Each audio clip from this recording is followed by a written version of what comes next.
I had begun the process of like, okay, I'm going to be done working on the game. I got some other stuff I'm going to take care of. So I had stood up and it was like, all right, time to wrap this bad boy down and problem solved, right? We'll just get to it from there. And instead I was like, oh, excuse me? Yeah. I was already ready to help Desmond with his game. Like I was already locked into other things. That was a formality to me. Yeah, I want to hear from you guys, too, on the Jay Southland Toasters text line throughout the show today, 913-586-7965. I think we're both kind of curious. What was going through your mind? What was your secret? Had you switched the channel already? Had you gone over to Red Zone channel, whatever? Because in the press box, I can tell you, people are packing up their stuff a little bit. Like, you're already getting ready to put your backpack on and head down to the locker room. And I was next to our good old friend Pete, and everybody started kind of almost laughing what had happened. Like, and you could hear laughter in the press box. Like, basically, you got to be kidding me. This team, of course, they found a way to get out of this mess because they should have lost the game. And of course, they found a way to come up with the one play that they needed to make. And someone did the research on this. I think this came from Elias Sports Bureau, that field goal blocks in the last 5 seconds of a game, down either a point or two, or I guess they would have been, the Chiefs were up, but the opponent being down one or two, since 1994, all right? This goes back almost as old as I am, all right? Since 1994. The last one was 2022. The Saints blocked the Falcons. That was a 63-yard field goal, okay? Yeah, you're supposed to block those. They got to be low. The trajectory's low. 2014 was the next most recent. There was two of them, a 63-yarder and a 58-yarder. Again, long kicks, trajectory is a little bit lower. 2011 was a 65-yarder. This, by far, was the shortest distance of a block with 5 seconds or less to go, basically, in the last 30-some-odd years. That's what's remarkable. All the other ones are 50-plus yarders. There's one that was a 40-yarder when the Raiders had a block against the Browns, I guess, back in 2007. But this was a 35-yard field goal. Should have been a gimme. It's a veteran kicker. Kickers are making more kicks than ever in the NFL, especially from 50-plus, and yet the Chiefs overloaded one side. And I know there was some conversation out of Denver. They were trying to claim that it was an illegal formation. No, it wasn't. They did not have 7 guys on the line of scrimmage. Nick Bolton is clearly off the line of scrimmage. It's rigged. The refs helped him block the kick. Rigged. I love Chiefs fans responding with someone photoshopped a referee as part of going up with his hands blocking too. It's so good. Lean in. Again, embrace the hate. They hate us. Who cares? They hate us. And yesterday's only going to increase that. Everybody was cheering and rooting on the Denver Broncos, thinking, finally, you had a good run, 8-1. Nope. Leo Chanel and company come up with an unbelievable block, and the Chiefs are still undefeated. I mean, it's so few kicks that have, because you know how hard it is to get to a kick that they get to just essentially sky to the, up to the tippy top of the air. It's hard to block because it's not supposed to be low enough for anyone to get near it. Now, I'll say Leo Chanel has made it since his entire time being here very clear. He is one of the freakish of freak athletes in the entire NFL. Say what you want. He only plays like 35, 40% of the snaps for this team right now. Because I'm sure there's some like, he doesn't line up in coverage right or whatever. They have let this man block a kick, play edge defensive line, cover athletic type. Like, they'll just let him do whatever. He's also lined up as fullback at times on offense, Cody. The second he climbed that bus, his rookie year, and he like bent the bar and essentially just did a pull-up up a double-decker bus, you knew what kind of athlete the man was. Having just freakazoid athlete on your team every once in a while can be a benefit, because you can be like, hey, Leo, I know you're not a defensive lineman, but shove this man to the ground. Push his ass down and then knock that kick down if you don't mind. But in fairness, it looked like 8 people could have blocked that kick. Yeah. They got through so easily. Initially, everybody's trying to figure out who was credited. Mike Dana initially got credited on ESPN in their stats system or whatever for the block, and then everybody's waiting in the press box to look at the replay because nobody could tell initially. Ultimately, we all know it was Leo. But yeah, Mike Dana was way off on the side. I don't know. He even joked in the locker room. He's like, that was not me at all. He's like, I had nothing. He's like, I had nothing to do with that. But yeah, it could have been Karlaftis. It was honestly perfect execution for Kansas City on that special teams block. And that's why it actually does matter, when you take a look at pre-scouts and what they see on film. And that was an area, I don't know if left guard necessarily, but offensive lineman Forsythe, that he really struggled all year. kept getting pushed back, and the Chiefs said, all right, that's something They we like, and they probably saved take it. a look at that, by the way. Saved it for the biggest moment of the game. Put a different guy there. Move him to the other side. Whole damn league knows he gets knocked on his ass. If you're a Broncos fan, not only are you disgusted because your team lost, but also knowing that everybody now acknowledges that was an area that was a clear weakness on their kick unit. How sick must you be? And look, as a reminder, I've told this before, but as a reminder, my dad is a Broncos fan. My youngest brother. You talk some crap to him, huh? Is sent a nice little Broncos text? fan. I did not. I just let them live their lives. They have to suffer enough under this reign of cheese. My youngest brother is like, he's sick. He grew up. He was a kid when the rest of us were having our childhoods right? Well, everyone else in Kansas City was having their childhood ruined by the Denver Broncos. He was in his prime. He's like a 10-year-old kid as they're going to back-to-back Super Bowls and winning them. And he got Peyton Manning. He was feeling great about it. Over the last 7 years, it must be like getting kicked in the nuts every day, consecutively for 7 consecutive years. That one maybe being the worst of them. You've beaten Kansas City one time in the entire Andy Reid Mahomes era. You got them on the ropes finally. And then instead what happens is they block the kick, beat you again, stay undefeated in the middle of being back-to-back defending Super Bowl champions. Broncos fans have got to be sick this morning. Someone said they were listening to the game and their truck punched and broke their volume control when the Donkeys got the first down to run out the clock. I thought the game was over. They said they live in Denver, so that would have been a long week for them. So as a Broncos fan, I can confirm I'm down bad, real bad, which gets us to some audio that you may have seen if you do stay on social media at all after the game. There's a very popular sports streamer, basically, right? He not just Broncos, but he was live streaming the end of the Broncos game on his YouTube channel, and I think it's got like 600,000 subscribers. So he's a very popular social media influencer. And listen to his stream. Now, you're going to hear a lot of beeps because we had to edit this. Drew spent a good chunk of his morning editing this clip because, you can take a listen. Lutz warming up on the sideline. Oh, my God, we're going to upset him. Assuming we can make this kick. Nothing is guaranteed. Please. Oh, God, please. Will Lutz, do not miss this kick. Will Lutz. Oh, I don't even know if I can watch it, guys. Come on, Will. Come on, Will. Come on, Will. Come on, Will. Come on, Will. No! No! No! No! Blocked it! They blocked the kick! Are you kidding me? Oh, what the Oh, my God, no! Oh! I give up. I give up on this sport. What the A blocked 35-yard field goal. Oh, my God, I am done with football. Oh, my God, I'm done with football. So good. It brings me that's part of like the way it works with fandom is that not only do you get to enjoy your success, but you get to enjoy the failure of others. I mean, there were so many. Like we played to open the show, Mitch Holtis's call. Kevin Harlan's call was great. The Spanish language call was great. That man he was down. If you're the AFC West, what do you do?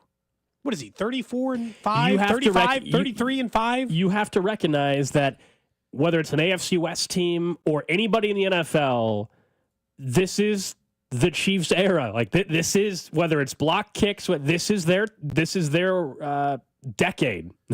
This is going to be dominated, already has been by the Chiefs, and you're just going to have to wait this one out.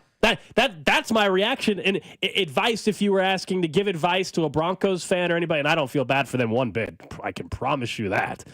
But if you're asking for advice, you got to wait this one out. It's going to be a little bit. You got to wait this one out. You got to wait it out. Sorry, Andy Reid and Patrick Mahomes exist. You're going to have to wait a little bit. This is our time. That's what I would say to anybody else in the NFL right now. And I hate to say it, but I can relate to how Patriots fans felt. I used to think Patriots fans were the worst. I did. And everybody hated them. You know what? More and more, week by week, I can relate to them. Maybe it wasn't you guys. Maybe it was all of us. Just like it's all the rest of the NFL. Maybe they're all just a bunch of haters. We were just a bunch of haters to you, New England. Now I get it. It took me a while, but I totally get it now. I get why they got so arrogant. Because it's very easy. right? Somebody be like, oh, you got lucky. And I'm like, 9-0. Like, oh, the refs love you. Back-to-back Super Bowl champions. Like, Teflon, nothing you say hurts me in this scenario. The two-time defending Super Bowl champions. They're 9-0. What are you going to be like? They got lucky every time? At some point, no one's that lucky, okay? No one's that fortunate in life. Nobody just eases their way through 6 miraculous victories. No, I know there are people who bring up the point differential, right? For an undefeated 9-0 team, it's the smallest point differential we've seen and all that. But guess what? I showed you the 8-0 stat last week. It doesn't matter. And the second lowest was a eventual Super Bowl champion. Yeah, it does not matter whatsoever. And all the regular season means for this team, yeah, there's a chance maybe if they can get past Buffalo, we'll have all week to talk about that game. Huge game. What that could mean for their chances to go perfect. But more importantly, it's about get the number 1 seed, get your bye. That way you only have to win 2 games to get to the Super Bowl. That's all this regular season is about for me. Yep. That's all that matters. Get position for the 1 seed, and if you don't lose any games, you're going to do that. And then set yourself up for 2 wins at Arrowhead before you go to New Orleans for a Super Bowl. That's all that matters. Yeah, I would love the perfect season as well. And hopefully we're still talking about that in a week or so. We can have a real conversation. But it is just about setting things up for the 1 seed and getting a 9-0, especially if they were to beat Buffalo on Sunday, solidifies that. I'm not going to go through every single team on this list. But let's just go through the first 4, the ones that have the comically low point differential, lower than 80. Everyone else is at least 15, 20 points better than that. Of the teams that have started 9-0, I don't even have to look them up. I remember what these teams did. Of the teams that started 9-0 with the lowest point differential, this year's Kansas City Chiefs is dead last to 58 points. The next closest only had a 60-point differential, is the Indianapolis Colts in 2006, the year they won the Super Bowl. So, no, yeah. They'll never make it. The next closest was only 78 points. It was the 1990 San Francisco 49ers. They went to the NFC title game, finished the regular season 14-2. Came up a little bit short, went to the NFC title game. Oh, really fell short of their expectations. They were actually the defending Super Bowl champions the year before that. And the next closest was the Carolina Panthers in 2015 at 80 points. They went to the Super Bowl. So, 3 of the 4 teams, well, 2 of the 3 teams, I guess the Chiefs will be the 4th, we'll see, went to the Super Bowl. 1 of them won it. That didn't seem like all that bad of a ratio to me for teams with a low point differential. It seems like being 9-0 is more valuable than the amount you won those 9 games at. I was looking up this morning, and I'm sure it's a stat that doesn't mean anything. The winning teams that the Chiefs have played, so the Ravens, I even included the Bengals in this, who don't have a winning record, and a bunch of other teams that they played, everyone else have a winning record. Those teams have a combined 650 winning percentage when not facing the Chiefs. They're 0-6 against Kansas City. I don't think that's an accident. 650. They win 65% of their games when not facing the Chiefs. And not a single one of them have scraped out a win against Kansas City. So, what does that say? It says that they're just better at winning these games than anyone else. And it sets up a huge showdown for later on this week. We know in Buffalo, 325 kick here on 96.5 The Fan, and clearly the 2 best teams in the AFC. I mean, it's not even close. Buffalo and Kansas City are both that, and even Sunday's game, I don't know how much that'll change that other than the seeding conversation. But in terms of who's the best teams, there's not a result really on Sunday. I think that'll change anybody's opinion on who the top 2 Someone teams gets are their in ass the kicked AFC. maybe a little. I guess, but to leapfrog either, maybe you think one of the teams better than the other, but I don't think Baltimore. The result on Sunday, the Chiefs win, Bills win, whoever wins. I don't think Baltimore suddenly gets viewed as the second best team or the best team in the AFC. It's clearly Buffalo and Kansas City. Yeah, and the 2 best teams in the league are the Lions and the Chiefs. The 2 best teams in the AFC are the Chiefs and the Bills, which is why I'm sure we'll get into it tomorrow. This week is about as big of a regular season game as you can get. For sure. 2 best teams over the last 5 years, a million other reasons, which we can get into later in the week. But, massive regular season game for that reason. But I don't know, man. It really boils down to, if you're an AFC West team, you're kind of right. You just have to wear it. Hope for the years. Just take advantage of the years that you do manage to get one. The Broncos got one in a meaningless year. The Raiders got one in a meaningless year. You better hope that the time you get the Chiefs, it either ruins something for their season, knocks them out of the 1 seed, makes their Super Bowl path harder, gets you in the playoffs. I would say for the few times, the handful, literally handful, 5 times, the AFC West has been able to get them. You better make it count. Because otherwise, you just beat them in a regular season in which they went on to win the Super Bowl, so who cares? I think today the conversation, of course, could have been way different if it weren't for the blocked field goal, because the special teams ends up winning them the game. And great scout and great call from Dave Tobe. Before that, the conversation would have been about special teams as well, but on a much different note, it would have been about why on earth, for the first time all game, were they not trying to kick a touchback? They tried to pin him in the, get to go to the landing zone, the new kickoffs this year, dynamic kickoff. And instead, the ball was short of the landing zone from Butker, and it rolled out of bounds. And so the Broncos started that drive at the 40. That was a huge, huge sequence that fortunately nobody's talking about today, and nobody's going to be all that upset about. But that was a fortunate break. Fortunate break. It didn't make any sense. Like, all game long, you're just going with the touchback. So why try to get cute there? I didn't get that whatsoever. That would have been like one of the storylines out of the game. Instead, it's a cliff note, and hopefully one that they learn from. Like, why even mess with it? Kansas City has the 7th highest touchback rate from a kicking team in the NFL. So, like, they've adopted what you just talked about, Gold. They're kicking the ball to the end zone. Look, there are teams who are straight up playing the dynamic game. New Orleans only gets a touchback 22% of the time. Like, they're doing the opposite, right? They're trying to play under this rule and see if there's a way that they can take advantage of it. Kansas City just putting the ball out of the back of the end zone. Even more than Tobe. It was stupid to play the game. Sorry, Harrison Butker. You are the NFL's highest paid kicker in the league. Your only job in that scenario when Dave Tobe says, put it in the landing zone, is to put it in the landing zone. Like, I'm sure you practice this thing over and over and over again. That would have, to me, this morning, it would have been the second biggest reason why they lost for me. If they had lost the game, the first one would have been Patrick Mahomes missing Travis Kelce in the back of the end zone, and when they had to settle for a field goal to only go up 2. That would have been the single biggest reason in my mind why they lost the game. Maybe offensive line plays into that. For sure. We're going to talk O-line here in about 10 minutes. So maybe it's third. But, like, offensive line, Mahomes missing Kelce in the back of the end zone. When we're talking about individual plays, when they only need 3 points and you put them at the 40-yard line, damn, dude, all they need is 20 yards to beat you. Like, yeah, it was a big mistake. It was a big mistake. Out of the back of the end zone. And Butker after the game, he would have been, ready to essentially apologize to everybody for that. Unfortunately, that's not the story out of the game. Yeah, you just have to hope that's the beautiful thing about the regular season. You would rather, of course, make mistakes, learn from them while you're still winning, and the Chiefs have the luxury of being able to do that. Other teams, they make a mistake and suddenly they're a game or two under 500.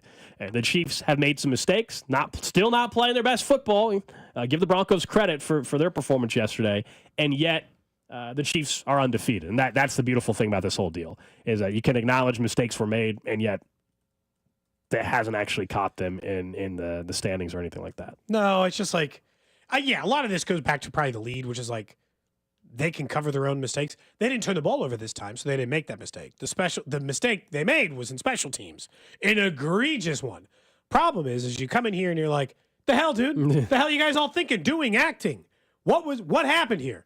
Is the single biggest play of the game, obviously. Was Tobe's special teams. Yeah. Dave Tobe, knowing where they were the weakest, putting Leo Chanel in that position, him making the biggest play, making the block, and kind of going with it. But I'll just say, like, I understand why the dynamic kickoff exists. I understand, but like in that moment, this is where I would say no more messing around with in that moment. You want to play that game in the first and second quarter, fine.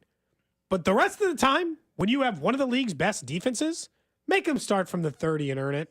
Absolutely. Don't even risk it. Don't just give them a free 10 when you know it's a field goal that can beat you. 10 yards is a massive difference in just needing a field goal. If it's a touchdown, maybe I'll entertain it, right? Play the game, do whatever. But it's just a field goal they need. Just totally unnecessary. Coming up next, so let's talk about the reality of this offensive line, though, again. And we know the injury to Wanya Morris. He comes back in the game. You'll hear from Wanya Morris. Plus, what's the next step for this football team at that position? That's coming up next on Cody and Gold. Cody and Gold, brought to you by Heartland Men's Health, the leader in men's sexual health. Thousands of men have been successfully treated for low T, ED, and more, all with discretion and compassion.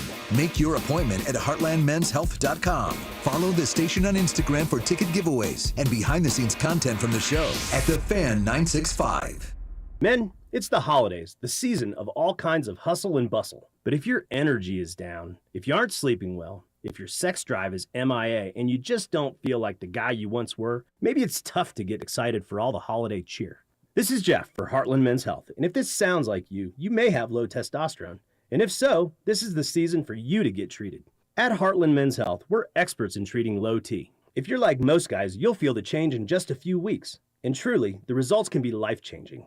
You'll have improved mental clarity, your energy will kick up, your workouts will be better, your sleep patterns will improve, and your sex drive will likely heat up as well. So call us and don't go through another season with low T. Your initial visit is only $99 and includes blood work, a medical consult, and if you start on testosterone the day of your appointment, your visit is free. Call 844-447-6600 or go to heartlandmenshealth.com. That's heartlandmenshealth.com. Heartland Men's Health, a Promenic restorative health practice. Hey, Kansas City, this is Jeff Briggs with Victory Chrysler Dodge Jeep Ram, home of the Victory Effect, our pledge to drive down vehicle pricing for the city we love. I have some fantastic news to share with you all as we usher in the Ram Power Days for the month of October. MSRPs have dropped, rebates have increased, and the Federal Reserve has finally lowered interest rates. So along with that, Chrysler has just announced incentivized rates across our entire product lineup.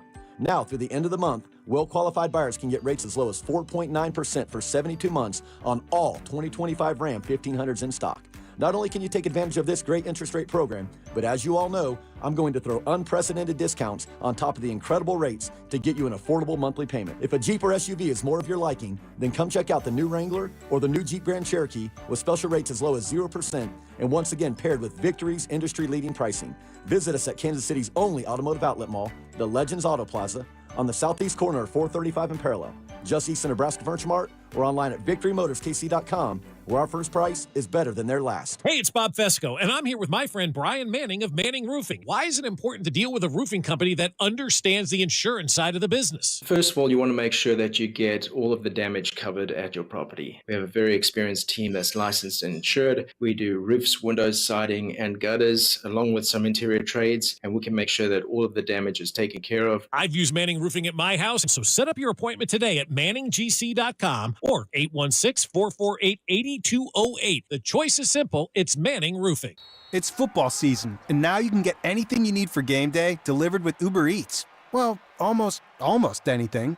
You can't get a running back, but baby back ribs? Yes. Uber Eats, official on-demand food delivery partner of the NFL.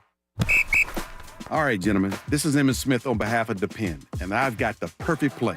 Run straight to your doctor's office for a life-changing catch. Because when prostate cancer is caught early, it's up to 99% treatable, and one blood test might be all it takes. And now through November, Depend is donating to the Prostate Cancer Foundation for select purchases. Talk about a great play. From September 1st to November 30th, Depend is donating 40 cents to the Prostate Cancer Foundation for Depend Shield Guards Real Fit products purchased in the U.S. up to a maximum of $300,000 void in Mississippi.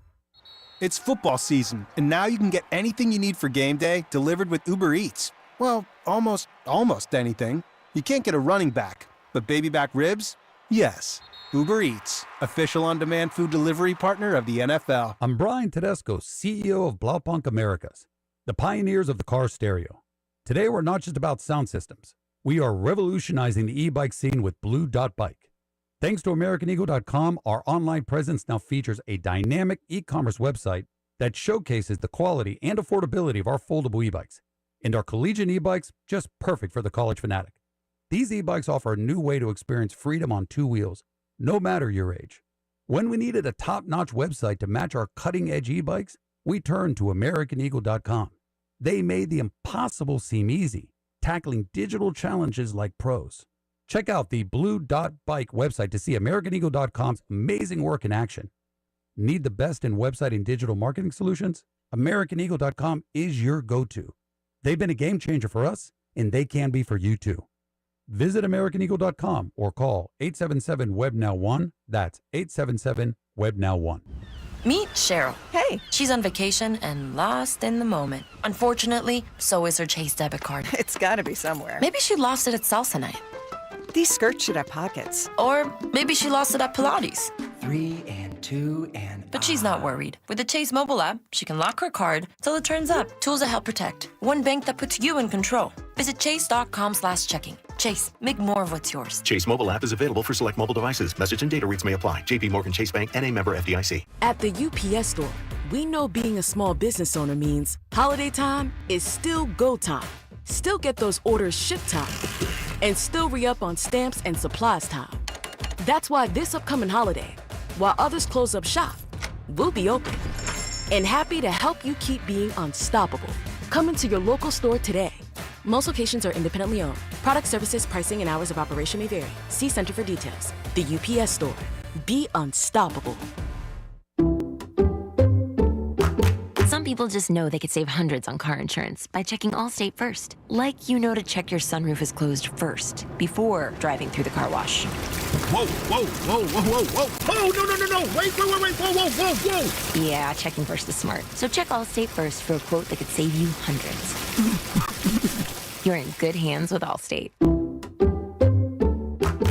Savings vary. Terms apply. Allstate Fire and Casualty Insurance Company and affiliates, Northbrook, Illinois. I'm Jenna Fisher. And I'm Angela Kinsey. And together we have the podcast Office Ladies. Just because we finished rewatching The Office does not mean we're going anywhere. Every Wednesday, we'll be sharing even more exclusive stories from The Office and our friendship with brand new guests. Plus, you can revisit all the Office Ladies rewatch episodes every Monday with new bonus tidbits before every episode. So follow and listen to Office Ladies on the free Odyssey app and wherever you get your podcasts.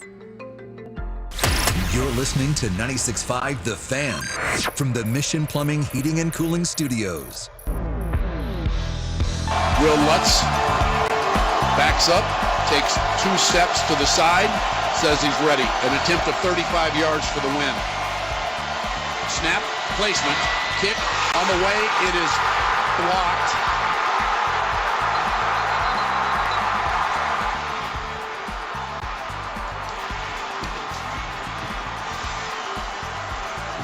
I don't even know what to say.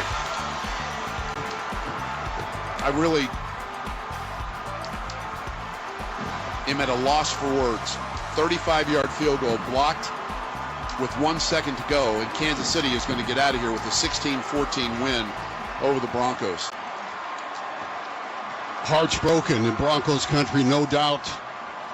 Broncos had it all set up for a chip shot field goal. Yes, they did. That's Broncos radio. That's how it sounded. Sounds so sad. How it sounded in Denver as the Chiefs get the block and stay undefeated. Hope everybody's having a good start to their, by the way, on Veterans Day. Thank you so much, of course, to those that have served and currently serve our country. We're obviously fortunate enough to be talking sports here because of all of you. And on a Monday after a win, we're excited about that. We do have to talk about some reality of the offensive line, though, for a second, because we all know how it went down yesterday. Wanya Moore started the game.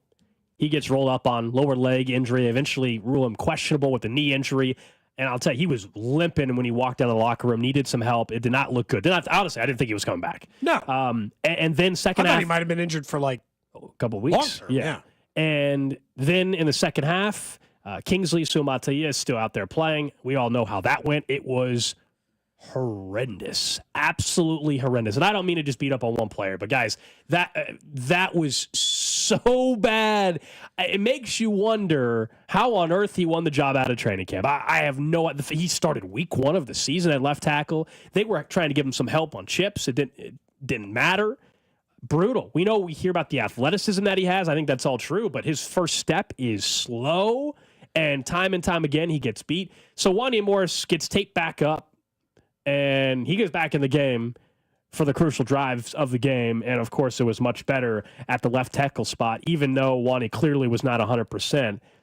We can hear from Wanya in a second. But the reality now is you cannot have Wanya Morris get hurt. Plain and simple. They have nobody behind him. We know that now. Which means you also can't have Jawan Taylor get hurt. Correct. You have no tackle depth anymore. You thought, okay, well, Kingsley is a backup.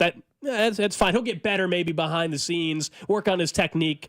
No, it looks just as bad as it did early on in the season, and I don't know what his long-term career will look like. I think it's foolish for anybody to just flat out already say that it's done. That would be silly. It's November of his rookie year, but he cannot play at the NFL level right now. He can't. He cannot. We've seen enough evidence that currently in 2024, he cannot be a starting left tackle for any team, let alone a team going for a three-peat. So, yeah, I don't need someone to start over Wanya Morris. I'm good with Wanya, but Donovan Smith, who's out on the street, we all know what he was last year. I want to call him up and say, hey, are you good to come in and be a backup for me? That's the rule. That's the role we got for you, a backup right now as some insurance policy, because if Wanya Morris goes down and misses any bit of time, or it's a playoff game and he's out for a half, they are screwed, absolutely screwed, given that Kingsley is the backup right now. I need Donovan Smith to come in, not to start over Wanya, but to be a backup. I have watched offensive line play long enough, right? We've all watched the NFL long enough. That is the single worst left tackle I have ever seen played. I can't tell you I've watched every team. I have never seen anyone play a worse game at left tackle in my life. So bad. Than what I watched in that game. I know this sounds like bullying that we're picking on him. I mean, it was egregious. He was getting beat in 0.3 of a second on every single snap. They were chipping, doubling. They were doing anything they could to save the man, and it was a sinking ship. I think they brought Wanya Morris back, even when they shouldn't have, at the risk of further injury, at the risk of further availability, because they had no choice. Look, I don't know if it's just the yips. Part of me thinks there has to be some factor in it. Well, I'm sure the confidence level is pretty low right now. He won the job coming out of training camp. How? He was their starting left tackle week 1 against the Ravens. And I can't make any sense of it because he got worked. I'll just tell you right now, I was getting ready, because we talked about the things we were going to come in and talk about if they ended up losing that game. I waited, and I didn't try to rush the decision. I was at a breaking point of that game before the second to last drive when Wanya Morris came back in. No idea would have been worse than letting him continue to play left tackle. Putting Mike Caliendo at left tackle would have been a better idea. Certainly moving Joe Tooney to left tackle and Caliendo to guard would have been better, or Jawan Taylor to left tackle and Tooney to, there was no bad ideas at that point at left tackle. It was so egregious. But you're right. I don't care. Donovan Smith's the most obvious answer. I don't care if it's Bakhtiari. I just choose Smith because he knows the offense. I don't care if it's some other guy who played tackle in college off of somebody's practice squad. This is a redshirt year officially for Kingsley Suamataia right now. He should not be allowed back in the field to play tackle for the rest of this season. Yeah, and I think Driscoll was inactive yesterday, so they also didn't even have that as an option. This is a major problem for this football team. It is. We're having a good time today talking about the block kick, and we'll get back to that. And there was plenty of positive things with that. And this team is 9-0. We all understand the reality of where they're at. Nobody's saying that they can't win a bunch more games, but we also have to talk about what is a clear issue with this football team, and it's left tackle. And more concerned today than I ever have been, because Wanya is clearly a little banged up, even though he was in good spirits and talking to the media after the game. He was hurt. And he clearly is not 100%. And hopefully it's something that throughout the week with some rest gets better. A knee injury. We don't know exactly what it was. Maybe a knee sprain. I don't know. He got back in the game. So obviously it wasn't a devastating knee injury. Thank goodness. But they have got to explore an option to back up Wanya Morris that is reliable, because there's a good chance in the NFL, there's a very good chance all it takes is what happened. You get rolled up on. That Wanya Morris, and something happens again where he's going to have to miss some time. It's a very good chance that occurs. And if it's in the playoffs, I don't care about the regular season. If it's in the playoffs, it can cost you a football game, and you cannot let that be the reason why that your second-round pick comes in due to an injury and is a turnstile. And you're going to get your quarterback hurt, too. You're going to get Patrick Mahomes hurt. It is a liability. Not just that you can't you can't just move the ball because your quarterback doesn't have time to throw it. You're going to get your quarterback hurt. So Wanya Morris has to absolutely be the left tackle, but I'm worried that he can stay healthy. And so I need somebody to back up, and I would choose Donovan Smith, Cody, because he knows the offense at least. And he's available and all the other normal reasons. But, look, I mean, that performance was so bad that I'm not willing to just write somebody's career off. But that performance was so bad. I think you have to have very serious viability questions about whether he's ever going to be a tackle for you ever. Ever, Gold. I'm not saying it's 100%. I'm not putting it just on that now. But that performance enough, Gold, should shake you to the core to be like, all right, so at pick 32, tackle, right? Yeah, he can't take a tackle at 32 taking a tackle. either. Their problem, if we're talking postseason stuff and off-season stuff, I should say, That's a position they got to pull a trade like they did out of their what. Or they got to sign whichever Trent Williams on the street. Right? They got to pull a trade kind of like what they did with Baltimore a couple years ago. It's going to have to be for a vet that they don't want to pay on another team that the Chiefs are willing to take into the final year. Of course, I'm talking about like an Orlando Brown Jr. type of trade. That's the only that's an off-season thing. They can't fix that now. Off-season wise, it's a trade like that. It is having to trade up in the draft because I don't think picking 28 to 32 and hopefully it's pick 32 again that you're getting a starting rookie left tackle next year. So they're in a really tough spot with that. Kingsley is way rawer than everybody thought. The athleticism we've all heard about, it's hard to see it because his first step is so horrendous that he's getting beat before he even gets back off the line. It's unbelievable. So they've got to figure this out. Here, Pro Football Focus is their own personal rankings as of, 3 weeks ago. Their own personal rankings of who they think the best available offensive lineman will be in the upcoming 2025 year. Number 3, by the way, Trey Smith. Here's the whole nother problem, is if you have to pay a tackle, well, I hope you enjoyed Trey Smith's time here in Kansas City. Not so easy to be paying both at the same time if you don't think that Kingsley Suamataia is going to be playable at all. Ronnie Stanley comes in at 4th as an offensive lineman. Then it's guard. You get to 15th, Tyron Smith for the Jets as a free agent. You're talking older players, right? But at least buys you time. You're not going to have a choice. I don't know how you could go in next year and be like, this year will be fine. Because best case scenario is that it's not a physical ability problem and that it's just a confidence problem. But how do you convince him from spiraling the second one game goes bad? Bad games happen. Trey McDuffie had a bad game yesterday. Yeah, not worried about him. But yeah, exactly. But I'm not worried about him spiraling. He's got all this good built up to not concern that. Is that the worst game you remember anybody playing a tackle? Like, every snap I was terrified for Patrick Mahomes' life. It gave me some Super Bowl Bucks vibes. Some Mike Remmers left tackle vibes. That's what it reminded me of at times. I'm actually, I see some people mentioning that they need someone to start over Wanye. I'm fine with Wanye at left tackle for this year. Like me too. That is fine. I think we've seen it. They can make that work. That's not going to prevent them from winning a Super Bowl whatsoever. But it's the issue is that if Wanye is not available, obviously, whether it's this injury or another one, that you have nobody behind him, clearly. And I'm worried that in the playoffs, if you aren't prepared and they got some time to try to do something, there's really only one option outside the organization, and it's Donovan Smith. That is it. I know it's we want to play the guy we don't know anything about because we think he has to be better. I get it, but Ethan Driscoll wasn't even active. Okay, I don't think he's the solution, but also I get why fans are like, hey, let's just see what they have.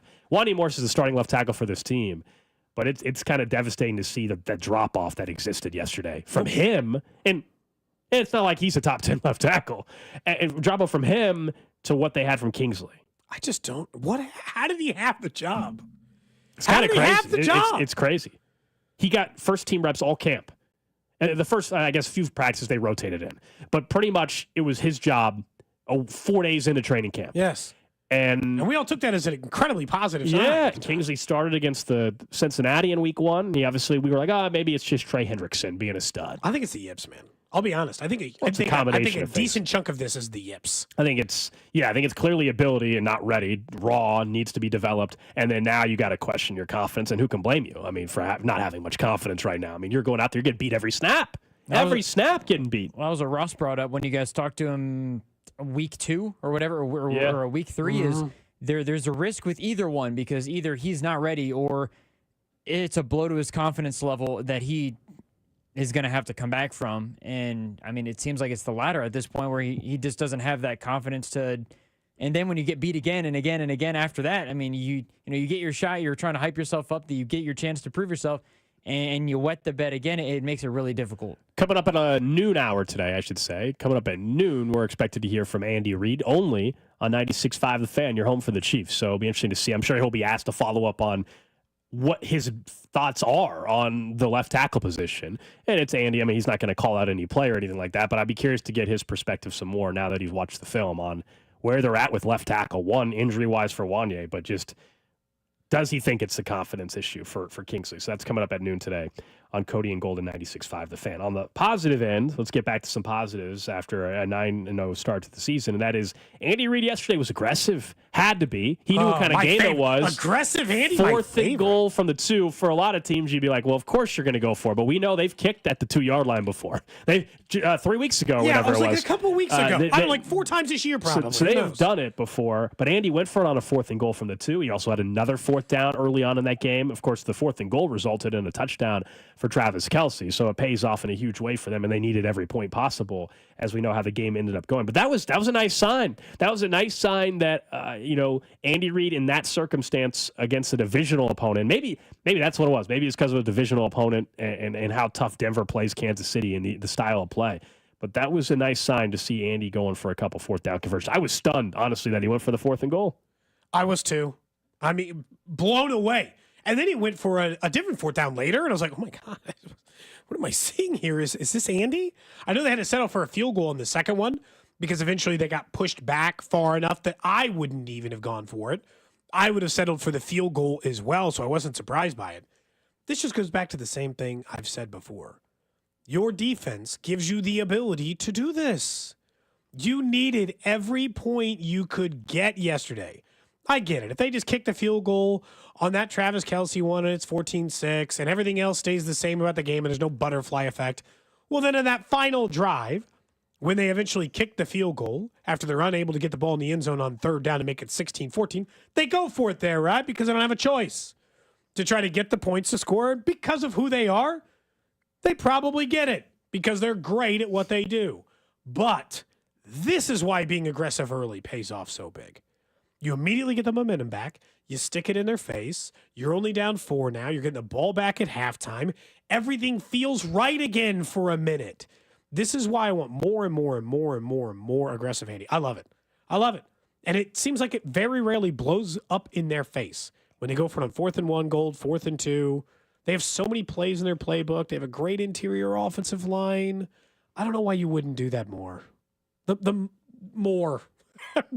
80, 90% of the time would be fine with me, if we're being honest. Yeah, it's never going to be that with it's not Dan Campbell and the Lions or whatever. They're never going to go to that extreme, or what Brandon Staley tried to be in his first year coaching the Chargers. But it was nice to see they needed every bit of that aggressiveness. They didn't have much flow. I think that 4th and goal, they go for it too, Cody, because they just didn't have much going on offense right at that point in time. They had to have some positive momentum, and it did. It swung the game a little bit. And now that we know how it ended, of course, that Kelce touchdown was vital for the game. On the flip side, got to give Denver some credit out of this one. Bo Nix, I think, played pretty darn good yesterday. 22 of 30, 215, 2 touchdowns. The only thing with him was anytime he was under pressure, he ran backwards. And so that's probably something that will adjust as he plays in the league longer. Like the Najee Johnson sack was great. 17-yard loss. Like that was crazy. Why did he just keep running backwards? And then there was a run play, or maybe it was a read option, I guess, where he kept the ball and he saw that clearly he wasn't going to get positive yards, but he still tried to make something out of nothing and ended up losing another 5 or 6 yards. That was the only time I thought he actually wasn't good. They had a really good game plan against the Chiefs defense we know is one of the best in the NFL. They had some tempo to their offense at times. 4 different runners, too. Like Estime, the rookie, but also they will mix in McLaughlin and... they were using Mims. I mean, they had 4 different guys early in the first quarter that had touches. I thought it was a pretty good game plan from Sean Payton. And you mentioned McDuffie got beat a couple times from Cortland Sutton. I was impressed with Bo Nix. It was probably the best, I think, and I haven't watched a full Broncos game, admittedly, but considering the competition, considering the spot, to me, that was the best Bo Nix has played this season. I know they lost, but that to me was really impressive despite putting 14 points on the board. Yeah, I think that there's probably a little bit of truth in that. I was impressed. I thought it looked pretty good, right? I mean, I was like, I hadn't gotten an up-close look at Bo Nix. You, Gold, had probably watched him the same I had. I hear some red zone passing. You're like, yeah, pretty good throw by Bo Nix. I knew the stats were fine, right? Didn't look all that crazy. I think he is noticeably taking advantage of his circumstances, which is currently the top-rated pass-protecting offensive line in the league. And we saw that yesterday. He got to stand back there and diagnose all day. Chiefs did not get a ton of pressure. All the blitzes, all the sacks that they managed to get manufactured, right? When it was just 4 or 5 guys going to get Bo Nix, he was just standing back there, working the clock, working through his reads. And his guys, I felt like I saw enough out of Bo Nix that I'm like, okay, he's probably a second contract guy for the Broncos. Enough to think that he's going to. You know this is. It takes very little for teams to settle into that mode. Let's be honest. That, by the way, that's a good thing if you're a Chiefs fan still. Like, even though he is better than what they've had in a while, whether it was, Trevor Siemian, Paxton Lynch, miserable Drew Lock, these kind of guys. Like, he's not that. He's not a laughing stock. He's definitely not that, but the ceiling is still like, how much more of a ceiling is there for Bo Nix? I tend to think it's a pretty low ceiling. His floor we knew was high coming out of the draft, given his experience, and he's shown that. In a year in which you've had good play from rookie quarterbacks. We all know what Jaden Daniels is doing in D.C. Caleb Williams, I think, is more of a product right now of having a terrible coaching staff around him, and they're probably going to fire their head coach after they got embarrassed by the Patriots. But there's been some decent young quarterback play this year. The Patriots, that's a sentence. They did. That was awful. They got their ass kicked. I watched him and I thought, pretty good. Accurate passer, seemed like he got rid of the ball quick. Look like you threw a decent, they are good. I'll say Sean Payton, I don't know if it's Sean Payton or Bo Nix. They are really good at getting explosive plays that aren't thrown 30 yards down the field. You and I talked about that stat going into the game. The Denver Broncos were second in the NFL at getting 20-plus yard plays in the league. And I'm like, damn, the Broncos? Wait, for real? And then when you watch it, it's like, oh, they throw the ball 5 yards, and they are good at scheming things up that go another 20. I definitely think he's got some good people around him. He does still rank 20th in the NFL in QBR or 18th in quarterback ranking, but I thought he looked good. I was impressed. 913-586-7965. I'm laughing because it's true. I told you I told you last week. Thank you, Texter, for reminding me. I told you guys last week I was on in Denver with one of our stations out there. I don't know if it was our sister station, but a station in Denver. Nick Ferguson, who joined us, the station he's on. Former Broncos safety, and they were asking for my prediction at the time, and I was like, I think the Broncos get to 17 points, okay, and someone's a low figure, and the host out there, not Nick but Ben, was like, Broncos fans would be thrilled to get to 17, and it's funny today when we all know if they got to 17, they would have won the game. Thank you, texters. Someone says, remember the Denver radio host said Denver fans would be happy. That's pretty funny. That is. Thank you for reminding me. That is true. I invite you back on this week. You have to rub that in their face. You're right. You guys would have been thrilled to get to 17 points. Will Lutz. That seems. But no, in all seriousness, like Bo Nix, he went down and gave him a game-winning drive. He did, but at the same time, man, like I still think this. You watch him and you watch like Jaden Daniels, C.J. Stroud for last year, obviously Mahomes, Joe Burrow, nobody's worried that Bo Nix, like the Chiefs are not going to have to deal with the top 5 or top 10 quarterback in the division for another decade. You know what I'm saying? Like that's the relief. I don't know about you guys now, how I judge fair or not. In division quarterbacks or in the AFC, like, all right, did another team in my division, did another team in the AFC draft a quarterback that is going to be a top 10 quarterback that's going to be a problem for a decade? And I still think the answer is no. It looks like at best they drafted a mid-level starter. At best case, they drafted Derek Carr, okay? And he's the 12th to 15th best quarterback in most years. Fine. That's good. You're right. Second contract guy. Broncos will win some games. They'll be a pain in the ass or whatever, but they're not going to rack up a bunch of division titles and go to Super Bowls with Bo Nix. Whereas you're worried about that if Jaden Daniels was drafted in the AFC, I'd be like, oh, great. Another great quarterback. We look at Burrow and Allen and these other guys, Lamar Jackson. Those guys potentially are problems. That's not what Bo Nix is going to be. So that's why I'm like, that's good. Like, I think it's actually a good thing they found a guy that's that old already and his ceiling is not that high. It's so funny because, like, statistically, Justin Herbert, he's not throwing as many interceptions, but statistically, Justin Herbert's like, his passing yards are way down, his touchdowns are way down. He looks more like he's just running a small, efficient off, but now he's winning. And I'm like, I'm actually more impressed with this. You're putting up some big numbers there for a while, doing a whole lot of losing while you were putting up those big numbers. Now his numbers have come down a little bit. If he's winning, I'm like, okay, Herbert, you're doing it a little bit. Harbaugh's got a good coach. But this division is all in the same boat. Getting a Derek Carr is actually the worst thing that can happen for you against Mahomes. If you have the league's worst quarterback, you can't live like this. You can't go to your job. Like if you're the Raiders, you know that it's over. You know that you can't compete regularly. But if you have Derek Carr, you talk yourself into right team, right year, right coach. We're going to make this. You're going to Phillip Rivers. We're going to find ways to win. Not against Kansas City. Not against his record against this division. But Bo Nix held his own. Do I think he outplayed Patrick Mahomes? No. That part. Boy, I'll tell you what. That might be the saddest of the loser excuses I've seen from every team this year when the Chiefs go on to beat them is the stat line box score screenshot of, but you know, Kirk Cousins outplayed Mahomes. You're like, grow up.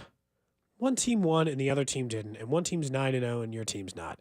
I don't care that Bo Nix completed more of his passes and threw one additional touchdown. One team won, the other team didn't, and they both played fine. Drew, your first game at Arrowhead could have been that. I know. That could have been your first. I bring it up because the text line was asking if you were watching the NASCAR race and Logano winning or the Chiefs game. That could have been your first Arrowhead experience, one of the most epic wins in the regular season we've seen in a while. Oh no! By no means was it not an epic game. My attention was fully on the Chiefs game. As I said on Friday, I said the game's going to be on the TV. Yeah. The race will be on the iPad. I mean, obviously it was an iconic game that I don't think Black Friday. That's your next chance. That is Raiders in terms afternoon of Friday. In terms of like top games in the last 4 or 5 years, this is one of the most memorable ones I would say, other than the Super Bowls. Like in terms of just the games themselves. Just walk-off blocked field goal. Yeah. Asking a lot of guys in the locker room, and they're like, when have you ever been part of that? Like, and all of them like, maybe in high school. Like that's pretty much the same answer. Like multiple players said, like maybe that's something I've seen or been part of when on their high school team. It's just not something that we see often, as we said, in the NFL. Up next, 11 o'clock hour here on a Victory Monday in Kansas City. One thing that Cody does not understand about the criticism somebody's getting. We'll also take a quick look at the Chiefs' next opponent, what the Buffalo Bills are doing these days. This is Cody and Gold on your home for Kansas City sports. 96.5, The Fan, brought to you by Heartland Men's Health, the leader in men's sexual health. Thousands of men have been successfully treated for low T, ED, and more, all with discretion and compassion. Make your appointment at heartlandmenshealth.com. Well, you're feeling good after the win last night. How about you cap off the NFL week with a chance to win on FanDuel, America's #1 sportsbook? New customers can get $150 in bonus bets if your first $5 bet wins on tonight's game. A little Monday Night Football action. Dolphins at the Rams. Why not build out a quick same-game parlay? Perhaps the Rams -2.5 on the spread, and anytime touchdown for Tyreek Hill. We'll see if he actually plays tonight. Keep an eye on that. And over on the rushing yards for Kyren Williams. Just visit FanDuel.com/Alex to make every moment more this season. FanDuel's an official sportsbook partner of the NFL and 96.5 The Fan. 21 and present in Kansas. First online real money wager only. $5 first deposit required. Bonus issued as non-withdrawable bonus bets, which expire 7 days after receipt. Restrictions apply. See terms at sportsbook.fanduel.com. FanDuel is offering online sports wagering in Kansas under an agreement with Kansas Star Casino, LLC. Gambling problem? Getting help is your best bet. Call 1-800-522-4700 or visit ksgamblinghelp.com.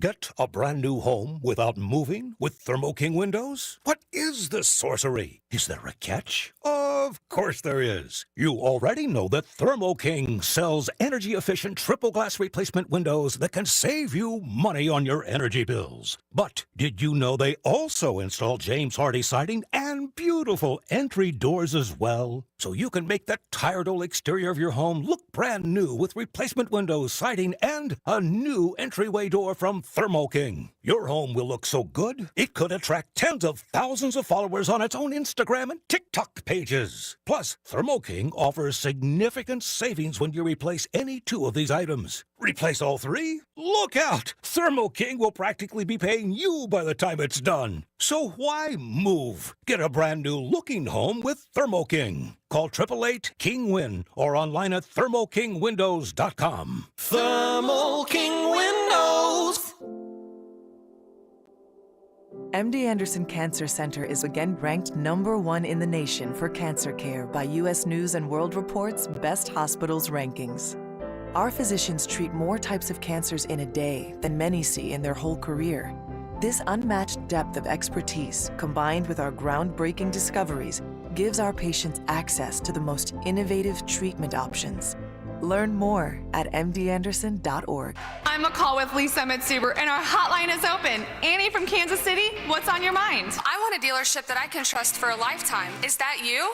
We're Google's highest review rated and only locally owned Subaru retailer in Kansas City. That's a good start. I just want a great deal. That's all. How about 0% financing on select 2025 Subaru models? That'll get you a low monthly payment. Fall in love with driving again at Lee Summit Subaru. Google highest review rated Subaru retailer in Kansas City based on 2023 Google Analytics. Hi, I'm Kim Myers, owner of Top Notch Heating, Cooling, and Plumbing. We'd love to help with your plumbing emergencies, but the best way to ward off those expensive repairs is to schedule a $74 home plumbing inspection. We're still celebrating our 50th anniversary with top-notch deals like cleaning your dusty, moldy ducts for only $4.95. Think your furnace won't make it through the winter? Save thousands on a new Daikin system. Go to topnotchheatingandair.com for details. Thanks, and have a top-notch day. Hey, it's Rex here with RexBuysKC.com, your local KC home buyer. If you own a property in the Kansas City or surrounding area and want to sell it fast and at a fair price, write this number down, 816-330-6000. I'm a private real estate investor, not some hedge fund or large national chain. My family and I live right here in KC. I can pay cash and close on your timeline, even in as little as 3 days. Here at RexBuysKC.com, we're improving Kansas City one house at a time. I buy inherited houses, vacant houses, foreclosure houses, behind in payment houses, my tenant won't pay the rent houses, and properties that need complete rehabs. Do you own a house that's trashed and needs thousands of dollars in repairs? Great. If you own a house and want to sell it fast, call me at this number, 816-330-6000. That's 816-330-6000, or go to RexBuysKC.com. That's RexBuysKC.com, and I look forward to working with you. Shop Dell Technologies Black Friday event for their lowest prices of the year. The future is on sale today with limited time deals on select PCs like the XPS 16 that accelerate AI with Intel Core Ultra processors. Black Friday is their biggest sale of the year and the best time to upgrade, but it's only here for a limited time. Shop now at Dell.com/deals. That's Dell.com/deals. This is the story of the one who, as a maintenance specialist for a historic high-rise, knows that vintage charm historically needs constant attention. Which is why when it's time to upgrade turn-of-the-century mechanicals, they turn to Grainger. With easy access to 1 million-plus products and the scale to deliver when and where you need them. The right tools and supplies are never far away. So the one can keep that vintage building running like new. Call, click Grainger.com, or just stop by. Grainger, for the ones who get it done. All right, gentlemen, this is Emmitt Smith on behalf of Depend, and I've got the perfect play. Run straight to your doctor's office for a life-changing catch. Because when prostate cancer is caught early, it's up to 99% treatable. And one blood test might be all it takes. And now through November, Depend is donating to the Prostate Cancer Foundation for select purchases. Talk about a great play. From September 1st to November 30th, Depend is donating 40 cents to the Prostate Cancer Foundation for Depend Shield Guards Real Fit products purchased in the U.S. up to a maximum of $300,000 void in Mississippi. Lowe's knows that to win the job, pros need the best prices. That's why only at Lowe's, MVP's Pro Rewards members can get a volume discount on eligible orders as low as $1,500 at the Pro Desk. That means you get the prices you need to start any job, small or large. Because Lowe's knows pros. Valid in-store only. More terms and restrictions apply. Visit Lowe's.com/terms or Pro Desk for details. The Drive with Carrington Harrison. Weekdays starting at 2 on Kansas City's FM sports station, 96.5 The Fan, KFNZ FM and AM, HD1 and HD2 Kansas City, an Odyssey sports station.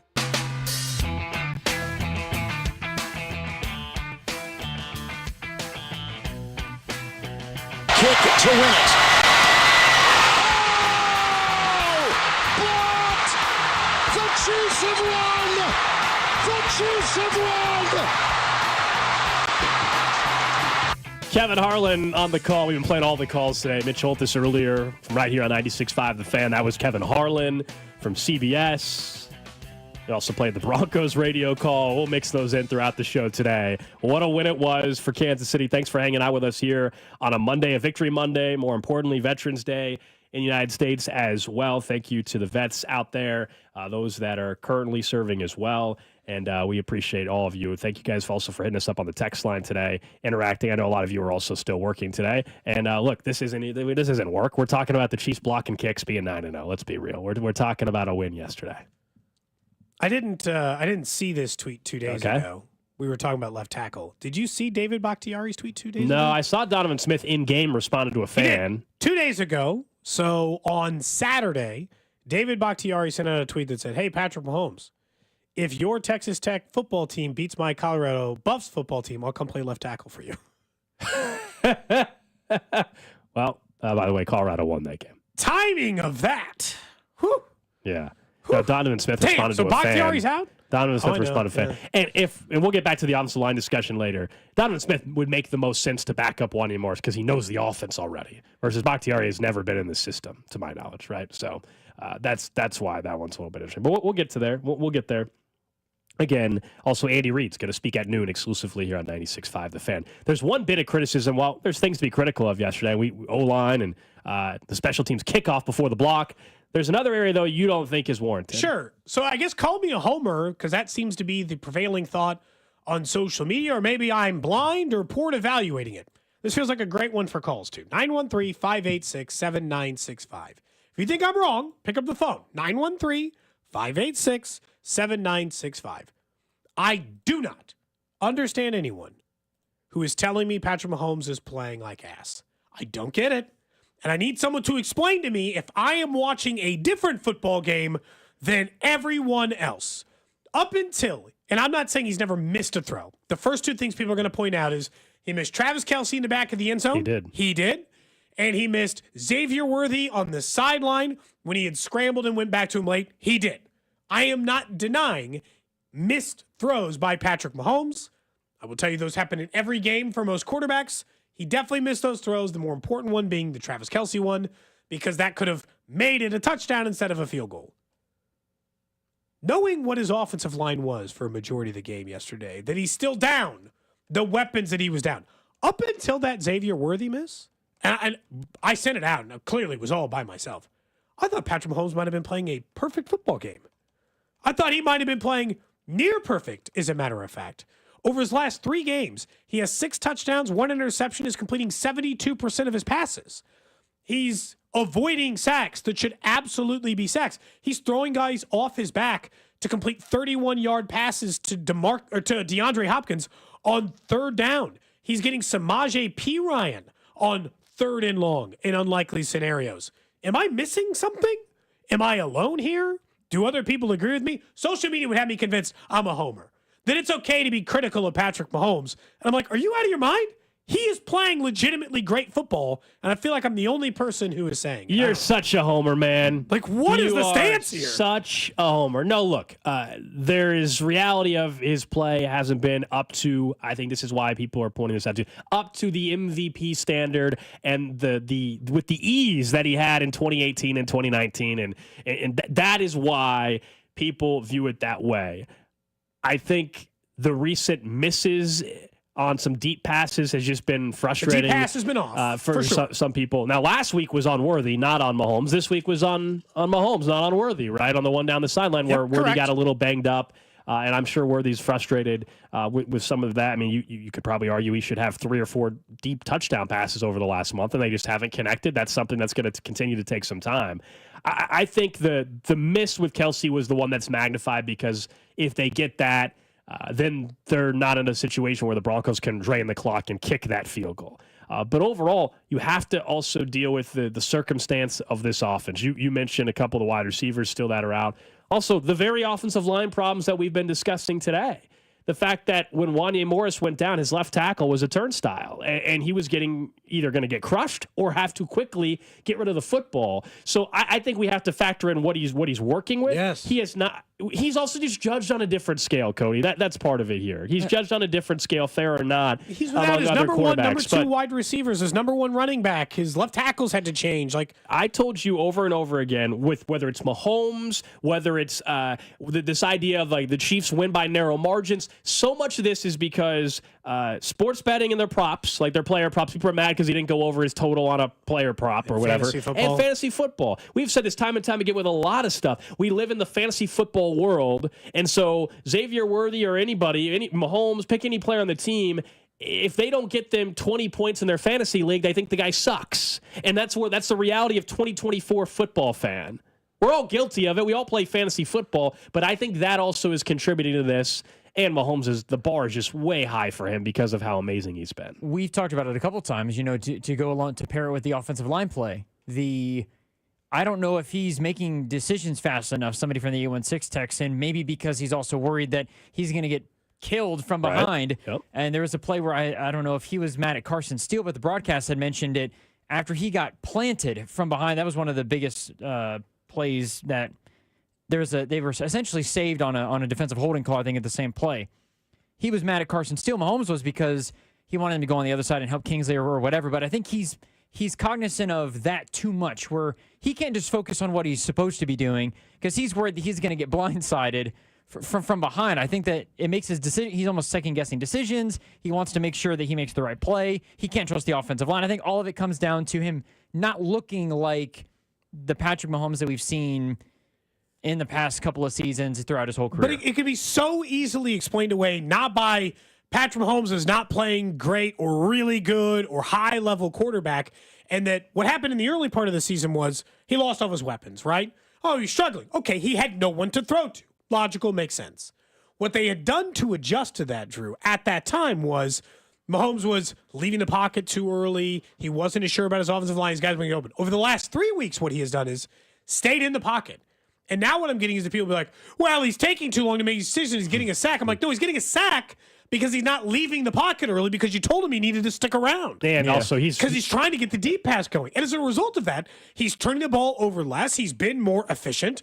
And they've been, up until last week, scoring more points. Over the last 3 weeks, even if I include this week, in which they only scored 16, they're averaging 25 points a game. That'd be a top 10-ish offense in the league. And that's including a bad performance against Denver. I feel like there's so many people who are like, he's not the same. He'll never be the same. He's not that quarterback anymore. And I'm just like, are you out of your mind? It's not his fault, though, that he's that way. I think he's also still dealing with it. Even though he makes it look easy with the ankle, he still has an ankle injury. That might have been why he missed that. He still has an ankle injury. Except early on in the game, it looked like the ankle wasn't a problem at all. But it's still something that he's going to be playing with the rest of the season. So it's not excuse making. I think it's a reality of the situation. There were moments where he looked awesome yesterday. He also, of course, missed on 2 particular pass plays that were big plays that would have been touchdowns. So they are magnified. And the rest of his career, and it's been this way for years now, he's just judged on a different scale. Locally, nationally, whatever it may be, it's not fair. It is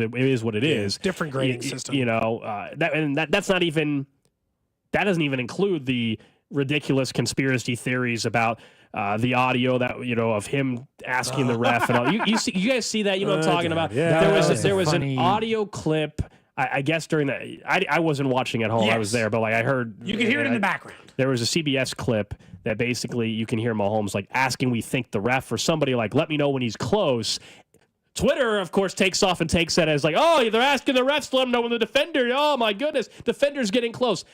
He was asking about Jawan Taylor lining up properly and when he's close on the alignment. That is my understanding. Yes. And so, of course, Twitter took it as, Mahomes is literally asking the ref for help. And it's just people are lazy and it fits their narrative and people love conspiracy theories more than ever. So that's why.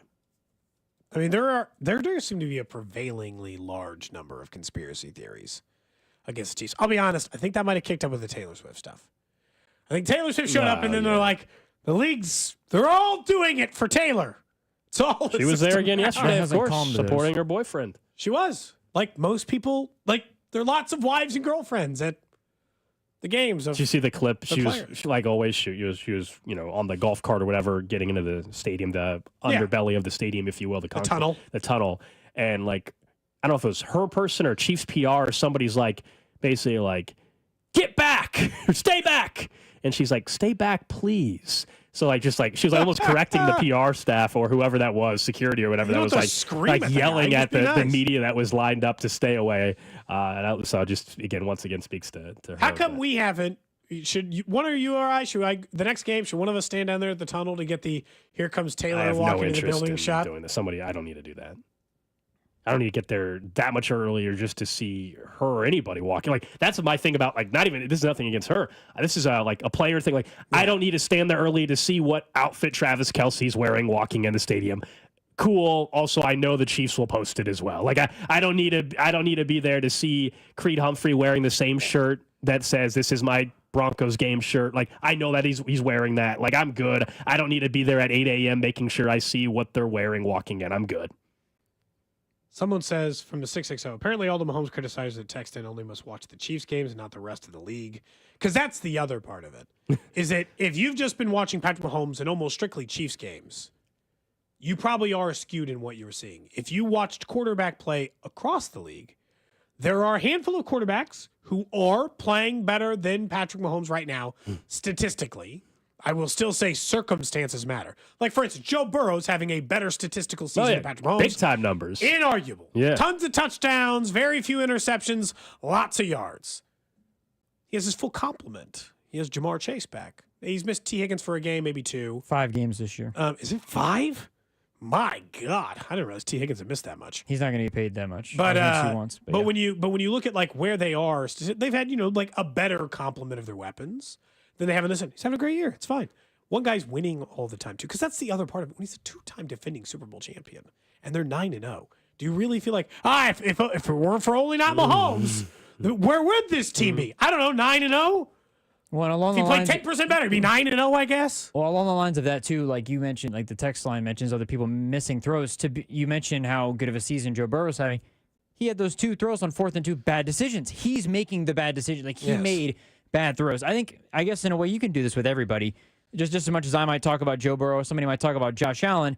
You can say, well, they're excuses. We can sound like we're making excuses for Patrick Mahomes, but in reality, he doesn't have the full complement. His offensive line stunk yesterday, and I think it all, in part, is affecting the way that he goes about his business. Like it can sound like an excuse, but if it's realistic, then and it's actually happening, then Patrick Mahomes might not look as good because, yes, the numbers aren't there, but there are other external factors that are impacting the way that he looks. It's not an excuse. It's just the way that things are going this season. Again, a reminder, Andy Reid, noon, coming up right here on 96.5 The Fan, the only place you can hear from Andy on a Monday after a win in this case, and all year has been the case, is 96.5 The Fan. We'll get to the trash of the day in just a second, but we'll have all week to talk about a huge game that is Sunday afternoon, Bills-Chiefs. Huge implications for the number 1 seed and all that. But just after yesterday, just a quick peek at what the Bills have been up to here recently. They get the win against the Colts, 30-20. Joe Flacco threw like 2 picks in the first 5 minutes of the game or whatever it is. The Colts did find a way to get back at one point and actually took the lead. But ultimately, Josh Allen and the Bills get the win. And so it sets up an 8-2 Bills team against a 9-0 Kansas City team. How do you guys view them right now as we'll get deeper into this? But looking at Buffalo, the one thing that happened yesterday was Josh Allen did have 2 interceptions. He only had, I think, 1 all year. Is that right? Heading into the game? Yeah, he'd been nearly perfect. He made 2, like, Josh Allen interceptions. The ones that we'd be critical of in previous years. We're like, oh, no, Josh, not that. Where's that throw going? And Joe Flacco pretty much handed them a double-digit 3 interceptions. lead. Had 3 picks yesterday. He was terrible.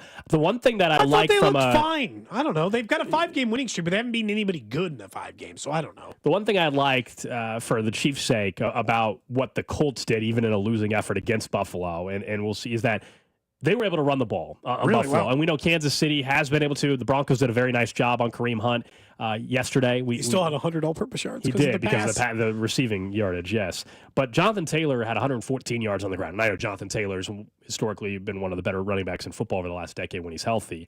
But that was a promising sign. Like, you're looking for areas where can the Chiefs replicate what a Colts team did to have some success. And we know the Chiefs are better than the Colts, but just trying to get an idea. And that was one area. I liked seeing that they had success on the ground. I also know that Patrick Mahomes is not throwing 3 interceptions like Joe Flacco did to aid the Buffalo Bills. No, when I watch the Bills, I think it's fairly obvious that, like the Chiefs, they win games even if it's like dicey, right? Like they barely beat Miami. A few weeks ago, they barely beat the Jets. They have not played good teams, but they've won 5 in a row. Jets, Titans, Seahawks, Dolphins, and Colts. It's not exactly murderer's row on their way to 5 straight wins. But their only losses this year against at Baltimore and at Houston. Those are reasonable losses, especially because at the time they lost to Houston, they still had Nico Collins. So, like, those are reasonable NFL losses. And if you look at the entirety of what they do outside of that, they're the second best team in the AFC. The only thing that gives me a little pause on them is I would say that they're a year ahead of schedule as far as I think they had accepted. And we'll ask Mike Shope this later in the week.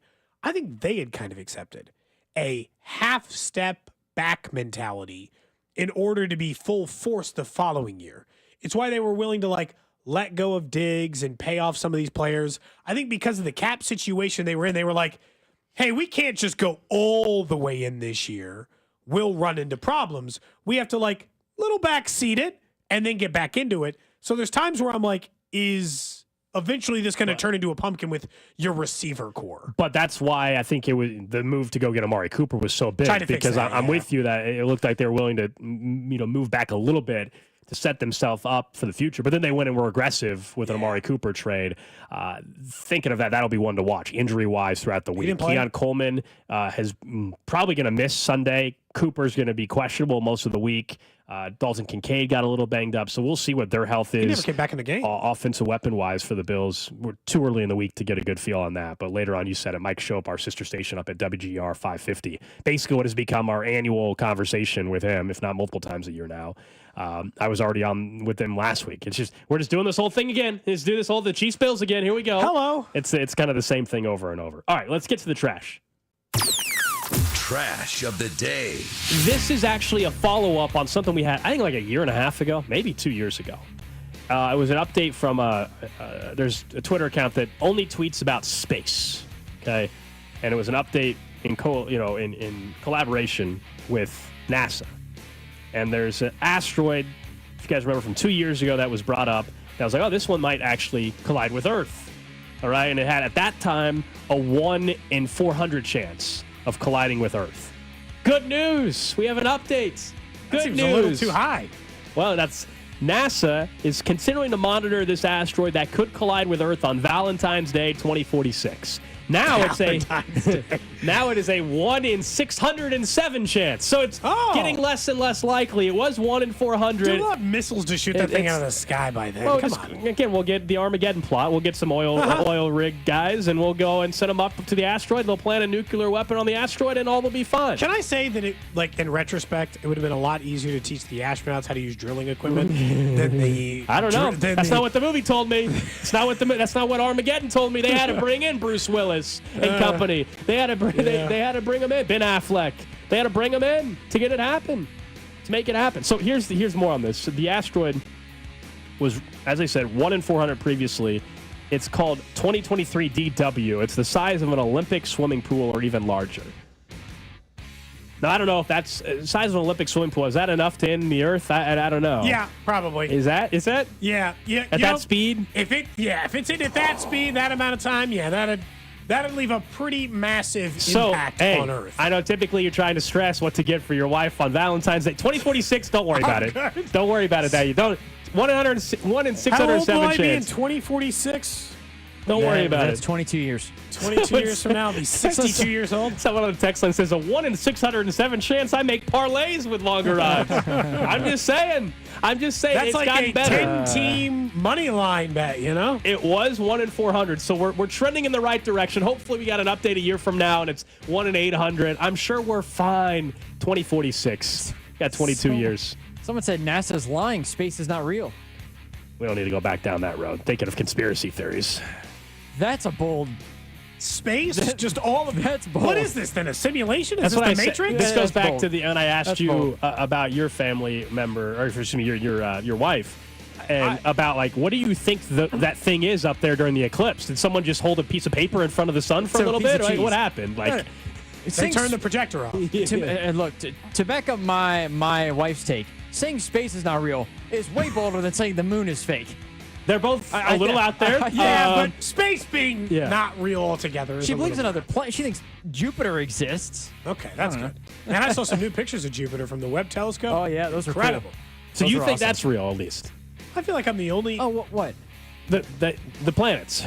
No. Bree thinks that. Yes. Yeah. My wife does. Drew, I was really happy to hear you say that. I feel like we're in the minority of people. Anytime I bring up the new photos of the Webb Space Telescope, I feel like no one else is looking at those. Yeah, Every now and then they're so cool, dude. Oh yeah, something pops up on the Did you timeline see with you didn't space, see the and new I ones like of Jupiter? No. It's really cool. Like this is Jupiter. It's like the clearest photo ever. I think That what it is was. pretty amazing. Yeah, they're the clearest photos of all time. I mean, they were way up in there. Giving you the holes. It looks like ducks on a pond. I'm just telling you, it's Well, Jupiter. it looks like ducks are on a pond. That's what that looked like there. They got even closer up photos of the giant spot. Whole thing. Someone says, can I parlay that with a super volcano eruption? What's the odds? Again, you're going to get better odds tonight on a same-game parlay over Is at that like FanDuel. choosing the champions of Earth's destruction? Yeah. You're choosing them all together? I mean, based on a 1 in 607 chance of the asteroid, that's a first touchdown for 8chan tonight or something. You know what I mean? Yeah, you got to be thinking like a long odd. I mean, if it was actually 607, it'd be like betting an offensive lineman to get the first touchdown. In like fairness, a center to accidentally recover a fumble. In fairness, you guys have never been there, therefore you cannot prove it. Technically, Again, we are in space. That's correct? true. I haven't. But other people have been. Am I allowed to prove it that way or no? Again, that's the problem. We can, if you don't want to believe something, you can say it as much as you want, and it's accepted more than ever before. Up next, we will get to the Chiefs' red half hour, back into the unbelievable field goal block, and one thing that the Broncos have shown the Chiefs. This is Cody and Gold on your new home for Chiefs football. 96.5, The Fan. Brought to you by Heartland Men's Health, the leader in men's sexual health. Thousands of men have been successfully treated for low T, ED, and more, all with discretion and compassion. Make your appointment at heartlandmenshealth.com. You know, people ask you, hey, man, do you really drive a Tiguan from Volkswagen Lee Summit? I said, of course I do. I sent out a photo from my Twitter account earlier today, Cody B. Tapp over there, where I showed you my silver 2024 Tiguan, which I got at Volkswagen Lee Summit. It was a really easy decision for me. I made it seem harder than it was because I drove to 12 different dealerships, drove 15 different cars, tried a bunch of different stuff, and figuring out what kind of car I wanted. To settle in on Volkswagen treating me well for 10 years, I'm going back to it, but bigger than ever with the Tiguan, and got that third row for the kids and all this stuff. Plus, they're offering a winter clearance sale. You can get up to $8,000. That's $8,000 off remaining 2024 Volkswagen models. That's Jetta, Taos, Tiguan like me, Atlas, and Atlas Crossport. Or you can get up $5,000 off MSRP on the 2024 Jetta, Taos, and Tiguan, or the 2024 Atlas for up to $8,000. So, I mean, a huge discount available to you. Or you could choose a 0% APR, which I've told you I've done, or they've got sign and drive leases where you can pay $0 down and $0 next month on select VW models. The point is, there is a deal for you at Volkswagen Lee Summit. You just need to go to VWLeeSummit.com to see which selections they have for you. Do the same thing I did. Choose the right car, go to Volkswagen Lee Summit, VWLeeSummit.com to start choosing. I'm McCall with Lee Summit Subaru, and our hotline is open. Annie from Kansas City, what's on your mind? I want a dealership that I can trust for a lifetime. Is that you? We're Google's highest review rated and only locally owned Subaru retailer in Kansas City. That's a good start. I just want a great deal. That's all. How about 0% financing on select 2025 Subaru models? That'll get you a low monthly payment. Fall in love with driving again at Lee Summit Subaru. Google highest review rated Subaru retailer in Kansas City based on 2023 Google Analytics. Dick Ray, he's your heating magician. Dick Ray, he's a man on a mission. In the dead of winter when the furnace is broken and a chill is in the air, you can call Dick Ray and he'll fix it up with care.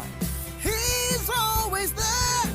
Call Dick Ray, he's your heating magician. Hey, it's Dick Ray. Schedule your furnace tune-up today. Only $79. Call 913-DICK-RAY. It's Thirsty Thursday at Hy-Vee. Time to stock up the bar and fill up your tank.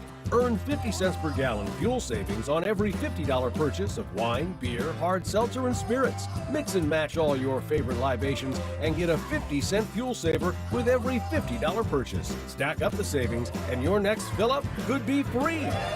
Don't miss Thirsty Thursday at your Kansas City, Missouri Hy-Vee. Product promotion differs by location. Offers valid where legal, available while supplies last.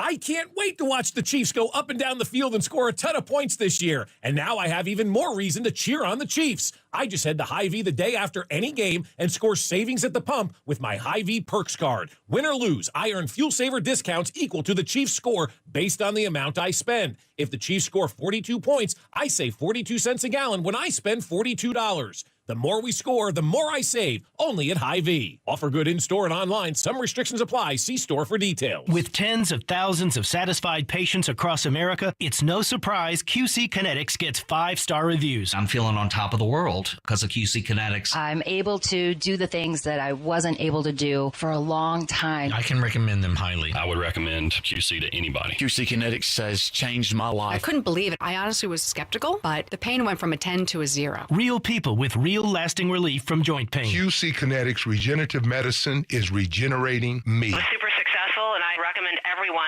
seek out QC Kinetics as an alternative to surgery. This non-surgical approach is definitely the future. I tell as many people as possible. I am an ambassador. I love QC Kinetics. QC Kinetics, the nation's leader in advanced regenerative medicine. No drugs, no surgery. Call QC Kinetics now for your free consultation. Call QC Kinetics, 816-412-6299. That's 816-412-6299. 816-412-6299.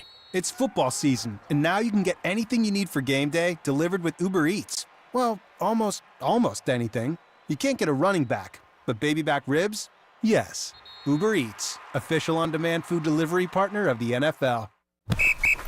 All right, gentlemen, this is Emmitt Smith on behalf of Depend, and I've got the perfect play. Run straight to your doctor's office for a life-changing catch. Because when prostate cancer is caught early, it's up to 99% treatable, and one blood test might be all it takes. And now through November, Depend is donating to the Prostate Cancer Foundation for select purchases. Talk about a great play. From September 1st to November 30th, Depend is donating 40 cents to the Prostate Cancer Foundation for Depend Shield Guards Real Fit products purchased in the U.S. up to a maximum of $300,000 void in Mississippi. It's football season, and now you can get anything you need for game day delivered with Uber Eats. Well, almost anything. You can't get a running back, but baby back ribs? Yes.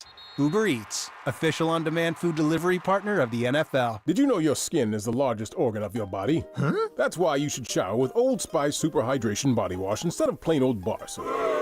Love your skin by super hydrating it with vitamin B3 and glorious notes of vanilla and shea. Did you know that my super hydrated skin is the second largest organ of my body? The first is my heart. Old Spice. Men have skin too. Old Spice Super Hydration Body Wash. 24/7 renewing moisture. With daily use. What's up, sandwich heads? Today on Steve-O's Sandwich Reviews, we've got the tips and tricks to the best sandwich order. And it all starts with this little guy right here. Pepsi Zero Sugar. Partial to pastrami, craving a Cubano. Yeah, sounds delicious, but boom! Add the crisp, refreshing taste of Pepsi Zero Sugar and cue the fireworks. Lunch, dinner, or late night, it'll be a sandwich worth celebrating. Trust me, your boy's eaten a lot of sandwiches in his day, and the one thing I can say with absolute fact, every bite is better with Pepsi. It's been a long time.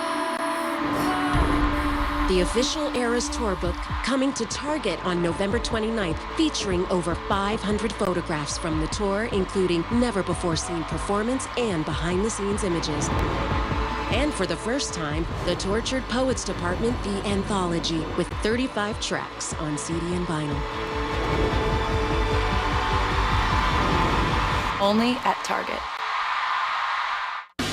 Sponsored by Robert Half.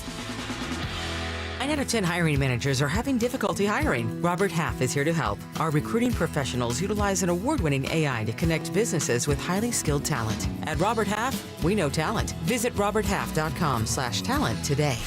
You're listening to 96.5 The Fan from the Mission Plumbing, Heating, and Cooling Studios. Welcome in to the Chiefs Red Half Hour.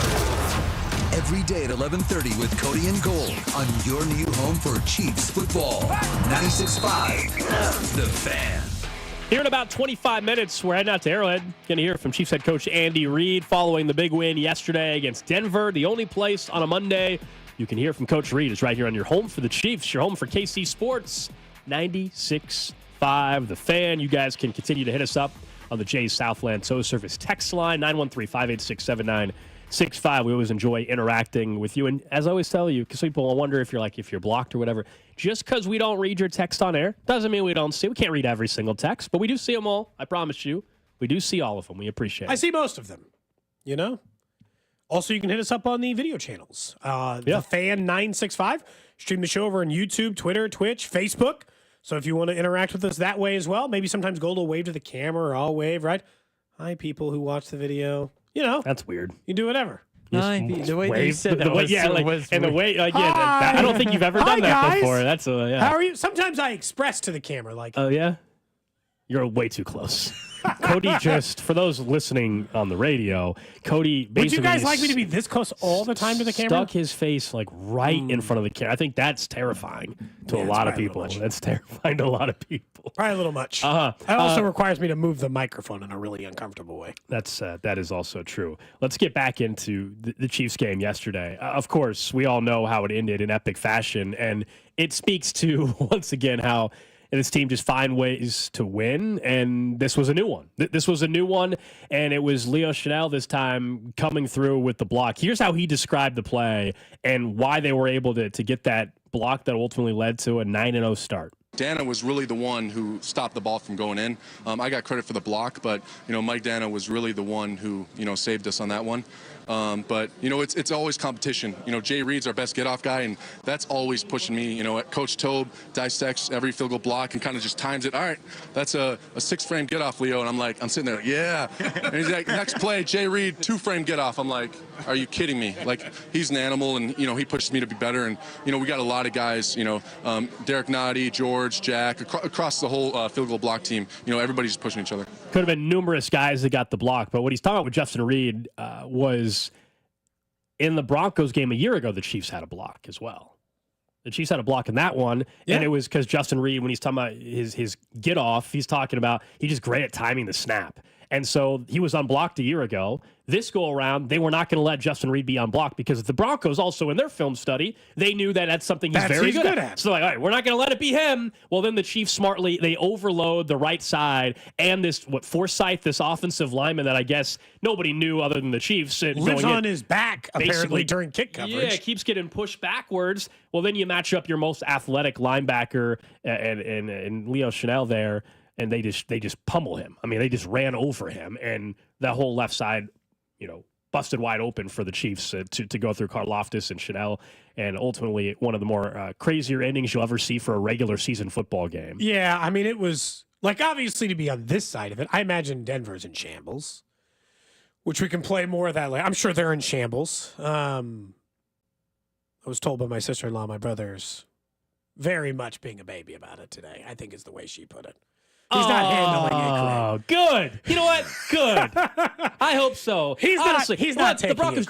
You had your time. You took the easy escape route. You took the easy exit, and you went and shortcutted everybody and got Peyton Manning and won. The Chiefs tried to do that. Screw it. I don't feel bad for you at all. No. This, as we said earlier, this is the Chiefs' time. You got to get in line, and you got to wait it out. Denver, Charger, everybody in the AFC.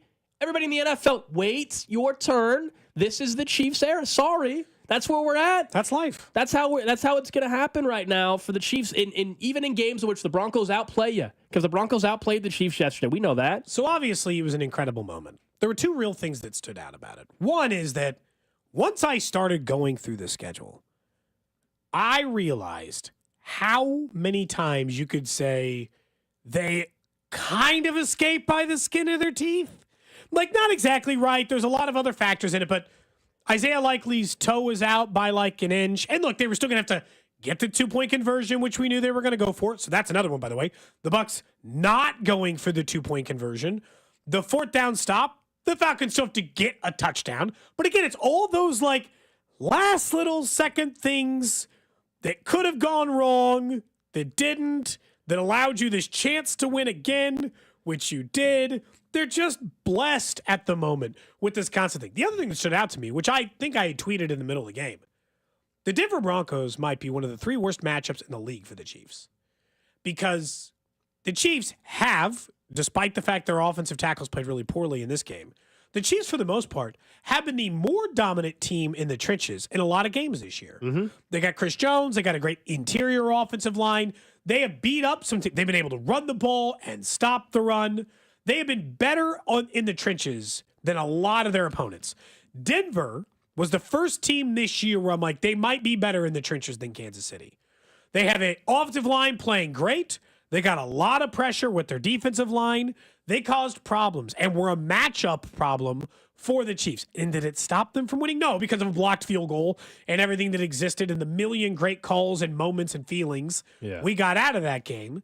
But they're just a bad matchup for Kansas City. That game coming up in a month from now or whatever will be a dogfight too, or 2 months. It's the final game of the regular season. It is the final game, yeah. So who knows what that means. For the Broncos, it probably could mean a playoff spot. We'll see how they keep playing. Could mean Carson Wentz for the Chiefs by that time. And that hopefully, it depends if the team's undefeated. There's so many factors what that game could look 100 different ways.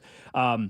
But in terms of what you were saying with the offense and defensive line for the Broncos, this is why I think on Friday's show, Thursday's show, I know we were discussing in passing downs, the Broncos had been graded out as the second best offensive line, only behind the Colts in normal pass sets, and they done a good job protecting Bo Nix. And so we wanted to see what the front four could do if they didn't have to blitz for Kansas City. And we saw when Spags dialed up aggressive blitzes, they, of course, were able to get to him early on. That's the Najee Johnson sack. They blitzed McDuffie and Najee Johnson on one play. Which is a wild play. Yeah. Think about blitzing your number one and number two corners. So you're like, that's probably fine. They had success there, but then there were other times where obviously Bo Nix was able to move out of the pocket and have success. He played pretty well yesterday. But this team, if you go game by game like you kind of were as well, there's probably 5 or 6, I think 5 guaranteed, maybe 6 of the 9 wins, whereas essentially the last play of the game. Yep. They found ways to win. And this was a good one to win, but also for what you were saying about the physicality. Because other than the Tampa and the 49ers game where they have a future Hall of Famer and Trent Williams at left tackle, this is about as good as it gets for the offensive line you're going to face. Broncos, Bucks, and Niners. I think they've already played the best offensive lines they're going to see. Now they play the Broncos, as you said, again later.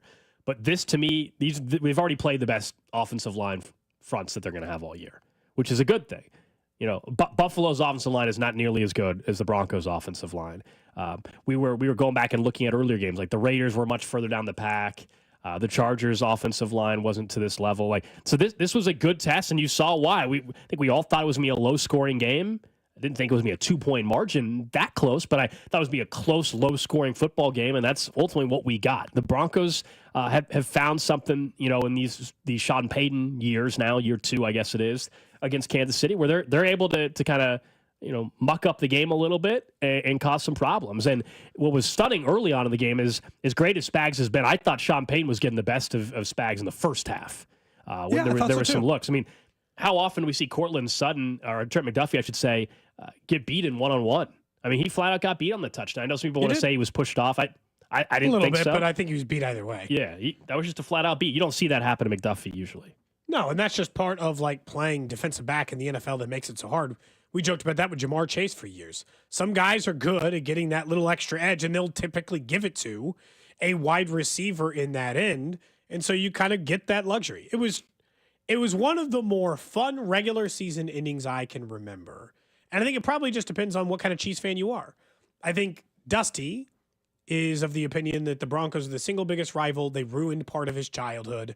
They did all those things. For you, it's probably the Broncos or the Raiders. I think for most people, my age, your age, that range, the Broncos are the team they hate the most because they won 3 Super Bowls somewhere in your lifetime. Leading, the 2 back-to-back in the 90s and the one with Peyton Manning in the mid-2000s. So to have a blocked kick go like that, but I also, to call it an accident or luck, when your record is what it is against the division, when every year, and I know some of it feels like deja vu, you're like, why are we mentioning this? Every year, I got to drive up to St. Joe, sit at a practice, when Andy Reid is like, it's division day. And what did we do today, kids? We spent our entire week at training camp, one of the 6 we get. We spent the entire week at training camp this week doing what? Only caring about how to beat the other teams in the AFC West. We don't care how good they are. We don't care if they're supposed to stink this year or be great this year. They get a whole ass day to themselves, and we're going to figure out every little tiny way to beat them. and then the end result is 33-5 against your division if you're Patrick Mahomes, that doesn't happen by accident. Well, I would still say, while it's uncommon to get a field goal block, what'd you say earlier? 97% of all kicks 35 and under have been good. This year? It is unlikely. 97%. I think we sometimes unlikely with lucky, and it unlikely result. But then when you listen to Tobe and the players after the game, and you find out some more backstory on that particular play call, that wasn't luck. Now, does it take perfect execution? Absolutely. They perfectly executed the field goal block. I don't call it luck when you tell me that you saw on film that there's an offensive lineman that you look at that has struggled to stay upright on field goal protection throughout the last 4 weeks. And so you see that and you say, okay, how can we take advantage of that? And you have a field goal block call that you used also in the Super Bowl that led to the extra point being missed by Moody, I believe, against the 49ers. Yep. The fact that was a call you used again and you overloaded that side because you knew there was a player that was already struggling. That's not, I call that preparation. I call that execution, not necessarily luck. Are they low percentage execution? Low percentage, it's like the Hail Mary with Aaron Rodgers. It's not luck when he completes them all the time. It's something about the way he throws the ball, right? There's an advantage in it. The way that they do those low percentage plays, he still hits him at a low percentage, but at a higher percentage Gold than any other person in the league. That's what matters. You know what the biggest surprise for me one of the biggest surprises of the game was theirs? Were you guys shocked to see Trent McDuffie getting cooked? Of course I was surprised. I mean, that was like weird, right? Yeah. Cortland Sutton was making Trent McDuffie look bad. Yeah, he had a rough day. He beat him like 5 times. Hadn't seen that in his career. Yeah, that's the first time. Sutton had 6 catches for 70 yards. That was footing?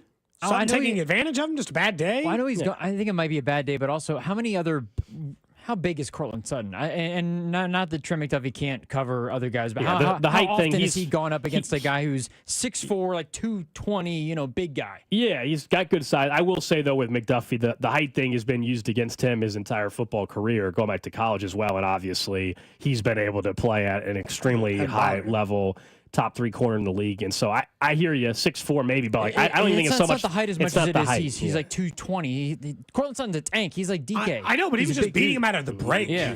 Like some of he those wasn't going up and physical. Yeah, he wasn't going up and mossing him. Like, that's not what it was. He was just beating him at the point of attack. Look, this is the easy one versus like what we were talking about with Kingsley earlier. I'll just chalk this up to a bad day at the office. I was surprised by it because I've never seen Trent McDuffie have a bad day at the office, as far as I can tell, in his 2.5 years of being in Kansas City. But, he just had a bad day at the office. He got beat by a wide receiver pretty consistently. Do I hope other teams take this as a chance to continue to attack Trent McDuffie? Go for it. Go nuts. Because in that first career interception's coming eventually if you actually start throwing at him. I do not think it's an accident that we spent 8 weeks, Gold, watching teams completely avoid Trent McDuffie. This probably boils down to the young quarterback don't know any better, right? Whatever. Not as complete as anyone because Cortland Sutton was winning and winning and winning. Looks like the smart decision to attack Trent McDuffie. Good for Bo Nix for being aggressive enough to keep attacking Trent McDuffie. Do I think this means anything? No, he's been one of the league's best corners all year. It's hard to play corner in the NFL. This is his worst game of his career, arguably. And he gave up, 5 for 80 and a touchdown? Yeah, if my number one corner is having the worst game of his career and it's only 60, 70, 80 yards and the opponent only scored 14, I think it's not you know what I mean? It's not that stat of Marcus Cooper when Peyton Manning was pointing at him. In a game in which you say it was his worst game, they still only gave up 14 points. Let's not kid ourselves. The defense still was pretty damn good yesterday. I do want to, along the lines of the defense, a question for you guys. Is there any level of, because I know the theme of the last year and a half has been the defense always gets the stop when they need to most. Last week, Baker goes down the field, scores a touchdown. Special teams is the one that saved the day. Otherwise, the defense, again, let them go down the field a little bit to get into that chip shot field goal range. Is there any concern whether they're out on the field too much? It's not even the McDuffie thing. It's just they've allowed the second half Spags shutdown, lockdown defense has been good, but not late in the end of the game where you need that drive. They haven't been able to deliver the last 2 weeks. The final drive is the more concerning thing. Because if you look at it in totality, they don't have serious problem. They gave up 14 points. Or it would have been 17 had the kick gone in, right? But when you look at the final drive, sure. I think, also... They gave up 0 points in the second half, guys. Yeah. No, I know, but I'm 0 saying... 0 points in the second half. I know, but I'm saying if if they would have won, I know it's would haves, but if they would have won the game, the defense would have been the reason that they lost the game because they gave up that drive. But I also wouldn't have been mad at the defense. It would have been more because Butker put him at the 40-yard line. That's where I was going with it. Because we've seen it the last 2 weeks. If they do lose both of those games, the defense gives up those drives late. Yeah, is that a concern potentially going forward that you look at? I'll give up 17 every day, 100% of the time. You want to just lock me in and the Chiefs only give up 17 points every game for the rest of the year? I'll lock it in. Lock it in. Fine with me. That's about what they're giving up, by the way, on the season. They currently sit at still the 5th lowest points against in the NFL. The Broncos are 4th because the 16 they gave up to the Chiefs was still below their season average. Right now, here are the team's defenses, top 5 in the league. The Chargers, of all teams, because remember how bad on defense they've been the last 5 years? Harbaugh's a much better coach. Under a defensive-minded coach? Yeah, because they don't make mistakes, which matters a lot in defense. 13.1 points per game. Pittsburgh Steelers, 16.2 points per game. The Minnesota Vikings, 17.4. Denver, 17.7. Philadelphia and Chiefs tied for 5th at 17.9. I mean, they're a top 5 defense. Those are, I think, pretty consistently the 5 best defenses all season. And when you look at it for top 10 points per game offense, top 10 points per game defense, there's only 2 teams that exist inside of that realm. It's the Lions and the Chiefs. And I think that there's probably a reason why one of them has 1 loss and the other has 0. And they find ways to win even when mistakes happen. They won when their quarterback threw 5 interceptions last night. Think about that. The Lions won. Their quarterback threw 5 interceptions. It was a great game. They held the Texans scoreless in the second half. Who do you think's feeling worse this morning? Houston Texans fans or Denver Broncos fans? Texans fans, because their expectations were AFC title game kind of stuff. Broncos, they're still probably exceeding expectations. Their playoff team as of this morning? As of this morning, they would be. Okay. Both of them would be, but yeah. Like a game or half game or whatever. Yeah, but like the Texans, I know they didn't have Will Anderson or Nico Collins last night, so maybe they're holding on to, hey, we aren't full strength, and so we'll be fine. They should be worried that their quarterback, who was great last year, has not been able to elevate the guys around him enough. Even yes, he's got injuries, but you would like to see him elevate, and he hasn't. They had a double-digit lead at home in the second half. The Detroit Lions would have been a great win. Instead, now it's pretty. I mean, it seems kind of obvious. I don't know if you guys agree. Looking at the divisional standings, look, the Texans are probably going to still win the AFC South. Aren't they kind of going to be locked? I mean, I think they're locked into the 4th seed now. I think they're going to. I think they're going to probably because Buffalo or Kansas City, in my opinion, will be the 1 or the 2. Then the AFC North winner, Pittsburgh or Baltimore, will be the 3 based on wins. I think the Texans are now, because of where they're at win loss wise, are locked in the 4. That's problematic for them. You know what that means? If they win their divisional round game, depending on all that, there's a chance the Texans have to come to Kansas City in the divisional round, which is the worst case. You try to avoid Kansas City as long as you can. Obviously, at least on that end. Somebody did point out, they said, look at the offenses the Chargers have faced. Okay. I honestly haven't looked. Let's see. They have faced the Raiders. They stink. Panthers stink. Steelers stink. Chiefs. There you go. That's a good offense. Broncos, not a good offense. Cardinals, good offense. Yeah. Saints, especially when they were facing the Saints. Browns and Titans. Okay. Maybe they're not the league's best defense from a point, like they are points per game. But also, you play who you play. Last year, the Chargers defense, with pretty much the same players, could have played all of these same teams, and they would have given up 25 points a game. This year, they're managing to do 13. So either way, they're better. Maybe they're not as daunting as they're making it seem, but they held Kansas City to 17. They held Arizona to 17. Those are good offenses who they did not allow to score a lot of points. Matter of fact, do you know what the high water mark for points allowed for the Chargers is this year? Like 23? 20. 2-0 to the Pittsburgh Steelers. Every other team, they have actually been statistically more likely to give up single digits than to give up 20 this year. That's a good defense. Coming up next, the only place you can hear from Andy Reid is right here on 96.5 The Fan. I'm sure he'll be asked about that left tackle situation with Wanya Morris. Where does that stand? That's next. This is Cody and Gold on your new home for Royals baseball. 96.5 The Fan. Brought to you by Heartland Men's Health, the leader in men's sexual health. Thousands of men have been successfully treated for low T, ED, and more, all with discretion and compassion. Make your appointment at heartlandmenshealth.com. The NFL continues on, and there's no better place to get in on the action than on FanDuel, America's #1 sportsbook. You're going to get started with $150 in bonus bets if your first $5 bet wins. So we know the Chiefs are welcoming in the Broncos on Sunday. Why not build out a quick same-game parlay? How about an anytime touchdown once again for Kareem Hunt? Over on rushing yards for Kareem Hunt and over on passing yards for Patrick Mahomes. Just visit FanDuel.com/Alex to make every moment more this season. FanDuel, an official sportsbook partner of the NFL and 96.5 The Fan. 21 and present in Kansas. First online real money wager only. $5 first deposit required. Bonus issued as non-withdrawable bonus bets, which expire 7 days after receipt. Restrictions apply. See terms at sportsbook.fanduel.com. FanDuel is offering online sports wagering in Kansas under an agreement with Kansas Star Casino, LLC. Gambling problem? Getting help is your best bet. Call 1-800-522-4700 or visit ksgamblinghelp.com.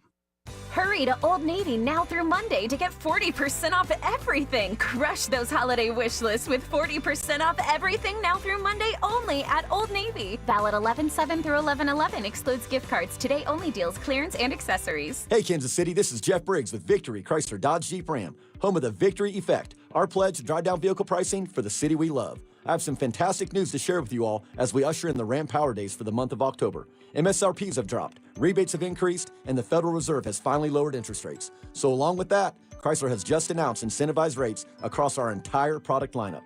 Now, through the end of the month, well-qualified buyers can get rates as low as 4.9% for 72 months on all 2025 Ram 1500s in stock. Not only can you take advantage of this great interest rate program, but as you all know, I'm going to throw unprecedented discounts on top of the incredible rates to get you an affordable monthly payment. If a Jeep or SUV is more of your liking, then come check out the new Wrangler or the new Jeep Grand Cherokee with special rates as low as 0% and once again paired with Victory's industry-leading pricing. Visit us at Kansas City's only automotive outlet mall, the Legends Auto Plaza, on the southeast corner of 435 and Parallel, just east of Nebraska Furniture Mart, or online at victorymotorskc.com, where our first price is better than their last. There are several reasons folks buy replacement windows for their homes. To improve the looks, make their home more comfortable, or the granddaddy of them all, to save money on their energy bills. And what if you could get triple glass windows for the double glass price? You'd say, Bob, I think the butter has slid off your noodles. But I have 3 words for you. Thermo King Windows. Their triple glass windows are more than 30% more efficient than their next competitor's windows. These American-made beauties are built like a Sherman tank, but with the looks and style of a luxury automobile. And you can take that to the bank. Of course, they'll probably look at you funny and ask you to move aside, at which point you just smile and say, Thermo King Windows. Call today for your free, no-obligation estimate and window consultation. 888-KING-WIN or online at thermokingwindows.com. Thermo King Windows. You could be on the 50 at GEHA Field for the official coin toss at a Chiefs home game this season. Enter to win at Chiefs.com/GEHA. GEHA is the proud partner of the Kansas City Chiefs. I'm a call with Lisa Mitsuber, and our hotline is open. Annie from Kansas City, what's on your mind? I want a dealership that I can trust for a lifetime. Is that you? We're Google's highest review-rated and only locally owned Subaru retailer in Kansas City. That's a good start. I just want a great deal. That's all. How about 0% financing on select 2025 Subaru models? That'll get you a low monthly payment. Fall in love with driving again at Lisa Mitsubiru. Google highest review-rated Subaru retailer in Kansas City based on 2023 Google Analytics. Dick Ray, he's your heating magician. Dick Ray, he's a man on a mission. In the dead of winter when the furnace is broken and a chill is in the air, you can call Dick Ray and he'll fix it up with care. He's always there. Call Dick Ray, he's your heating magician. Hey, it's Dick Ray. Schedule your furnace tune-up today. Only $79. Call 913-DICK-RAY. Prescriptions require an online consultation with a healthcare provider who will determine if appropriate. Restrictions apply. See website for details and important safety information. Subscription required. Price varies based on product and subscription plan. Hi, I'm Dr. Peter Stahl, board-certified urologist and senior vice president of men's sexual health at HIMSS. In my 12 years of practice as a reproductive urologist, I've helped many guys with ED. And it has never been more convenient to treat than it is right now, thanks to HIMSS. It really wasn't easy before. You had to take time out of your day, come to a physical office and see a specialist like me in person. Now, through HIMS.com, you can get world-class sexual health care and a full range of treatment options for ED through a 100% online process. It starts with a free assessment from a medical provider licensed in your state who can determine if ED treatment is right for you. If prescribed, your medication is shipped to you for free. So don't wait. Join the hundreds of thousands of guys who've gotten help for their ED through HIMS. To start your free online visit and find ED treatment at up to 95% off brand name prices, go to hims.com/joy. That's hims.com/joy for your free online visit. Yo, yo, yo, Dad is in the house. What do you call the NordVPN Black Friday deal, huh? The Block Friday deal. Because you block online threats. Black Friday, Block Friday. Get it? It's hilarious. Get the NordVPN Black Friday deal and block online threats now. NordVPN is rated as outstanding on PC Mag. Just visit nordvpn.com and discover the benefits of this all-around cybersecurity tool. It will encrypt your online traffic. NordVPN's Threat Protection Pro tool will defend you against web trackers, malicious websites, and malware-ridden downloads. So improve your digital privacy and protection with one simple click. Get the special Black Friday deal at nordvpn.com and enjoy safer internet daily. NordVPN. Cybersecurity built for every day. You're listening to the all-new 96.5 The Fan, your new home for Chiefs football. KFNZ FM and AM, HD1 and HD2 Kansas City, an Odyssey sports station. What's trending? What's trending here on Cody and Gold, presented by Baker University, where graduates earn higher salaries and land jobs faster than any other university in Kansas. Applied today at bakeru.edu. We are expected to hear from Andy Reid momentarily. The only place to hear from him is right here, 96.5 The Fan. Of course, that blocked field goal, the story out of this one. 35-yard attempt, well within his range. 18 of 20 this season. His left, and one of those misses a 60-yarder to end the half. 35-yard attempt from the far hash. Dixon, the punter, will hold. Raboni is the long snapper. Lutz waiting for the snap. Placement is down. Lutz's kick is blocked! It's blocked! It's blocked! The Chiefs blocked the kick! They're going to stay undefeated! The Kansas City Chiefs blocked a 35-yard field goal attempt! Kansas City wins this game on a blocked field goal. Mitch Holthus, of course, on the call. That's Danon Hughes laughing in the background. Yeah, just a little chuckle from Danon. Like, you got to be kidding me. Did you see him lighting up a cigar after the game, Yeah, too? he was in the parking lot chilling by his car because, look, as you guys know, it takes a little while to get out of that parking lot. You might as well just sit back, relax, and enjoy that one. Maybe we can talk about it later in the week. I did pull it up. Over on DraftKings, Andy Reid is currently listed as the favorite to win NFL Coach of the Year. Yeah, I'd rather bet on a perfect season because he's not winning it unless 15 win, 16 win, 17 win type of season. He's down to 4-1. Mike Tomlin and Kevin O'Connell and Jim Harbaugh and Dan Quinn all tied at plus 450. Yeah, and again, he's the best coach in the NFL, but that's not how this award works. No, not typically. Next up on What's Trending, Kansas gets the win over Iowa State over the weekend. MU gets the win over Oklahoma. I would say the win over MU in a little bit of dramatic fashion, as it just a comedy of errors to the Benny Hill music eventually closed that thing out. Look, I spent a huge chunk of that game wondering how Pine even got a Division I scholarship to play. Damn. Dude, he's bad. I think you can be honest and say that he was not good when he played. Oh, he wasn't good. He showed up when he needed to. Cody's saying you shouldn't have a scholarship. But they got the win against OU, who's having a miserable first year in the SEC. Does that bring you joy? Do you like watching a team like Oklahoma ditch the Big 12 and then be like, oh, God, this stinks over here? Because they have had a terrible year. They have. Great win by Missouri. Much needed problems. if they wanted any chance and doing something miraculous, like getting the playoff, which I still think is the longest of long shots. Yeah. But no chance if you lose to Oklahoma. They have South Carolina coming up. That's a tough one. They have South Carolina coming up. Next up on What's Trending, the Bengals are hosting Xavier Howard on a visit. He is a veteran corner. We brought him up last week when some of you were texting in, and I told you, I don't think they're going to go that route. Just Google what's been going on this offseason. I'll say the same thing. Just Google what Xavier Howard's been accused of. No, it's just an accusation, but it's not good stuff at all.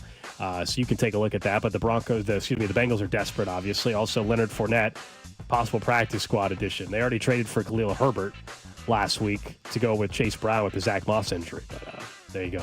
Speaking of people with legal trouble and probably terrible people, Juan DeFranco was arrested today in the Dominican Republic. No, not for the alleged abuse of a minor, which he is currently awaiting trial for in the Dominican Republic. This time for an incident where guns were drawn. He was released on bail after getting out of that. So just another problem for what was formerly thought of as a future phenom, Juan DeFranco, down there in the Dominican Republic. That is what's trending here on Cody and Gold. Of course, also today, Veterans Day. We appreciate all of you that are currently serving our country and obviously those that have served in the past as well. And we're obviously fortunate enough to just be able to be out here just talking sports on the radio and with our freedom that is provided from you guys sacrificing your life. So we appreciate all the vets out there today. We are awaiting Andy Reid. He haven't missed anything. He's not talking yet. So as soon as he's at the podium, we'll go right out there and, of course, bring you that. It's the only place you can hear it, obviously, right here on your home for the Chiefs, 96.5 The Fan. Well, since people are asking and we're waiting. People are like, hey, wait, hold on. I know that he played the other call. Can we hear the other ones? Like, can we get the Spanish call of the blocked field goal? Se viene el bateador Lutz de parte de los Broncos, el número 3.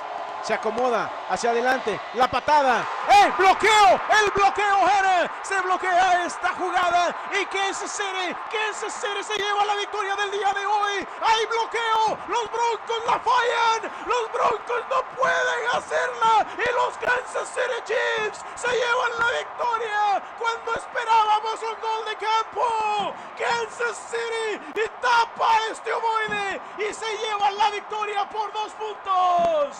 Kansas City se mantiene invicto en la temporada 2024, Hannah. That was on Tico Sports. Awesome That's call. a great call. Tico Sports, by the way, their broadcasts are on the Odyssey app as well if you're looking for the Spanish call. Maybe. I like that excitement. That's a lot of fun. Bloqueo! He's so excited about it. I very much enjoy that call. Is that your favorite call? Mitch's was great. Spanish call was great. Have we played the Kevin Harlan one? We did. I mean, look, they all honestly in each in their own right. We're the pretty Broncos darn good. one. How about that one? Yeah, the What about Broncos living one. in someone's sadness. I might actually enjoy that one because the silence in the call from Broncos radio as the kick is happening. Will Lutz backs up, takes 2 steps to the side, says he's ready. An attempt of 35 yards for the win. Snap, placement, kick on the way. It is blocked.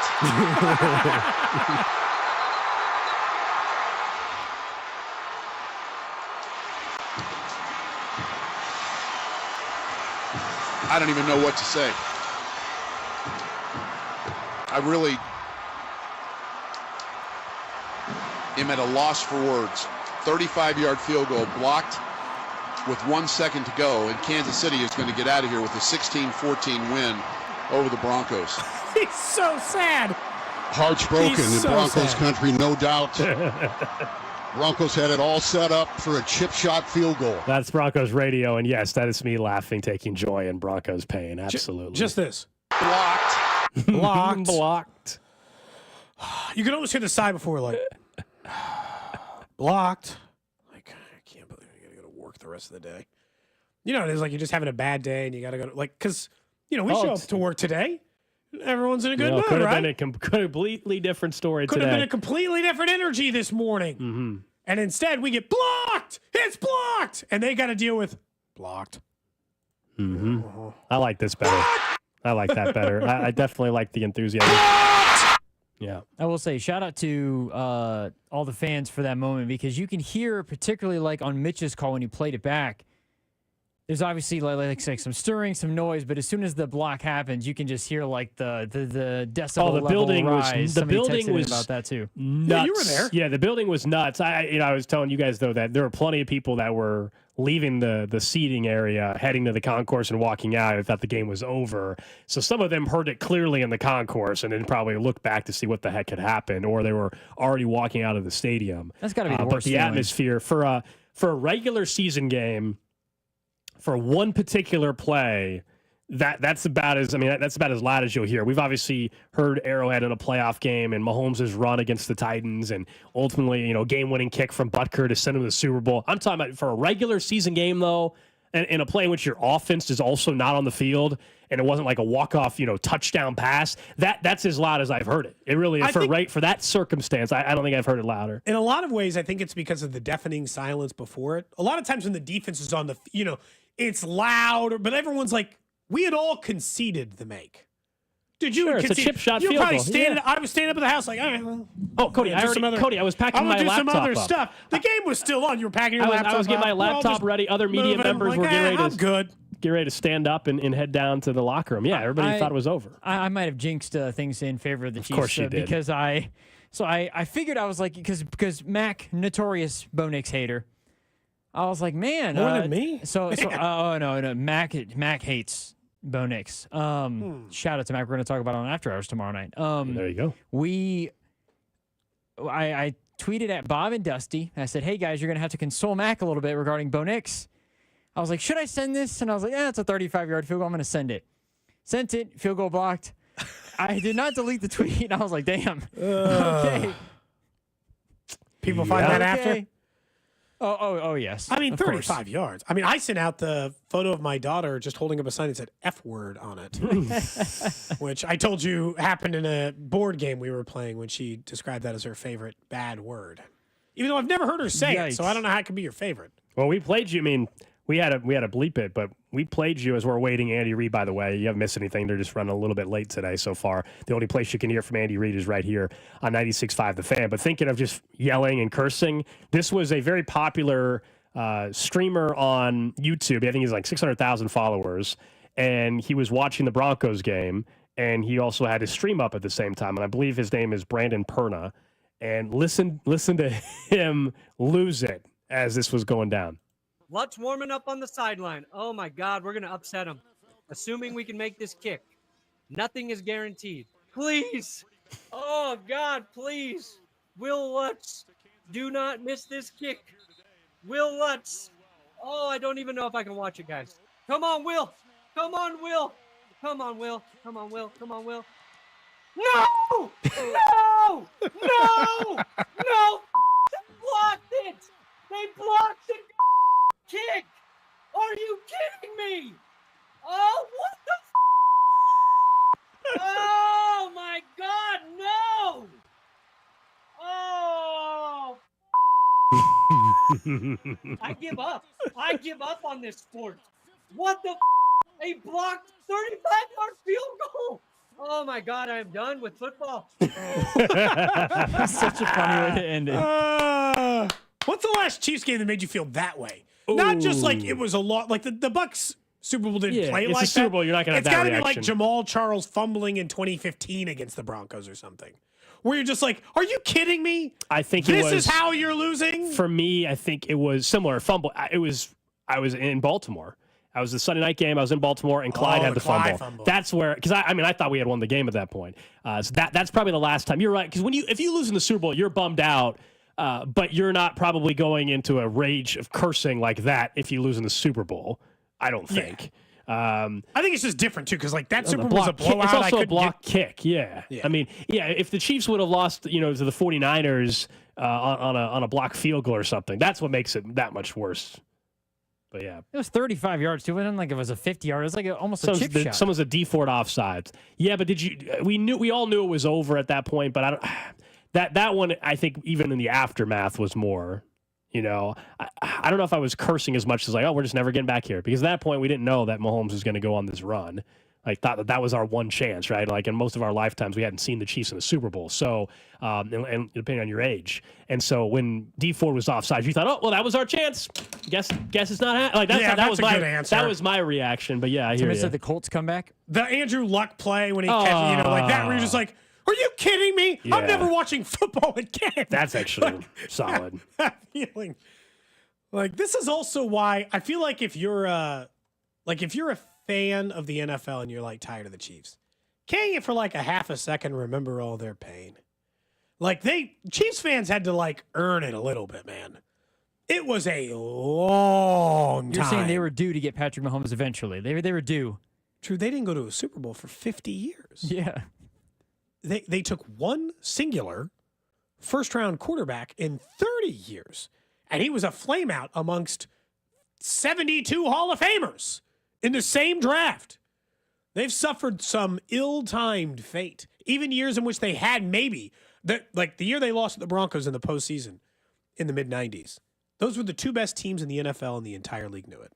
Like, they were the two best teams, and it came down to the bitter damn end. Yeah, I mean, and a lot of people won the mentioning game. Lynn Elliott, of course, right? I mean, of course.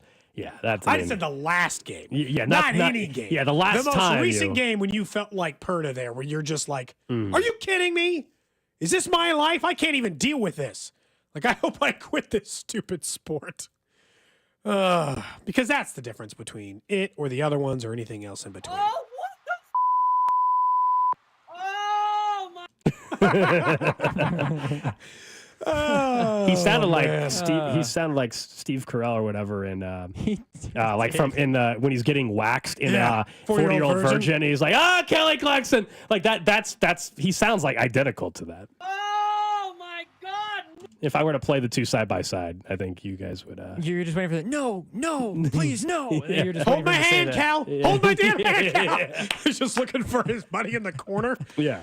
We're still waiting for Andy Reid. So while we're waiting for that, let's talk a little bit more, though, about this offensive line, because I think that if there's one thing out of this game that actually has some major implications that is concerning on the negative side, it's that, right? I mean, we all saw it. We all watched yesterday. We all heard it here on 96.5 The Fan. Wanya Morris is in there. He gets hurt, gets rolled up on, leaves the game, needed help to get to the locker room. Felt like he was for sure done for the day.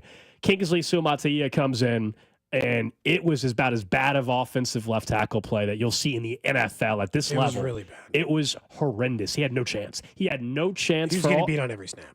For all the talk about his athleticism coming out of the draft, I'm not saying that that's not true, but the first step is just not there. He's getting beat every single time. They tried to chip. It didn't matter. Going to get Mahomes hurt, honestly. So then Wanya in the second half comes back out of locker room, still in uniform. They're clearly taping up his ankle again or whatever, even though there was a knee injury, but just putting fresh tape on, I think.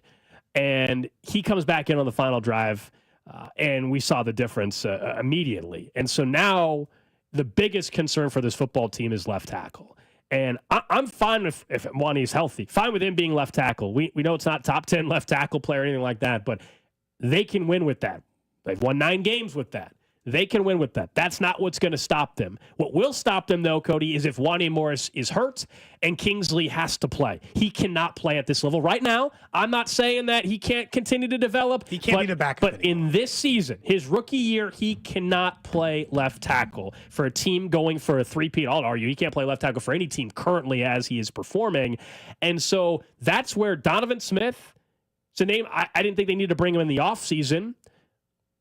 Kingsley won the job in camp. I don't know how, but he did. Donovan Smith needs to be on the phone with Brett Veach. Brett Veach needs to dial his agent up and find out, are you willing to come over here and basically be a backup? And I know some of you are saying, why a backup? Because he's been on his ass for 4 months. Yeah. That's why. Wanya Morris, Wanya's done fine. Yeah, and later Not on great, in the but year, fine. if the play suffers, then you can make an adjustment there. Or if Wanya gets hurt again, at least I know Donovan Smith is capable. Kingsley right now is not capable of playing that position.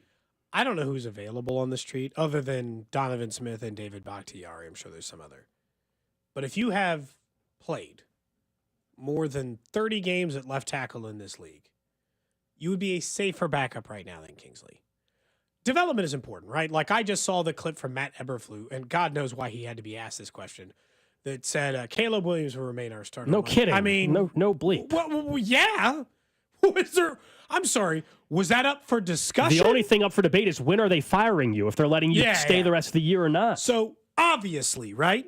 But this goes back to the, it's a developmental league, and you and I both know that offensive line play is down.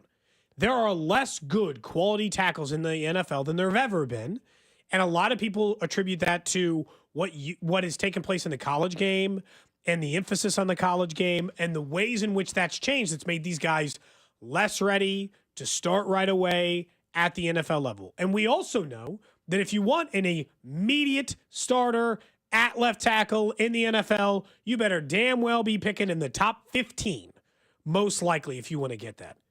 But Kingsley can't play another snap at left tackle this year. I'm sorry.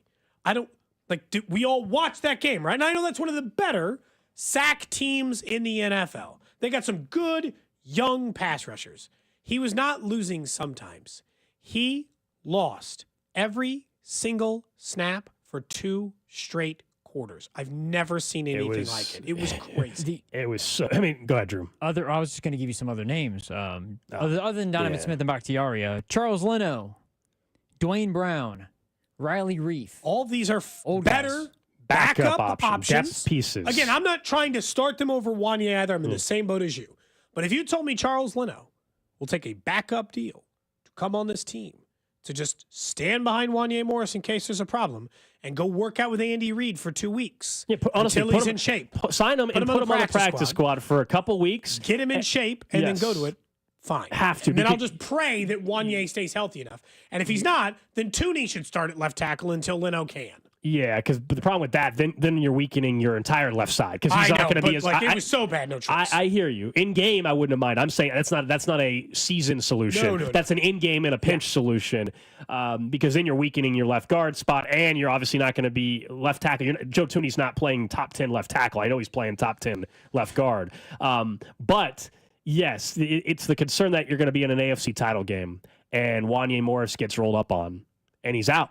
It's an AFC title game and you're up by, you're down 7 and you need a drive with 5 to go and Kingsley cannot be the guy to come in. He just can't. And this is not. I do think it's foolish to sit here and just automatically say he can never play left tackle in the league. I know it looks terrible right now, but you know what I do know? He can't play left tackle in 2024. Somebody from the text line: Donovan Smith, Will Smith, or Aerosmith. Right now, anybody is better. I said Mike Caliendo would have been better at left tackle earlier in the show. Who's their backup guard? Oh, Frank Caliendo might be too. Yeah. Someone's like Eddie Caliendo. Yeah. Look, and it's like it feels like bullying. Or like I'm assuming part of this is a loss of confidence. I don't think that his skill set is so poor that he just can't block anyone at the NFL level. It just feels like he's guessing. Like, and we've all seen that out of a hitter or anything else or any other job. Like, he had no chance at success in that game. Well, you're going to get your quarterback hurt. Worst case scenario, it's one thing to lose the game and not be able to get a pass off.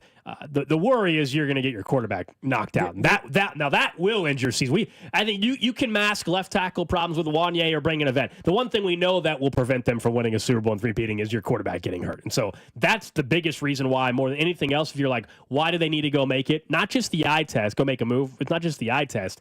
If you're Brett Veach, it's like, I got to make sure my quarterback is not going to get destroyed out there. There was one play I was worried about it where he got beat. The guy... Mahomes was turned to throw to the right side. This is that play where they had the defensive holding call. He got blindsided. I thought he was going to have the whiplash and he got pancaked from behind. Kingsley just.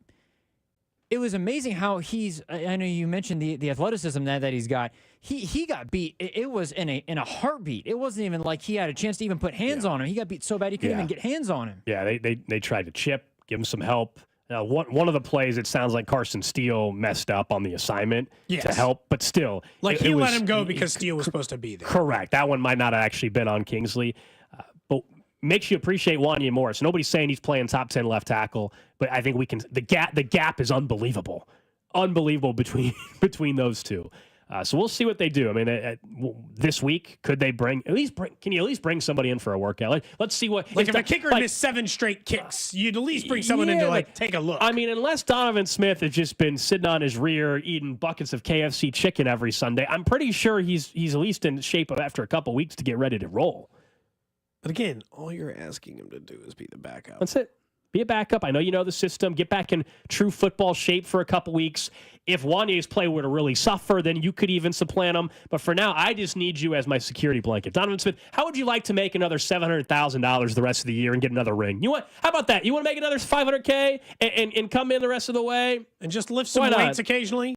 Again, that will be an injury we have to watch real close this week. Is how Wanye feeling, even though he feel like he was supposed to come back into that game. Andy Reid's 25 minutes late. What are you signing a tackle right now? Are they watching Donovan Smith? What are we doing? According to what we were told, it's a meeting. He's wrapping. They're meeting about the left tackle situation. I'm meeting with Brett Veach about available free agent left tackles. Got it. Who knows? All right. Well, because of that, let's get a break in here. When we come back, hopefully Andy Reid is good to go. You hear his Monday press conferences exclusively on 96.5 The Fan. We'll also get to the random question of the day next here on Cody and Gold. This is Cody and Gold on your new home for K-State Athletics. 96.5 The Fan. Brought to you by Heartland Men's Health, the leader in men's sexual health. Thousands of men have been successfully treated for low T, ED, and more, all with discretion and compassion. Make your appointment at heartlandmenshealth.com. Inside the Huddle is brought to you by Blue Cross and Blue Shield of Kansas City. Discover the benefit of blue. You're always better with a roof from JR. We've had more than our fair share of hail and wind this year. Are you playing Roofer Roulette? That's when you bet your roof and your home on the first random roofer to ring your doorbell. Why do that when JR and Company offers a free hail and wind report online at jrstormcheck.com? Just plug in your address and we'll pull a multi-year storm report. You'll know exactly what your roof has been put through and if you even need an inspection. If you do, no one is more thorough and works better with your insurance than locally owned, veteran-owned JR and Company. And if you need a new roof, remember, a roof from JR comes with a lifetime warranty on workmanship. Don't play Roofer Roulette with your home. Visit jrstormcheck.com and remember, You're always better with a roof from JR. Visit jrstormcheck.com. Your attention is precious. Pulled in a million directions for a million different reasons. Blue Cross and Blue Shield of Kansas City works hard to make sure your health insurance isn't one of the many things distracting you from what's important. By making healthcare easier to navigate, we help keep your focus on the moments that matter most. Like dinner with loved ones. Letting you focus on you. That's the benefit of Blue. Learn more at bluekc.com. It's Thirsty Thursday at Hy-Vee. Time to stock up the bar and fill up your tank. Earn 50 cents per gallon fuel savings on every $50 purchase of wine, beer, hard seltzer, and spirits. Mix and match all your favorite libations and get a 50-cent fuel saver with every $50 purchase. Stack up the savings and your next fill-up could be free. Don't miss Thirsty Thursday at your Kansas City, Missouri Hy-Vee. Product promotion differs by location. Offers valid where legal, available while supplies last. I can't wait to watch the Chiefs go up and down the field and score a ton of points this year. And now I have even more reason to cheer on the Chiefs. I just head to Hy-Vee the day after any game and score savings at the pump with my Hy-Vee Perks card. Win or lose, I earn fuel saver discounts equal to the Chiefs score based on the amount I spend. If the Chiefs score 42 points, I save 42 cents a gallon when I spend $42. The more we score, the more I save, only at Hy-Vee. Offer good in-store and online. Some restrictions apply. See store for details. When you have an expert financial partner invested in you, you can't help but feel like a star. Like the new graduate opening their first investment account, the small business owner proudly adding a new location, or the young couple buying their first home. At Community America, we're invested in helping members achieve financial peace of mind with products and services tailored to each stage of life. Member owned, open to all. Community America Credit Union, invested in you. Yo, yo, yo, Dad is in the house. What do you call the NordVPN Black Friday deal, huh? The Block Friday deal. Because you block online threats. Black Friday, Block Friday. Get it? It's hilarious. Get the NordVPN Black Friday deal and block online threats now. NordVPN is rated as outstanding on PC Mag. Just visit nordvpn.com and discover the benefits of this all-around cybersecurity tool. It will encrypt your online traffic. NordVPN's Threat Protection Pro tool will defend you against web trackers, malicious websites, and malware-ridden downloads. So improve your digital privacy and protection with one simple click. Get the special Black Friday deal at nordvpn.com and enjoy safer internet daily. NordVPN. Cybersecurity built for every day. Jake from State Farm. I just beat my running PR, so I'm celebrating with the Banana Bonanza smoothie. Hey, and you can keep celebrating when you create an affordable price just for you by bundling your home and auto with the State Farm Personal Price Plan. Go bananas. I will. Hey, make it a large. Bundling, just another way to save with the Personal Price Plan.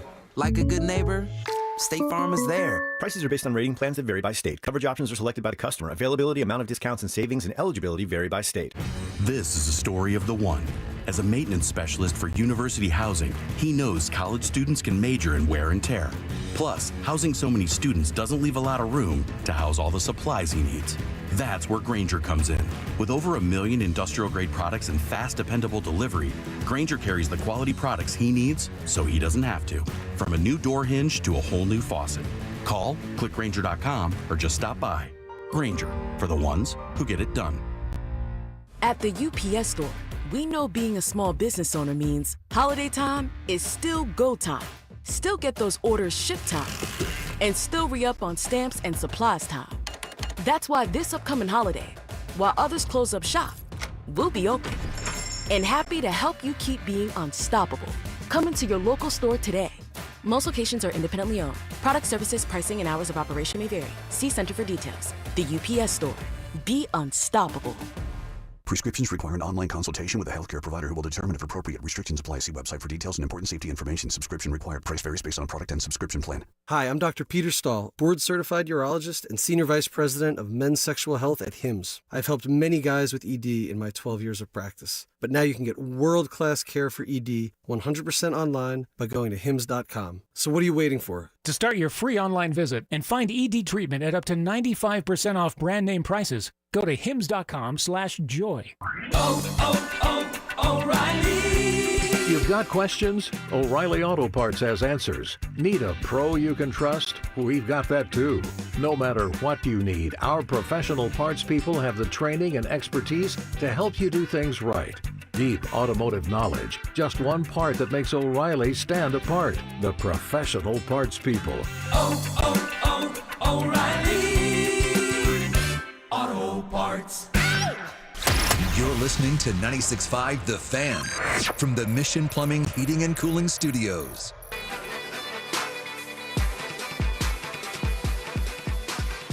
Back here on Cody and Gold, Alex Gold, Cody Tapp, Drew Nixon with you. When Andy does speak, you'll hear him. We're not sure on the time now. It's about 30 minutes late, so we'll see. Dude, I seriously think he might be signing a left tackle. Let's do it. Please do that. I mean, there's more than enough justification in it. So whenever he speaks, he'll speak. That'll be the last update I'll kind of give on it. Whenever we were told that he's ready to roll, we'll go out there. But in the meantime, we'll just move on and act as if it's not going to happen. Real quick, before we hear from Andy Reid and talk some more Chiefs here in a minute, because I definitely want to talk about the defense. Real quick, Royals side note. They announced their game times today. Okay. For like the whole season and some of their promotions, right? Like they're going to give away the like Pasquatch gold necklace that Vinny Pasquantino wears as like a giveaway. Nice. Very good giveaway. But they announced that they're going back to, once again, for every single weekday home game, the games will start at 6:40. That do anything for you? So a full half hour earlier, every single evening, weeknight game. Not just, they usually do it during the school year, but in the summer, too, July, June, whatever. 6:40 start time. 30 minutes moved up earlier. Do anything for you? So for me, no, because asking the wrong person, I don't have kids or anything. But I think it does do something for, and you guys tell me on the text line, tell us on the text line, 913-586-7965. I think it might for some that have kids that, they don't want to have them out till 9:45 or 10 o'clock at night. And remember, baseball games don't take as long as they did 5 years ago. That's the other good thing. So yeah, I mean, I think for some it would. The biggest impact on attendance next year is the fact that this team wins the playoffs. That automatically will increase your season ticket holder base, which should help with the crowds because it's so tough. Like even when they were obviously in the mix for the second half of the season, like they were this year, when your season ticket holder base was as low as it's been, like that's a lot of walk up. That's a lot of single game tickets you're having to sell to make up the gap. Well, if their season ticket holder base is higher, we're not talking about as many single game tickets it's going to take to get these crowds up next year and everything. But yeah, sure, why not?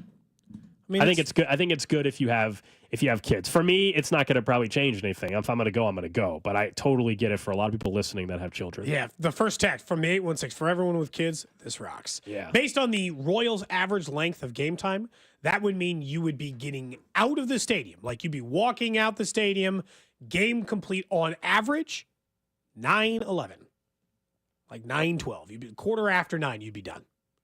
And walk in your car, getting your kids. That's not if you leave, like if you got kids like mine, like you take a 6-year-old, sometimes you're like, look, I know the reality here. We're leaving in the 6th or the 7th. We're trying. We're battling to get through this whole game. Not always a reality. So I might be leaving like 8:30. I'll be getting out in no time. Someone from the 816 says, damn, now I don't have an excuse to go without my kids. Sorry, kids, it's past bedtime. Oh, I've used that any number of times. We had a kid's birthday party from 7 to 9 p.m. My kids are usually asleep before 9, and we saw it. Desmond bumped his elbow and it was meltdown at 8:45. Like, get the hell out of here.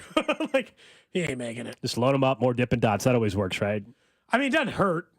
But, I don't have the crowd seats for them, so I gotta pay for those Dippin' Dots. It's like $10, man. They don't want to share. They want their own, even though they've never seen my kids finish a Dippin' Dot in their life. Really? It's a mess. No, they never get through them, man. Like Ever. 3 bites and they're done? Yeah, they get through I don't know. Because by little kid bites, 6, 8-year-old bites, one bite, it might take 300 bites to get through a Dippin' Dot, like a regular sized Dippin' Dot. Mm-hmm. I've never seen them get through one. I bought those kids Dippin' Dots 10 times each. I've never seen one of them finish. That sounds like... And they choose terrible flavors, so because I don't want the money to be wasted, I mean this gross-ass cotton candy flavored Dippin' Dot that couldn't even just get cookies and cream so I can enjoy this, or it's half liquid because they ate it too slow. Miserable. Yep, those are... I hate getting Dippin' Dots. Really? I used I'd to rather love get it. them almost any other snack. I used to love Dippin' Dots, Ugh. man. It's been the ice cream of the future for 40 years, though. But That's what you do as kids. Are like, Dad, please, I want a Dippin' Dots. And it's like, are you going to eat all of it? Yes, I promise. Didn't normally end up getting finished. Never. Yeah, someone says, as someone who drives up from Chanute, Kansas, out south during the week to go to games, that costs less. I hate the start time being earlier because it doesn't give me time to get to the game. So For the longer drive, yeah, I see it. Yeah, that makes sense. But a half hour, I mean, that's enough wiggle room. I feel like if you're I don't want it to be way early. It's not way earlier. If you get off, you see a lot of this at 5. Dippin' Dots slander. Dang. Dippin' Dots slander on the text line. Dippin' Dots I agree with all sucks. these Someone people. says Dippin' Dots are trash. Someone else says Dippin' Dots are overrated. This is all Why the different hate? people. Why the hate? I think they're overrated, but they're still good. Obviously, the joke with Dippin' Dots is that, you've said, you're the ice cream of the future for 30 years, and it's obviously not. But in general, I think the chocolate flavor is solid. I haven't had Dippin' Dots in a couple of years. Now you're making me want some Dippin' Dots, just so you know. Thank you very much. Can you just get that at the grocery store? Don't think more and more there's a knockoff brand of it, I think, at the store I've seen before. I don't know if it's actual Dippin' Dots. Usually Dippin' Dots is only available at amusement parks or ballparks. Events or whatever it might be. Someone says this is the press conference content we're after. Honestly, I wasn't even meant this to be a stall. I just saw that the Royals changed their game time, and I was curious what everyone thought. We can talk about the defense. Yeah, let's do for a that. minute, because I don't think we want to lose sight that even though the Chiefs defense did give up, 22 yards or whatever in the final drive to give them a chance for the game-winning field goal, they did not let up a single point in the second half against the Denver Broncos. And if they'd given up so much as 3 points in the second half against the Denver Broncos, they lose. They didn't score a lot in the second half themselves. They scored 6 whole points in the second half in a game in which they kind of needed to give up 0. The defense came up big again. I know that in the final drive, they got themselves in field goal position. I put that more in the special teams than I put it on the defense.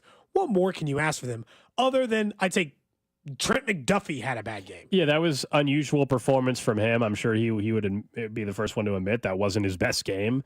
Cortland Sutton got the better of him on that one particular touchdown. I'm not worried about Trent McDuffie by any means going forward. He's been a top 3 corner in football since he's really been in the league almost right away after missing a couple games his rookie season. He's been great.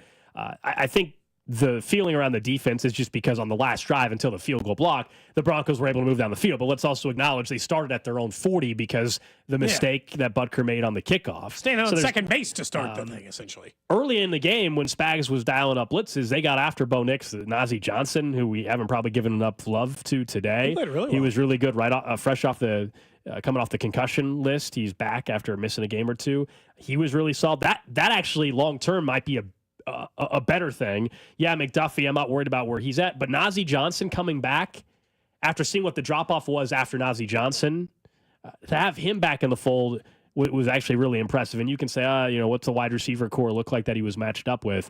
But this week when they play Buffalo, Najee Johnson, all of a sudden, let's say it's Najee Johnson on well, I don't know if Keon Coleman's going to play, but let's say Let's it was just call it Keon Keon Coleman for the Coleman. sake Like, of I feel argument. better about that matchup than I would have before. It allows perhaps Amari Cooper to be with Trent McDuffie. I think I still like that matchup if I'm Kansas City. Same. And I think it just gives him a chance to take advantage of it. When I look back through, the biggest part of the defense in the second half is, I thought in the first half, this is what Spag does a lot of. And this is what I think we make mistakes of when you're ready to like bury the Chiefs defense in the first half because you're like, they're getting picked apart. They could do whatever they want against this defense. It's all coming up bad now. Spags laid back. Spags found out whether or not they could just send 4 guys. If they could get pressure with just Chris Jones. They couldn't. The offensive line did a really nice job. And then what did he do in the second half, Gold? He ratcheted it up. He started sending blitzers from everywhere and took advantage. All right, Andy Reid's press conference on 96.5 The Fan, sponsored by Arvest Bank, making banking easier for customers for more than 60 years. Arvest Bank, proud to serve Chiefs Kingdom. All right, so I really don't have any injuries for you. I think we came out of the game halfway decent. So, but the guys are just kind of coming in, so we'll get all that taken care of here later in the afternoon. As far as the game goes, listen, the win was fantastic to get. We've got places that we've got to work on and make sure we get get covered. The positive was that they didn't score in the second half, and we for the most part hunkered down defensively, and then offensively we've got to clean up a few things. We didn't score as often in the red zone as we wanted to. Penalties, a missed shot there, so. Things that, a couple of those things don't happen very often that happen down in there. And we're normally accurate with the throws and so on. So we've got to clean a little bit of that up. And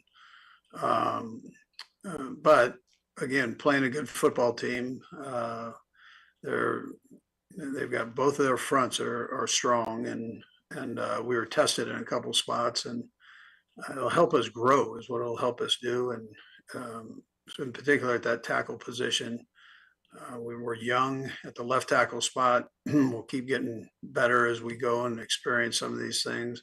I think Wanye will end up being okay when it's all said and done here, as far as his leg goes. And then he was able to come back in and play, and Kingsley will learn from what he had there and keep getting better. And then likewise on the right side, we'll keep growing there. So, and then from a defensive standpoint, they've got a good offensive line. They were physical. Their run game, they got that going a little bit, and teams hadn't been able to do that quite as well as what they had rolling there early. So we can learn from that and get better in that spot too. So, but again. I'm glad we came out with the win. I thought it was a heck of a play there at the end. We overloaded one side. It probably wouldn't have mattered who they had in there blocking, but we were able to get that overload, and we got off on the ball. I mean, if you wanted to pick on one thing there to say was a great job, Justin Reid on the outside is the fastest guy in the NFL on his get off on these field goals. And so teams take and look at that and make sure they take care of him first, which allowed the inside 3 there to really come off and get an explosive. And you saw Nadi kind of went down, and they weren't quite sure how to handle that. So there ended up being a separation, and we were able to get through the cracks there. And, that was spectacular way to end it. I'm not sure I've ever had that experience in my career with a walk-off blocked field goal. So it made it exciting, but I'd rather us really focus in on taking care of business in the other part of the game and get that cinched up. But my hat goes off to Tobe for spending the time to make sure those things all fit together, and for the players just executing and never giving up. Like I told you last night or yesterday afternoon, that the thing that has impressed me with this team is they don't get down, and they're not that's not what they are.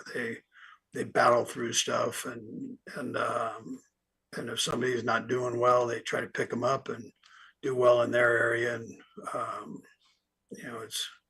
it's worked to this point. We just got to keep getting better and growing as we go. So with that, time's yours. We'll go first, Pete Sweeney. Pete? Hey, Coach, I know you're not a big social media man, but there was an interaction between two of your former linemen, Jeff Allen and Donovan Smith, just kind of hinting at Smith's availability. From a depth perspective, has there ever been a consideration to maybe just bring in Smith or another vet as these two young linemen develop there at left? Listen, that's a Veach's area. I mean, he looks at everything, so I'm not going to say no. But what we do as coaches, and we overemphasize, we're going to focus in on these kids that are here, and they're getting better. I know it's hard to see at times, but there's progress being made, and we're going to be okay as we go forward. So We'll go next to Todd Lebo. Todd? Coach, kind of on that front office follow-up too, if I can. With Kingsley, with a young player like that, how much like mental coaching up has to happen? I know there's maybe not a lot of time to do that during a game, but how important is that side of it as well to make sure his confidence is up? Yeah, sure. I mean, that's all part of it. That's all part of coaching. I'd probably say it's the same way in your business. If you're not confident, you're probably not going to talk very well.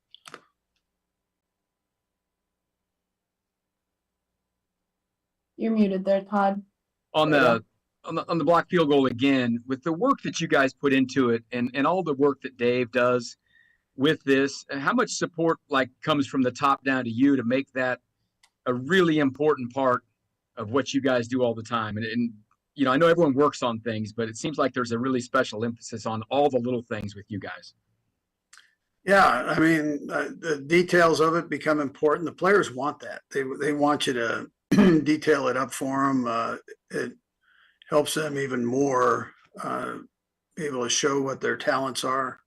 And then as a result of that, hopefully you win a game or two. So, I mean, so Dave spends a lot of time on that right there. You guys watch all that. So you know that there's an emphasis put on special teams and the details of it. So we needed it. So yesterday, that was a big play for us. We'll go next to Matt Derrick. Matt? Hey, Coach, a couple of questions for you. But first one, first time around, Kareem was an important part of your passing game. And yesterday was really the first time that he got actively involved.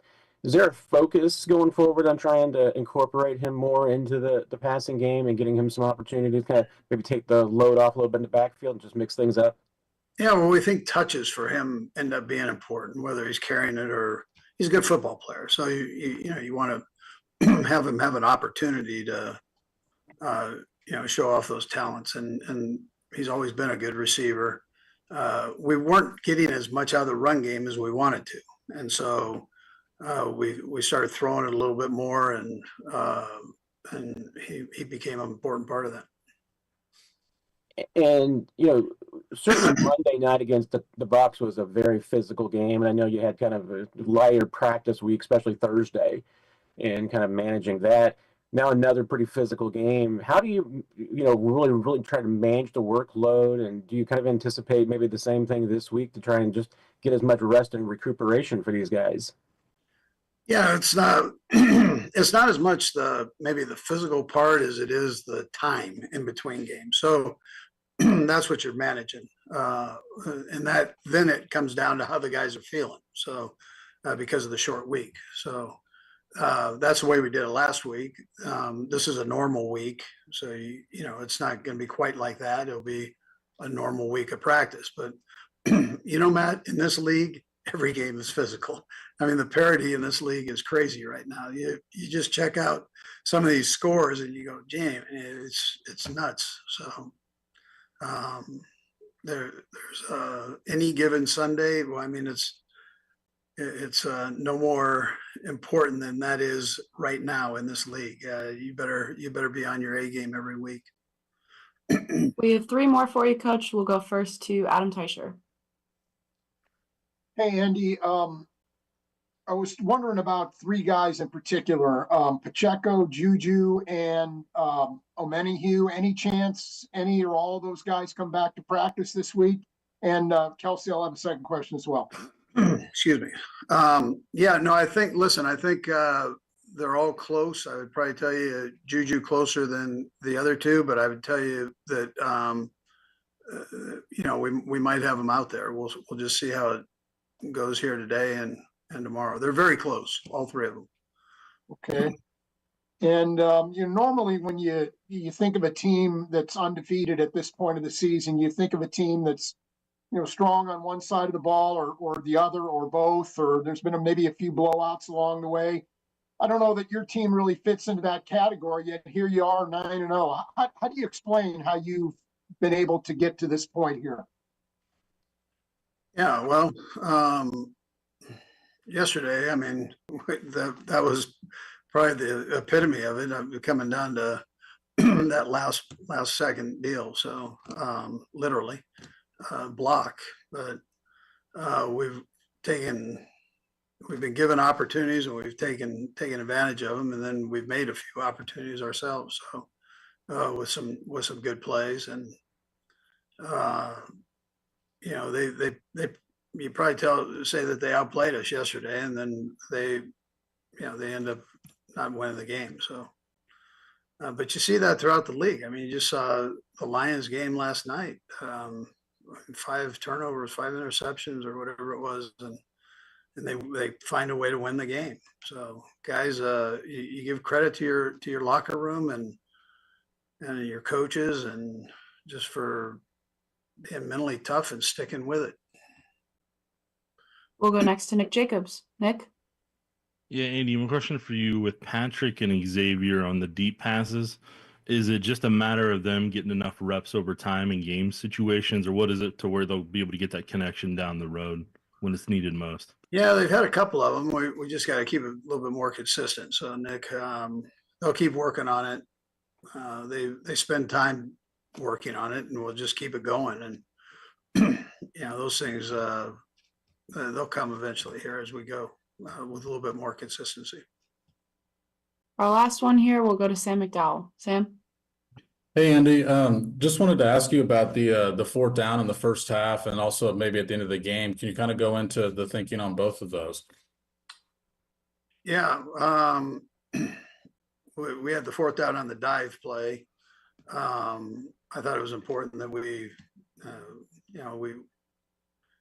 went for that. And then we had the fourth down the goal line in the red zone there. And we wanted to come out with a score. I mean, that's what I wanted to do, make sure. And we had good stuff left over. It wasn't like the package there was empty. So we had some good things we could draw from. Coach, we'll let you get back to it. We appreciate it. All right, so that was Andy Reid here on 96.5 The Fan, sponsored by Arvest Bank. We are proud to serve Chiefs Kingdom. Couple things on the front there, injury-wise. Mentioned that Juju Smith-Schuster is closer than Pacheco and Omenihu in terms of, and maybe even Turk Warden for that matter, of coming back in the mix. I don't know if you guys agree with me, but as I was listening to that, I'm like, you know what? I'll be honest.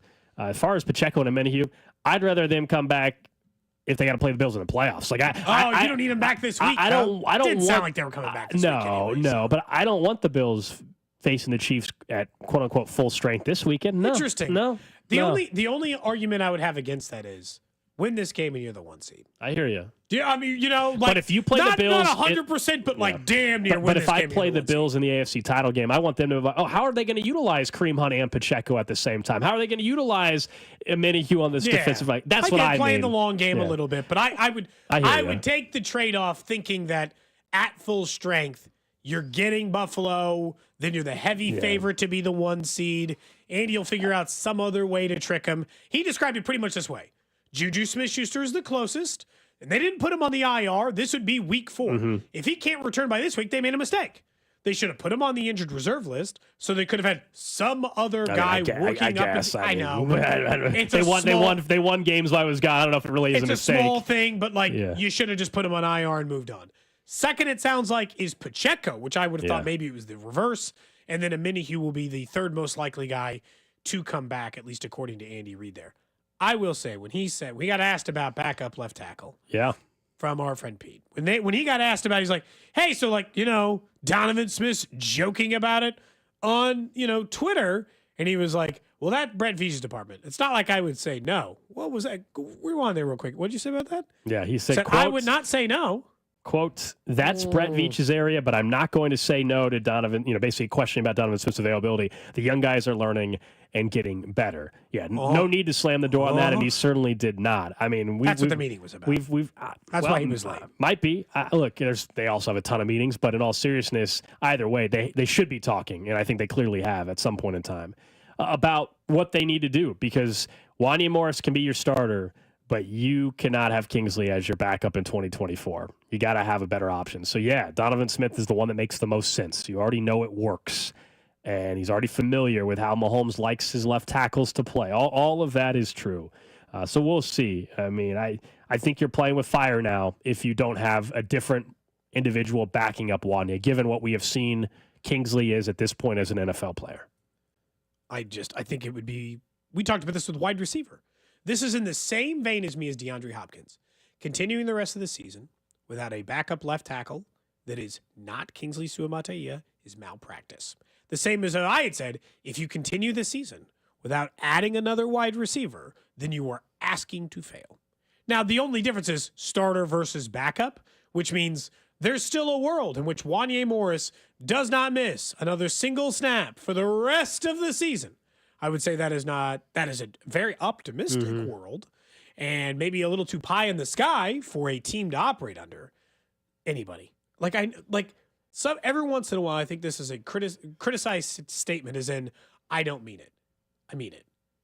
Any former player who has played at least 30 games at left tackle is welcome to be the backup the rest of the year. Leno, Donovan Smith, Bakhtiar, I don't care. Gotta have somebody with experience. I have a preference. Yeah. I have a preference of which ones I would rather have here.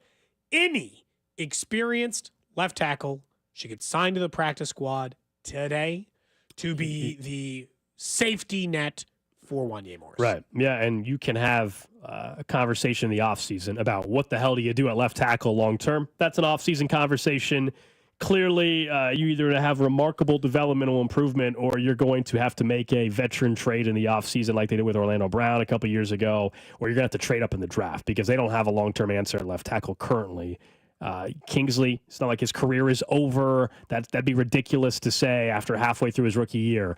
But the short-term answer is clear. He is not a left tackle at the NFL level in 2024. That's just a fact. Yeah. Doesn't mean he can't be that at some point in his career. Yeah. But right now, he's just simply not, which means makes it, I should say, just that much more remarkable. How the hell did he win the job out of camp? He was the starting left tackle week 1 of this season. What? Sometimes, football just doesn't make sense. Because I'm with you. It'd be like, wait, how? Yeah. Up next, we'll get to the audio fun bag from the weekend. There's a lot to address there, football-wise, including right here in Kansas City. Plus, talk a little bit more about Patrick Mahomes' performance yesterday. I think people are missing out on one particular area. We'll get to that next. Cody and Gold. I didn't sleep well. I was drunk. Brought to you by Heartland Men's Health, the leader in men's sexual health. Thousands of men have been successfully treated for low T, ED, and more, all with discretion and compassion. Make your appointment at heartlandmenshealth.com. 96.5, The Fan. Your attention is precious. Pulled in a million directions for a million different reasons.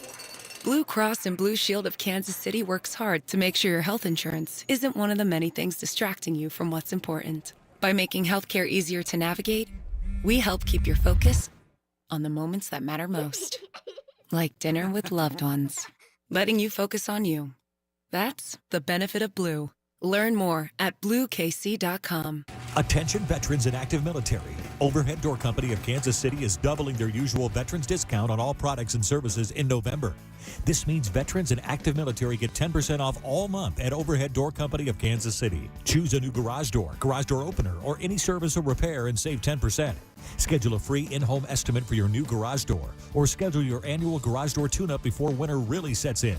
Schedule online at overheaddoorkc.com or call 816-221-0072. Hey, it's Rex here with RexBuysKC.com, your local KC home buyer. If you own a property in the Kansas City or surrounding area and want to sell it fast and at a fair price, write this number down, 816-330-6000. I'm a private real estate investor, not some hedge fund or large national chain. My family and I live right here in KC. I can pay cash and close on your timeline, even in as little as 3 days. Here at RexBuysKC.com, we're improving Kansas City one house at a time. I buy inherited houses, vacant houses, foreclosure houses, behind in payment houses, my tenant won't pay the rent houses, and properties that need complete rehabs. Do you own a house that's trashed and needs thousands of dollars in repairs? Great. If you own a house and want to sell it fast, call me at this number, 816-330-6000. That's 816-330-6000, or go to RexBuysKC.com.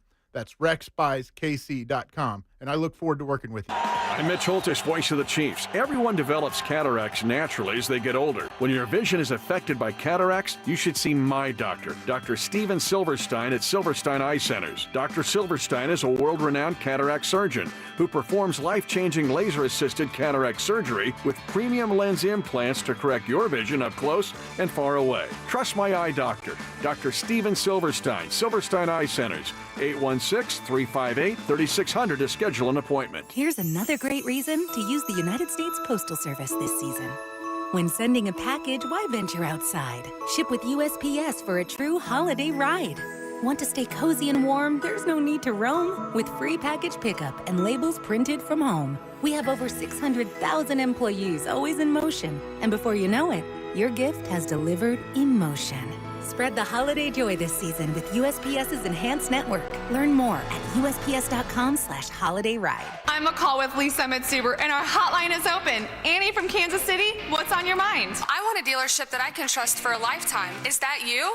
We're Google's highest review-rated and only locally owned Subaru retailer in Kansas City. That's a good start. I just want a great deal. That's all. How about 0% financing on select 2025 Subaru models? That'll get you a low monthly payment. Fall in love with driving again at Lee Summit Subaru. Google highest review-rated Subaru retailer in Kansas City based on 2023 Google Analytics.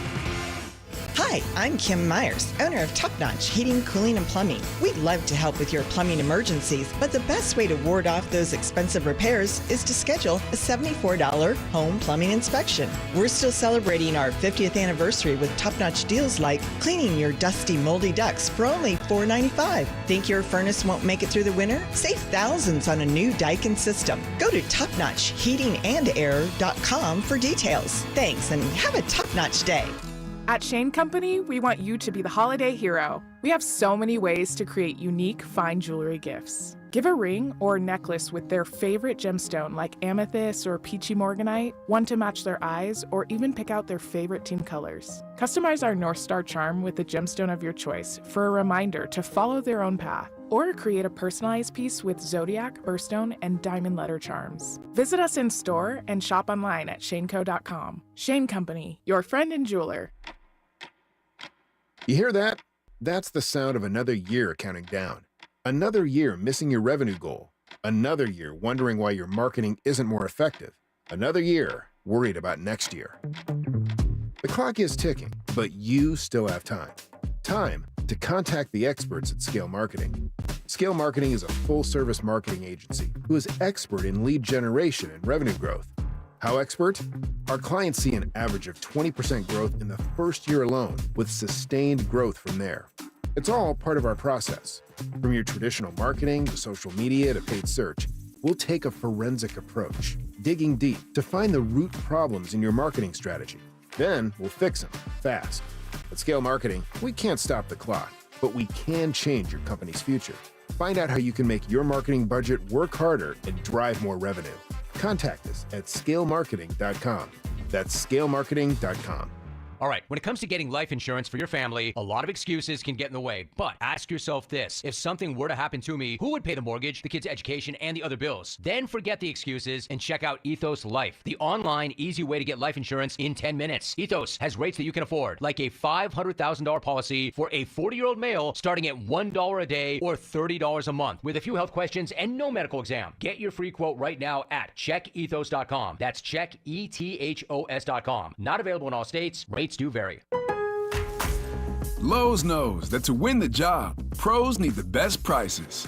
That's why only at Lowe's, MVP's Pro Rewards members can get a volume discount on eligible orders as low as $1,500 at the Pro Desk. That means you get the prices you need to start any job, small or large. Because Lowe's knows pros. Valid in-store only. More terms and restrictions apply. Visit Lowe's.com/terms or Pro Desk for details. Inside the Huddle is brought to you by Blue Cross and Blue Shield of Kansas City. Discover the benefit of blue. Listen to the Chiefs and Bills game on Sunday with pregame starting at noon. Kickoff at 3:25 with Mitch, Danon, and Kling. Right here on your new home for Chiefs football. 96.5 The Fan. KFNC FM and AM. HD1 and HD2 Kansas City. An Odyssey Sports Station.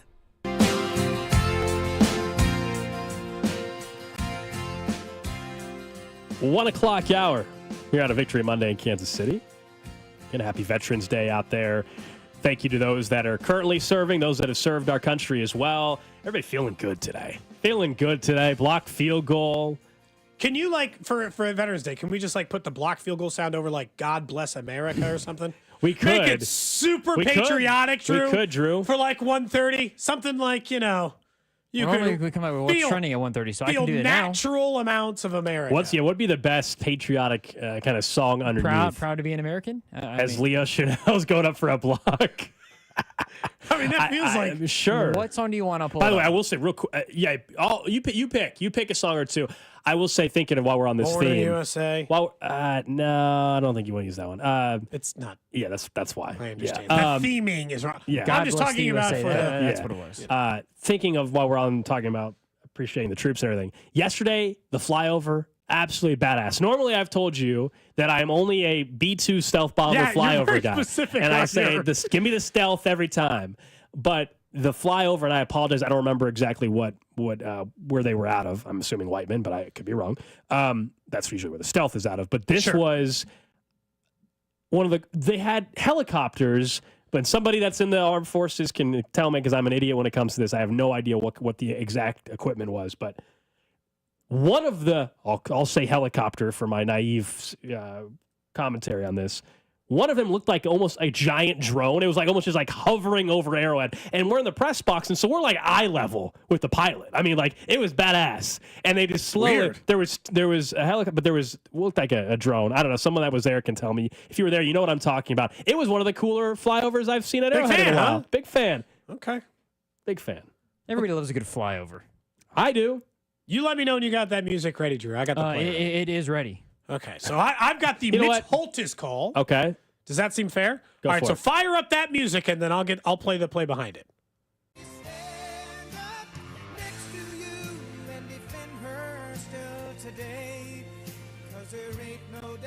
35-yard attempt, well within his range. 18 of 20 this season. His left, and one of those misses a 60-yarder to end the half. 35-yard attempt from the far hash. Dixon, the punter, will hold. Raboni is the long snapper. Lutz waiting for the snap. Placement is down. Lutz's kick is blocked! It's blocked! It's blocked! The Chiefs blocked the kick! They're going to stay undefeated! The Kansas City Chiefs blocked a 35-yard field goal attempt! Kansas City wins this game on a blocked field goal! Mitch rolled this on the call. That was perfect.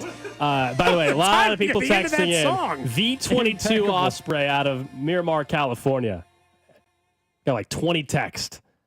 Engines rotate to fly like a plane as well, but otherwise they have vertical takeoff. That's badass. Cody, you're correct. I don't know if that could have been timed. Could you? Unbelievable. And I got stuck on pressing play, and somehow it all just worked out. Unbelievable. Yeah, that was awesome. It does kind of just look like a gigantic drone. It does, but vertical takeoff. And they kind of like hover, but they can also rotate the engines, I guess, and just fly like a normal plane. That's cool. Technology is badass. You want to go up in a plane like that at the gym? Oh, I would go in that thing in a heartbeat. Okay. That thing was I cool. don't know. You hate heights and stuff. Yeah, but that was cool. Anyway. Would you get on like a Blue Someone Angel? said, America. F yeah. What's that? Would you get on like a Blue Angel? No. Oh, I get in that. I mean, you might puke, but You or blackout? the G-force, the G-force to get me. I get in. They invited me in. I'm in. Yeah, I mean, you fly a fighter jet and you let me in. I'm in. Yeah. When I was in Pensacola, obviously that's like the big Navy base down there. The Blue Angels are it's the home of the Blue Angels, and I didn't get to go, but a couple of my coworkers got to do it. They definitely blacked out, yes, but you go through and you train and stuff like that too to try to get ready for it in a way, like for the whole day, like the week. Someone before. says that's the Osprey is the most dangerous aircraft in the military. Is that true? Why? Someone explain to me. So I'm not sure you want to get on that one, Gold. Huh? What makes By what standard? What Like makes death? it dangerous? Like compared to like, it seems like newer technology. I feel safer. At vertical takeoff, I feel like I can get out of the situation a lot better. Is it the vertical takeoff thing? What's the reason? I don't know. Anyway, someone says I don't believe they've ever done a flyover with him. Wow, look at this. That's why the AI overview from Google says most consider the most dangerous the V-22 Osprey or the F-35 Lightning, depending on a number of factors. Apparently, the nickname of the Osprey is the Widowmaker, due to its history of serious accidents and the deaths of 62 service members and civilians. Tex, I might be honest. That might not be the plane for you. That vehicle has a bad track record. Is that what we're getting at? I guess so, man. It looked pretty badass flying across Arrowhead last night. Probably wouldn't happen to you is the point, you know? Thank you. Anyway, shout out to the veterans today. We'll get to the audio fun bag in a second. But Patrick Mahomes yesterday had a miss to Kelsey in the end zone, had the deep ball miss to Xavier Worthy. Those are facts. That happened. Considering the offensive line play we just discussed at left tackle and what he did to extend a few plays yet again, also did not throw an interception. This is now, 3 weeks ago, we said, hey, there's about to be a stretch of games where Mahomes has like 9 touchdowns and 1 pick. He's at 6-1. He's trending in that. This is the stretch. It's happening. He wasn't perfect yesterday. Nobody's saying he was, but I don't get the criticism necessarily. He had 2 misses that were big, but overall, this football team still had a couple of the Mahomes type of plays that you only get from Patrick Mahomes. I wonder if the issue for fans, and I'll take your answers on this, 913-586-7965. Because, my opinion last night was until he missed the 2 plays in the fourth quarter where he missed Worthy on the sideline and then Travis Kelce in the back of the end zone on what would have put them ahead by at least 6 points there on the second to final drive before they got the kick blocked by Denver, is that he played a perfect game. I mean, what do you want from him? He was being blitzed and hit on every conceivable throw because the offensive line was getting massacred during that time. So, I don't think that I needed some other explanation for what I was seeing out of Patrick Mahomes in that. What is it do you want to see more out of Patrick Mahomes? Because I think the number one answer when I ask that, 913-586-7965 is, they don't like that he's not been successful in the deep pass. For 2 consecutive years, the deep ball has evaded Patrick Mahomes on a regular basis. Not that he's completed 0, but that if you look at the history of this year, specifically with Xavier Worthy, by the way, right, it's a lot of misses. They are not in the same connection. We had people trying to blame Patrick Mahomes for what I thought was clearly Xavier Worthy's fault. Last week was. This week was Mahomes. No, this week was definitely Mahomes' fault. And I bet and I'm sure Worthy's a little frustrated because he probably thinks, man, I should have 3 or 4 more of these touchdowns. And, statistically, I'm sure his numbers would look a hell of a lot better. He'd have a couple 40-plus yard touchdowns. The benefit is it's still November, and you're still holding out hope that when it matters most in the playoffs or whatever, that they're going to connect. Hell, maybe this Sunday in Buffalo they connect on one. That's all that matters. If I go through the type of play, I feel like his play, since they had to make the complete adjustment to what he had done before, because wide receivers didn't exist. So the last 3 games, when he had DeAndre Hopkins, okay, for not even 3 games. He's had him for 2.5 games, right? Because he barely played in the first game. 2.5 games since he got DeAndre Hopkins. 71.77% completion, which would be a career high, by the way. 819 yards. So, I mean, not 300 yards a game, but certainly nothing to scoff at during that time. 102 passer rating, 6 touchdowns, 1 interceptions. And he's been sacked 9 times during that run. The only problem is all of it's short, all of it's at or near the line of scrimmage, and nothing has been completed deep. But right now, he can't throw anything deep if the offensive line can't protect it. Yeah, it goes back to the trust. And by the way, who can blame him for not trusting the left side right now with what's gone on there, especially when Wanye was out, when he had Kingsley. I don't need to talk more about Kingsley. We already spent a good chunk of the show discussing him again. You guys obviously saw it yourself as well with what they've got going on. Some of this is Mahomes is just graded on a different scale. He's caused this because he's been so damn because he's awesome one of the single greatest quarterbacks to ever live in his career. So he's just graded on a different scale. I also agree with the texter. We brought this up earlier too. That we also live in a fantasy football world now. So a lot of players are judged unfairly based off of, you only got me 17 fantasy points versus 28. And I have no idea how many fantasy points he got yesterday. But my point is that is also true. That's factored in how people view. We live in a fantasy football grading scale world. Did he hit my over on my player prop bet? No, he must suck kind of stuff. That's where we're at too. Bashing Jaden Daniels yesterday for not getting them enough fantasy football points. So that's also the reality of where we're at. Like, I understand that. Like, over the past 3 games, including a 16-point effort yesterday, they're averaging 25 points a game. That would be good for 10th in the NFL. Like, some of this I understand is, do you want more? Sure. Of course you do. But if I gave you all the circumstances for any other quarterback in the NFL, and I told you they had a turnstile at left tackle, they've had offensive line problems to tackle. They are without their number 1 and number 2 wide receiver. They're without their number 1 running back. Like, what would you think would happen? What expectation did you glean from that? And so when I'm not kidding. I'm not like saying this to be hyperbolic. I am never saying that he's never made mistakes or missed throws. He definitely missed Worthy on the sideline. He definitely missed Travis Kelce on the final play they had on offense when he could have got him in the back of the end zone to make that thing higher.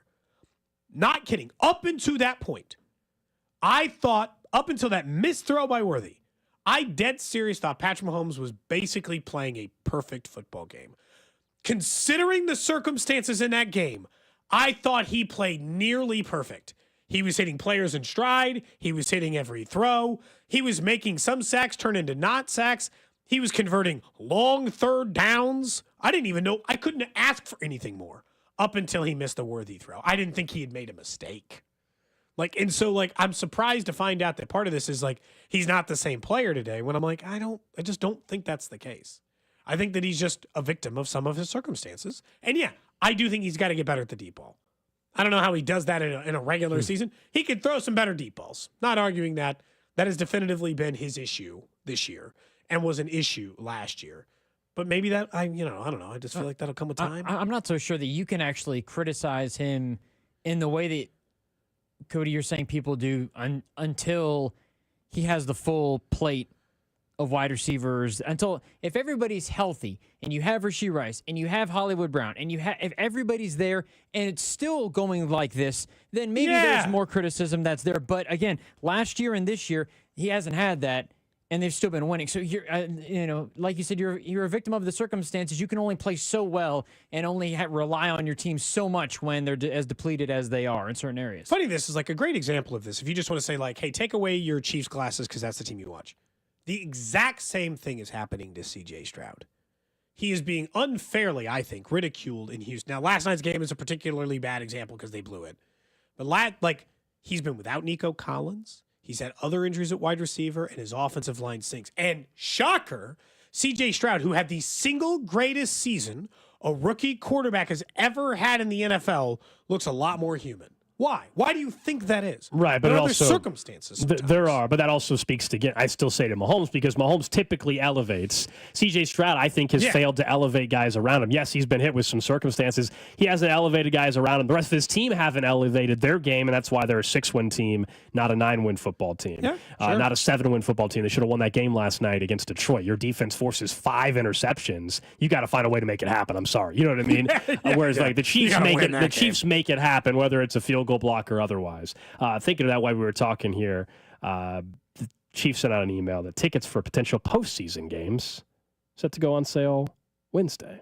9 games in, we're already looking ahead, you know. They're definitely going to at least a while. Single game tickets for a potential AFC wildcard home game will go on sale. Again, hopefully they don't have to worry about that because they have the number 1 seed. If the single game divisional and championship game tickets will go on sale at a later date. So don't worry about the wild card. And they got you for this week because if they beat the Buffalo, then why even spend money on wild card? Correct. Tickets, you know? If they're a 1 seed, you won't be going to a wild card game. All right, let's get to the audio fun bag from the weekend. I think this one's pretty simple this week. We got to run through some of these incredible calls of the field goal block, starting with the call you heard right here on 96.5 The Fan, the voice of the Chiefs, Mitch Holthus. You also hear Dane and Hughes chuckling in the background, which was so great. Here you go. 35-yard attempt, well within his range. 18 of 20 this season. His left, so one of those misses a 60-yarder to end the half. 35-yard attempt from the far hash. Dixon, the punter, will hold. Raboni is the long snapper. Lutz waiting for the snap. Placement is down. Lutz's kick is blocked! It's blocked! It's blocked! The Chiefs blocked the kick! They're going to stay undefeated! The Kansas City Chiefs blocked a 35-yard field goal attempt! Kansas City wins this game on a blocked field goal! I mean, it's fun. Look, there's some other stuff we want to get to, but look, can we hear one more at least? Kick to win it. Oh! Blocked! The Chiefs have won! The Chiefs have won! Okay, and before we get to any other audio not related to the Chiefs, the Spanish call. Se viene el bateador Lutz de parte de los Broncos, el número 3. Se acomoda hacia adelante, la patada, ¡el bloqueo! Jere, se bloquea esta jugada y Kansas City se lleva la victoria del día de hoy. ¡Hay bloqueo! Los Broncos la fallan, los Broncos no pueden hacerla y los Kansas City Chiefs se llevan la victoria cuando esperábamos un gol de campo. I mean, that call's so good. It is. There was also a game in Germany. I don't know if you knew that yesterday morning. Were you up early? 8:30. Is that a war crime? Look, I'm all about sending our worst matchups. Panthers Giants. I'm all about. Dude, it was rough. I'm all about sending our bad matchups. Like the Geneva Convention to international markets. Like, let them have the NFL. Give him the Panthers and the Giants. Well, Sean Hockley was the official. And this should be a new requirement. If you want to officiate a game overseas, listen to this. Verstaat, Angriff. Oh. 5 Yards treffen. It's by the center. It's third down. Oh, look at Sean Hockley. There we go, showing up. The fans there in Germany applauded him. He gave a false start call in Germany. Like, German. Yeah. Hey, look, if you're going to call a game as an official in another country, I think you should be required one call. Just one call. One call has to be in another language. Did he have to hope that it was like, did he learn several calls or just the one? I think it was just the one because this happened in the late first quarter. He knew at some point there was going to be a false start call, and I think he had that line memorized. Smart. Speaking of Germany, Xavier Leggett, who is the rookie wide receiver for the Carolina Panthers, he was on social media trying German food. What makes this especially funny is his very deep Southern accent. Do I need a cookie? Let me try. Okay. I like that one. Do you have any food since you arrived? I had some chicken wings, Julia. They had a little different taste to them. Like y'all use a different twang of barbecue sauce. But they right here, I like it right here. He didn't even finish the word sauce. Barbecue sauce. Well, that and a week ago we had the. It's a really good video. It said asparagus, but it was what was it? He was. Oh, I can't remember what he pronounced to be. Yeah, what it didn't I sound got like some of that asparagus or something. Asparagus. Not even completing words. He's a fan favorite. Him and Keon Coleman, man. Great personalities in the league right now. The Chiefs, of course, are potentially playing Keon Coleman on Sunday, depending on his availability. Another fun one here on the audio fun bag is, you know what? Because I'm sure Broncos fans are kind of sick to their stomach today. We should have to play, just to give them a quick reprieve. We'll play them other loser mentality from people who are upset. This is Utah's AD. Yes. After what he believed to be a questionable call, I think clearly on replay was the correct call, at the end of the BYU game, feeling his team was robbed. Listen to this excuse making. This game was absolutely stolen from us. We were excited about being in the Big 12, but tonight I am not. We won this game. Someone else stole it from us. Very disappointed. I will talk to the commissioner. This was not fair to our team. I'm disgusted by the professionalism of the officiating crew tonight. He was almost disgusted by the professionalism. Kyle Whittingham threw his chair down after his presser. He was almost going throwback Mark Mangino. You know what this is about. $signs. That's right. BCS. That's what I thought of immediately when I heard that audio. I was excited to be in the Big 12. Not today. Yeah. The call was what was appeared to be, a game-clinching fourth down sack for Utah with about $1:30 to go. There was a penalty. The drive continues. BYU ends up winning the game. And, of course, BYU still is undefeated. They're now the favorite, and they have been the favorite to win the Big 12. And if the season were to end today, it would be BYU playing Colorado. Yeah, just like we all had it before the season started. For the Big 12 title, BYU versus Colorado. That's right. The weekend almost went perfectly for K-State fans. It was almost there. It was pretty close, Almost. though. I mean, not a perfect, but because they've got at least one of those opponents still left on their schedule, they got a chance. Still need Colorado to lose the game. I can't believe Colorado might end up in the Big 12 title game. Colorado? I did not see that coming. Good. It's one of the best stories in college football right now. Honestly, yeah, probably. Yeah, it's weird. It's one of the three biggest ones. It's weird. Last year, all the talk around them, the results weren't there. Now, nobody's talking about them enough, and they're actually performing at a very high level. It's kind of weird. It's so much better. It's overcorrected a little too much. Deion's doing a hell of a job this year. Last year, they were talking like they were going to win a national title, and they won 4 games or whatever it was. This year, they got a chance to play for a national title because if they get in the college football playoff, and yet nobody's talking about them. If they KU plays them in a couple weeks at Arrowhead. They just announced the start time, 2:30 on Big Fox. It's going to be crazy. K-State fans are going to have to root for KU for KU in that game, I think. There you go. And shout out to KU.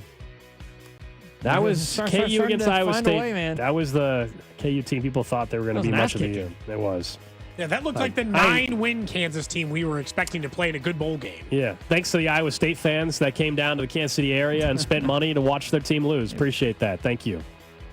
They always travel. They do. There were a lot of them at Arrowhead.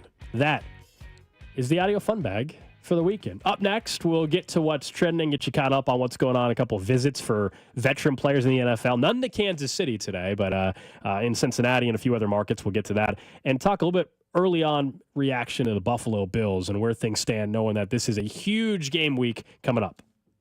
Cody and Gold, brought to you by Heartland Men's Health, the leader in men's sexual health. Thousands of men have been successfully treated for low T, ED, and more, all with discretion and compassion. Make your appointment at heartlandmenshealth.com. Follow the station on Instagram for ticket giveaways and behind-the-scenes content from the show at The Fan 965. Cap off the NFL week with a chance to win on FanDuel, America's #1 sportsbook. New customers can get $150 in bonus bets if your first $5 bet wins on tonight's game. That would be Miami, the Dolphins, taking on the Los Angeles Rams. How about an anytime touchdown for Kyren Williams and Demarcus Robinson for those of you here in Kansas City? Plus, over on the passing yards for Matthew Stafford. Just visit FanDuel.com/Alex to make every moment more this season. FanDuel, an official sportsbook partner of the NFL, and 96.5 The Fan. 21 and present in Kansas. First online real money wager only. $5 first deposit required. Bonus issued as non-withdrawable bonus bets, which expire 7 days after receipt. Restrictions apply. See terms at sportsbook.fanduel.com. FanDuel is offering online sports wagering in Kansas under an agreement with Kansas Star Casino, LLC. Gambling problem? Getting help is your best bet. Call 1-800-522-4700 or visit ksgamblinghelp.com. Truck drivers, don't wait until 2025 to find a more reliable career. At Schneider, you'll enjoy reliable freight, a consistent schedule, the home time you want, and top quality driver support. No matter what kind of driving job or home time you're looking for, we have an opportunity for you. Plus, by driving for one of America's busiest carriers, you'll stay busy throughout the holiday season and into the new year. Don't wait. Search jobs near you and apply now at SchneiderJobs.com. That's SchneiderJobs.com. You could be on the 50 at GEHA Field for the official coin toss at a Chiefs home game this season. Enter to win at Chiefs.com/GEHA. GEHA is the proud partner of the Kansas City Chiefs. Hey friends, it's noisy out there with information coming at us all day, every day. It's hard to know what to trust, and the world of wealth management is no exception. That's why UMB Private Wealth Management helps you tune out the noise and tune into what matters most. They'll create a financial plan based on your unique goals, so it's your voice that comes through loud and clear. Get financial clarity. Go to umb.com/privatewealth to schedule an appointment. That's umb.com/privatewealth. Hey, it's Bob Fesco, and I'm here with Ryan Manning of Manning Roofing. We all know when a storm comes through, there may be a knock at your door with somebody trying to repair your roof. Inexperienced guys will be out and getting homeowners to open up claims. A lot of the times they don't show up for those adjustments. Photo takers might not document everything, and when the file examiner takes a look at it, it ends up in a denied claim or a partial. Give us a call. We'll go from there. Do what we did and set up your appointment today at manninggc.com or 816-448-8208. The choice is simple. It's Manning Roofing. Hurry to Old Navy now through Monday to get 40% off everything. Crush those holiday wish lists with 40% off everything now through Monday only at Old Navy. Valid 11/7 through 11/11. Excludes gift cards. Today only deals, clearance, and accessories. Hey, it's Rex here with RexBuysKC.com, your local KC home buyer. If you own a property in the Kansas City or surrounding area and want to sell it fast and at a fair price, write this number down, 816-330-6000. I'm a private real estate investor, not some hedge fund or large national chain. My family and I live right here in KC. I can pay cash and close on your timeline, even in as little as 3 days. Here at RexBuysKC.com, we're improving Kansas City one house at a time. I buy inherited houses, vacant houses, foreclosure houses, behind in payment houses, my tenant won't pay the rent houses, and properties that need complete rehabs. Do you own a house that's trashed and needs thousands of dollars in repairs? Great. If you own a house and want to sell it fast, call me at this number, 816-330-6000. That's 816-330-6000, or go to RexBuysKC.com. That's RexBuysKC.com, and I look forward to working with you. All right, when it comes to getting life insurance for your family, a lot of excuses can get in the way. But ask yourself this: if something were to happen to me, who would pay the mortgage, the kids' education, and the other bills? Then forget the excuses and check out Ethos Life, the online, easy way to get life insurance in 10 minutes. Ethos has rates that you can afford, like a $500,000 policy for a 40-year-old male starting at $1 a day or $30 a month, with a few health questions and no medical exam. Get your free quote right now at checkethos.com. That's checkethos.com. Not available in all states. Rates do vary. Lowe's knows that to win the job, pros need the best prices. That's why only at Lowe's, MVP's Pro Rewards members can get a volume discount on eligible orders as low as $1,500 at the Pro Desk. That means you get the prices you need to start any job, small or large. Because Lowe's knows pros. Valid in-store only. More terms and restrictions apply. Visit Lowe's.com/terms or Pro Desk for details. This is the story of the one who, as a maintenance specialist for a historic high-rise, knows that vintage charm historically needs constant attention. Which is why when it's time to upgrade turn-of-the-century mechanicals, they turn to Grainger. With easy access to 1 million-plus products and the scale to deliver when and where you need them. The right tools and supplies are never far away. So the one can keep that vintage building running like new. Call, click Grainger.com, or just stop by. Grainger, for the ones who get it done. I don't feel so good. You do feel hot. Dayquil Kids will take care of that fever. What about my cough? Dayquil Kids has that covered. Will it make my throat feel better? Yes, that too. But will it taste good? Yep, Dayquil Kids comes in your favorite flavor. Purple? Well, yes, it's grape. Try new Dayquil Kids Plus Fever, the daytime coughing, aching, sore throat fever just for kids medicine. Safe for kids 6+. Use as directed. This holiday season, Straight Talk Wireless is letting you say yes a lot more with real unlimited data. Yes to sharing pics of the ugliest holiday sweaters. Yes to checking weather on the go for surprise sledding trips. And with a free phone at sign up, let the yes-tivities begin. No way! Yes way. Straight Talk, real unlimited data. Available at Walmart or straighttalk.com. Offer valid through 1/5/25 while supplies last at participating stores. Taxes and fees apply. Requires in-store activation on select single-line plans. Limit of 2 phones per customer. For network management practices, visit straighttalk.com. You're listening to 96.5 The Fan from the Mission Plumbing, Heating, and Cooling Studios. What's trending? What's trending here on Cody and Gold is presented by Baker University, where graduates earn higher salaries and land jobs faster than any other university in Kansas. Apply today at bakeru.edu. Obviously, the Chiefs stay undefeated, 9-0 after the blocked field goal, a 16-14 win. We heard from Andy Reid a little bit earlier on today here on 96.5 The Fan. He mentioned in terms of heading into the Bills game, right now, early in the week, but Juju's closer to returning than guys like Charles Omenihu or Isaiah Pacheco. Other than that, said they got out of yesterday's game pretty healthy, which I found to be interesting only because Wanye was listed questionable with a knee injury.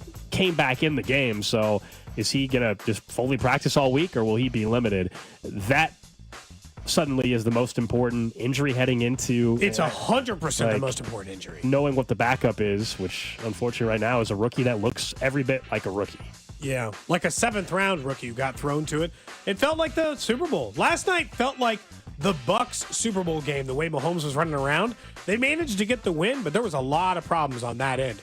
We'll see whether or not they address it. Andy Reid was 30 minutes late for his press conference today and did not. He said, I will not say no when asked about a veteran left tackle, although did cite that they're young and they will get better. Next up on What's Trending, the Bengals hosted Xavier Howard, the not disgraced, currently in a little bit of legal trouble cornerback who's played in the league for a number of years on a visit earlier today. Although reports are he left without a deal. Said they could not come to a financial agreement and then he's going to continue to go back and work out looking for another opportunity. So is it about money, playing time? Wants to be on a better team? I don't know. Wants to be on a better team? Like, I don't know what Xavier Howard's deal is. But reportedly will not sign a deal even though Cincinnati offered him a contract. According to the reports, they did not offer a deal to Leonard Fournette, who was also on a visit there today. That's an interesting one. I'm not sure why Xavier Howard wouldn't want to sign a deal, seeing how he's just a free agent on the street on November 11th. That is, who knows the exact circumstances. Maybe not from league minimum. He thought he was worth more. It's a bit odd, but as you said, it's November 11th, dude. Like, take a deal. Take the check. It's a few $100,000. Take the deal. And you're going to play. Like, they have you play right away. So, yeah, that's surprising. That's what's trending here on Cody and Gold. Appreciate you guys interacting with us, as always, on the text line, 913-586-7965. I saw that Leo Chanel, who, of course, came over with a big block, it was already scheduled, so just props to Hy-Vee on timing. Sometimes timing is everything in life. And he's doing a meet and greet at Hy-Vee on 64th, North 60th, I think. That's not terribly far from me, 10 minutes maybe. North side of town, tomorrow night.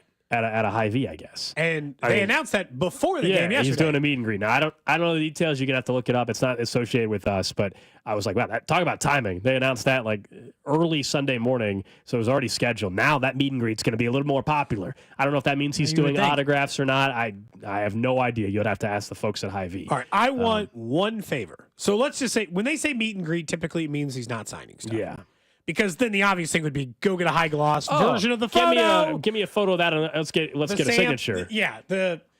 Why can I not think of his last name all of a sudden? Sam, who's the Chiefs photographer, the Royals photographer, Sam Shazam over on Twitter. If you want to see his work, he took the great photo you saw on that end. You'd go get a high gloss version of that. You'd have him sign Of course. If they're not doing autographs, I've got a great idea. It's just like a photo. It's a meet and greet. Get you, 10 of your buddies, and do yourselves a favor and have Leo Chenal do his reach over like he's blocking it, and the rest of you try to line up your bodies like you're everybody else on that play. Nice, that would be cool. Going for the block. That's an all-time photo. It is. Like the people who are reenacting like the Mets photo, right, as Hosmer slides in. Just get you and some of your buddies and have Leo Chenal play his part and everyone else in the photo be every other Chiefs defensive player. Yeah, it's a hell of a shot. And it's definitely one of those, whether you're a Chiefs fan or obviously him himself, like it's Lutz, one of those where you... Sam Lutz. I don't know, I couldn't think of his you're last good. name. It was driving me crazy. You try to find a way to get that thing signed at some point. No relation to Will Lutz? The kicker Not that I'm... No. Actually, wait. Hadn't thought about that. No. That's interesting. Mm-hmm. But yes. Yeah, Will Lutz has a personal photographer when he kicks. Yeah. Just to see that thing get blocked. Busted wide open for the Chiefs. Why do you have that saved in the system, Drew? You said that earlier today. You saved that? That's a drop. Hold on. You said that earlier today, and nobody in fairness, caught it. it says Chiefs at the end. Context matters. Busted wide open for the Chiefs. Correct. Well, in fairness, the left side of the offensive line, it did. Did it not? Did the left side of that offensive line on the field goal unit? I could have cut Chiefs out of it, but I made sure to keep it in. Yeah, you should. What's bad is like the last 3 drops I put in the system were not out of context. No. They were talking about exactly what. It doesn't even matter what you're packing. Yours is going to look like a thimble by comparison. That's not even out of context. It's talking about exactly what Chris Jones's goes to his kneecap. Mm-hmm. Jeez. All in a matter of 10 seconds. Goodness. Man, oh man. Sometimes we we were talking about Chris Jones going full Monty on busted wide television. open for the Chiefs. Thank you, Drew. Thank you for those. Appreciate that. We need those I in almost there played that every in the once audio in a fun while, bag. Mm-hmm. One day for the audio fun bag, we'll just go back through and do that. Play drops. Or we'll bring back Cody or Gold.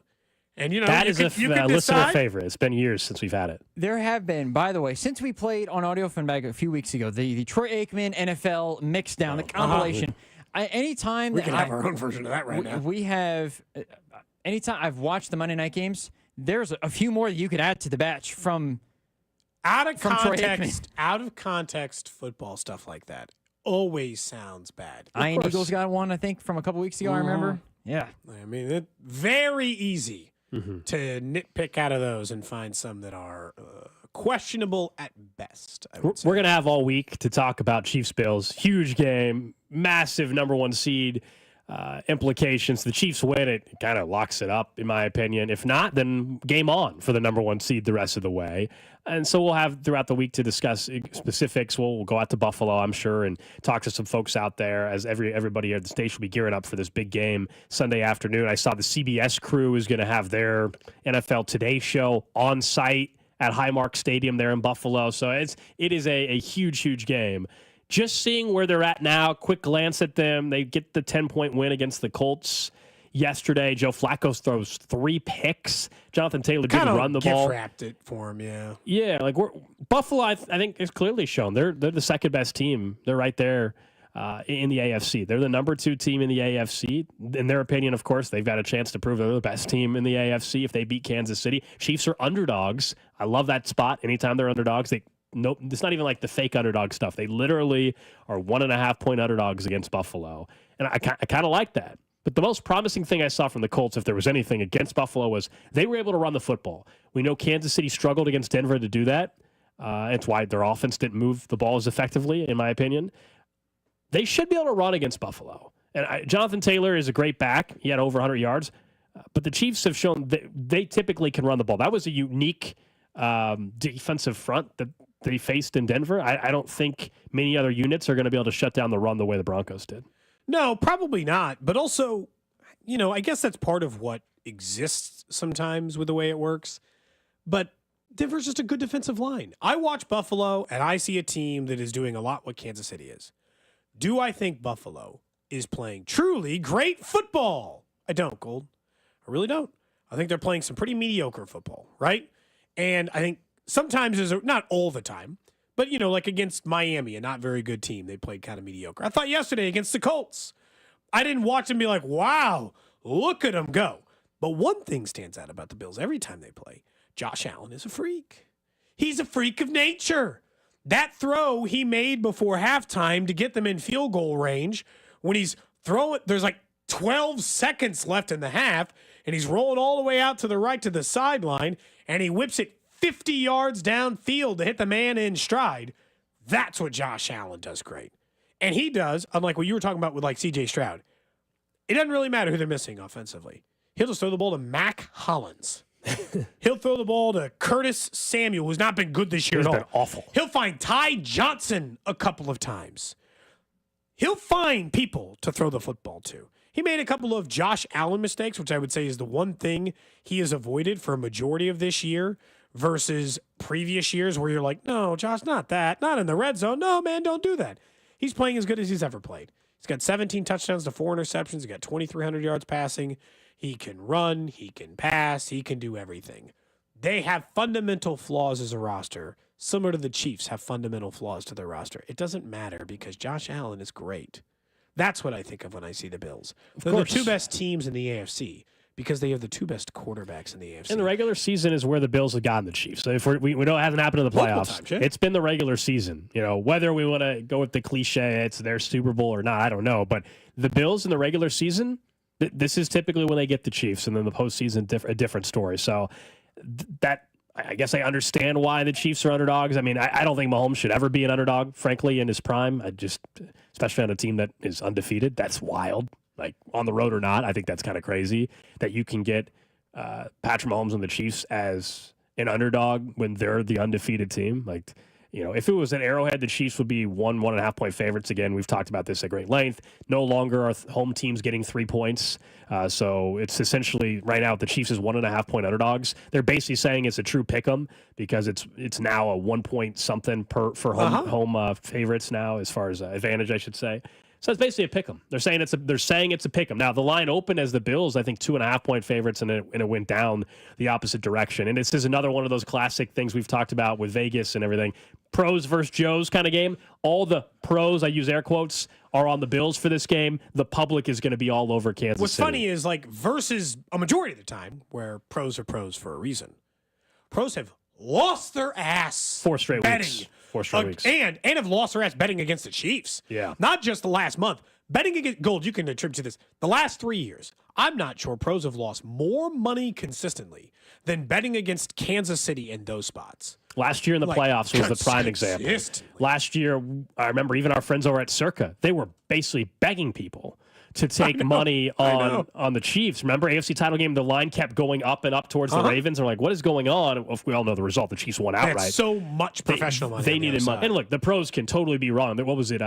Last night, I think it was it last night's game? There was one, maybe it was the Lions-Texans game, where pros were all on one side initially, and maybe it was the Texans. And for a while, it looked like, I can't remember, maybe I had my sides wrong. But point being, doesn't mean the pros can't be wrong. It's just that it's an interesting dynamic sometimes where the public thinks it's a sure thing. The first 4 or 5 weeks this year was brutal for the public. Gold, for somebody who doesn't get into sports wagering, like they live in Missouri and they don't understand. They're saying, hey, how do we know the pros are betting against Kansas City? So it's a fair point because this is a debate inside, not to get too nerdy. In the betting community, there's people that think the pros and publics are some people think it's fake. Like some people think that's something generated by the sports like book. the moon. Right. So there's some that say ignore betting splits, public splits. It doesn't matter. And there's some truth to that. A lot of it is you're relying on the books telling you the truth, honestly. Like their traders at the books will say, hey, we need blank to win, to basically have a good day, or hey, we have respected bettors. Like Circa, for example, they know there's certain bettors versus Cody and I walking in the door and placing a bet. They're going to respect more. They just are. It's the way this works. They're going to be bettors that put down $100,000 on a game. They know they're winning bettors. They value their bet more than Cody and I's bet. They, if we're being real, and so they value. What I mean by that is how they view their opinion. They think, oh man, if this guy who's typically hitting at 70% or 65%. And he bets big money. If he's betting on this side, we value that more. We got to take that seriously versus random guy that walks in and puts down $1,000. Yeah, we don't need 100,000 on just the other side. We need on the other. That stuff is like they make those things relatively publicly available. There's some people. I mean, I know our friend Nick Costos, who's kind of like the face of BetQL. And has been in the industry for a while, he would tell you like betting slips or betting public, like that stuff doesn't matter. Like ignore that. He would tell you like that's BS. Doesn't matter. Somebody's running that one through. You mean my $10 bet doesn't move lines? Yeah, exactly. Yes, it does not. Sorry, we don't unit shame. We're not moving lines. That's right. We do not unit shame. You whatever your unit size is, you just stick with it. You know. You bet whatever you want. You were rubbing it in Dusty's face earlier. He was asking you some advice for some of the bets for the game tonight. And you said, well, I don't know if I'm going to bet it before the game. I might live bet it. And Dusty lives on the Missouri side. You know that. Yeah. You know he can't live bet. Yeah. He asked, not yet. Not till next summer. Yeah, he's like, what do you have on this Monday Night Football game? But I was like, honestly, haven't really looked at it. And it's true. I really haven't looked at tonight's game. And so I was like, I might bet it live. I'll let you know when I bet it live is what you should have said. I'll let you know. And obviously Missouri, you can't do that yet. Eventually. Next summer, they say, roughly. Next football season. Yep. Is a quick end to the show, just as a perfect example of like how you could be run by a terrible organization. 2 teams today essentially announced the things that we know what makes bad teams bad. The Colts, Shane Steichen has announced that Joe Flacco will continue to start for the Colts, even though he has been statistically over the last 3 games as bad as Anthony Richardson, a quarterback who at least they drafted in the top 5 of the NFL draft and have some incentive to make better. And at the same time, Matt Eberflus had to answer to the media why he was still going to start Caleb Williams.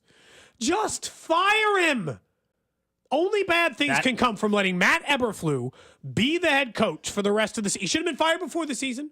The correct decision was to fire him before the season, get a new head coach, put places in things that help Caleb Williams be better right away. But teams are so bad at handling quarterbacks. Yeah, but they have to address. Like, why is that even a question? It shouldn't be a question. Now, the McCaskey family that owns the Chicago Bears, I believe they're very similar to Jerry Jones in one fashion, which is they typically don't make in-season firings. I believe, I can't remember, I think there was a stat at one point. I don't know if the Bears have ever fired a coach in season. Maybe it's one time. They typically don't. So I don't think he's getting fired in season. We thought he was getting fired in season last year, and then they won a couple games, and it cost Ron Rivera, actually, in D.C. his job because of that game. I remember that fondly because I had the Bears in Survivor, thank you very much, and they lost to the terrible. Anyway, all right. So point being. Rough. Yeah, point being. He's going to get fired at the end of the season, and they're going to hire Ben Johnson. I've been saying this since August. It's very easy to predict. That's where we're at. I'm sticking with it. So just fire him now, so you can at least send some shady text to Ben Johnson through through an agency or whatever. So you're not technically breaking the rules. I do think so that it's clear you're interested in Ben Johnson. Why wouldn't Ben Johnson should be interested in taking Caleb Williams unless he was completely not convinced he was the generational player most NFL scouts thought he was. Yeah, I don't think the Lions are going to be able to hold on to their OC and DC again after it looks like another unbelievable season ahead for Detroit. I think their defensive coordinator, Aaron Glenn's going to get a heavy defensive coordinator is going to get heavy coaching looks, and Ben Johnson as well. So Dan Campbell, this might be their last hurrah with everybody on board. Does that mean that this is like their best shot? Yes. It just the Lions, absolutely. This is it? This is their best shot to get to the Super Bowl. This is the best shot they've had maybe in their franchise's history, man. Oh, no. They're one of 4 franchises in the NFL who have never played in a Super Bowl. If there's a team played in a Super Bowl, if there's a team worthy of going all the way in, them. Yeah, and they get Zadarius Smith, who didn't even play last night, be part of that team. It'd be interesting to see because I agree. I think it's their best shot, period, point blank, to win it. What happens after? I mean, where does the team look without Ben Johnson? That'll be the big question heading into next season. Yeah, but I mean, Amon-Ra St. Brown's still there. Montgomery Gibbs. They'll have Aiden Hutchinson coming back eventually. They're not going to fall off a cliff, but it'll be an adjustment. Like, can Jared Goff continue? And I know some of you will be like, "Oh, he stinks." He threw 5 picks last night. He had 4 all year. He still has 9 on the season. So it's not. That might be the same as Mahomes. All of a sudden, it's amazing how quickly Jared Goff's been actually playing great. Last night he was awful, and they still found a way to win. It's similar to the Chiefs, where they make mistakes. Good teams can overcome them and win games. They won on the road when their quarterback threw 5 picks. There's something to be said for that. It's almost like his brain broke in the middle of the game. What the hell was going on in that game? It was crazy. Sam Darnold's been struggling too. I know the Vikings scraped by yesterday. by kicking field goals. They're lucky Mac Jones was the quarterback of the Jags. I knew the Vikings were struggling yesterday. The Vikings were playing at the same time as the Chiefs yesterday, and I knew the Vikings were struggling because I had Twitter pulled up to send out some stuff during the game, and on the far right edge it said trending J.J. McCarthy. And I'm like, that man's out for the year. What the hell is he trending for? I was like, damn, how many times did Viking fans say they can't wait for J.J. McCarthy? How bad is Darnold right now on the field? Yeah, the Ghost was also trending in conjunction with Sam Darnold seeing ghosts. So, yikes. Not good for how his season started. We didn't even get to Jerry Jones much today. Oh, boy. Tomorrow we have to talk about this whole sun thing in the stadium because... Have you guys been following that at all? I'm dying. The Cowboys, of course, lost. They're terrible. They don't have a quarterback because Dak's on IR, and they're just a mess. Yeah, we can talk about that tomorrow. For sure, it's fine. Yesterday, CeeDee Lamb did not catch a touchdown pass, literally because the sun was in his eyes, and Jerry Jones refuses to put up curtains. And then he said, "What are we supposed to build a new stadium?" It's like we know we know where the sun is at all times. Clearly not when you were building the damn stadium. You guys didn't. When they have other events, they'll put the curtains up. Jerry Jones refuses to put the curtains up to block the sun temporarily, and it cost his team a touchdown yesterday. Idiotic. I mean, that sums up the whole franchise. Their owner would rather have the stadium look good than his team win a football game. Unbelievable. Look good, play good, man. Even if they did score that touchdown, I know they got killed. Crap. They got killed. Murdered yesterday. I don't know what the hell took him so long to put Trey Lance. Dak might be out for the year now, and all that other stuff too with the surgery. We discussed it's a nasty injury. He's got like the hamstring off the bone. It's off the bone. The meat's hanging off the bone, Drew. That sounds painful. Just a little bit. That sounds pretty awful. Mm-hmm. It's going to do it for us today. We're back at it tomorrow. We'll talk about Jerry Jones. Nate Taylor going to join us. Our VinFL insider, Vinny Pasquantino, going to join us. We might have to ask him about that Royals promo that's coming in 2025 with the Pasquatch chain that's going to be out there. City's going to be rocking him, apparently. Mm-hmm. And we'll also discuss what Roger Goodell has in store for the future. But up next, we hand things off to our friends C-Dot and Rob right here on 96.5 The Fan.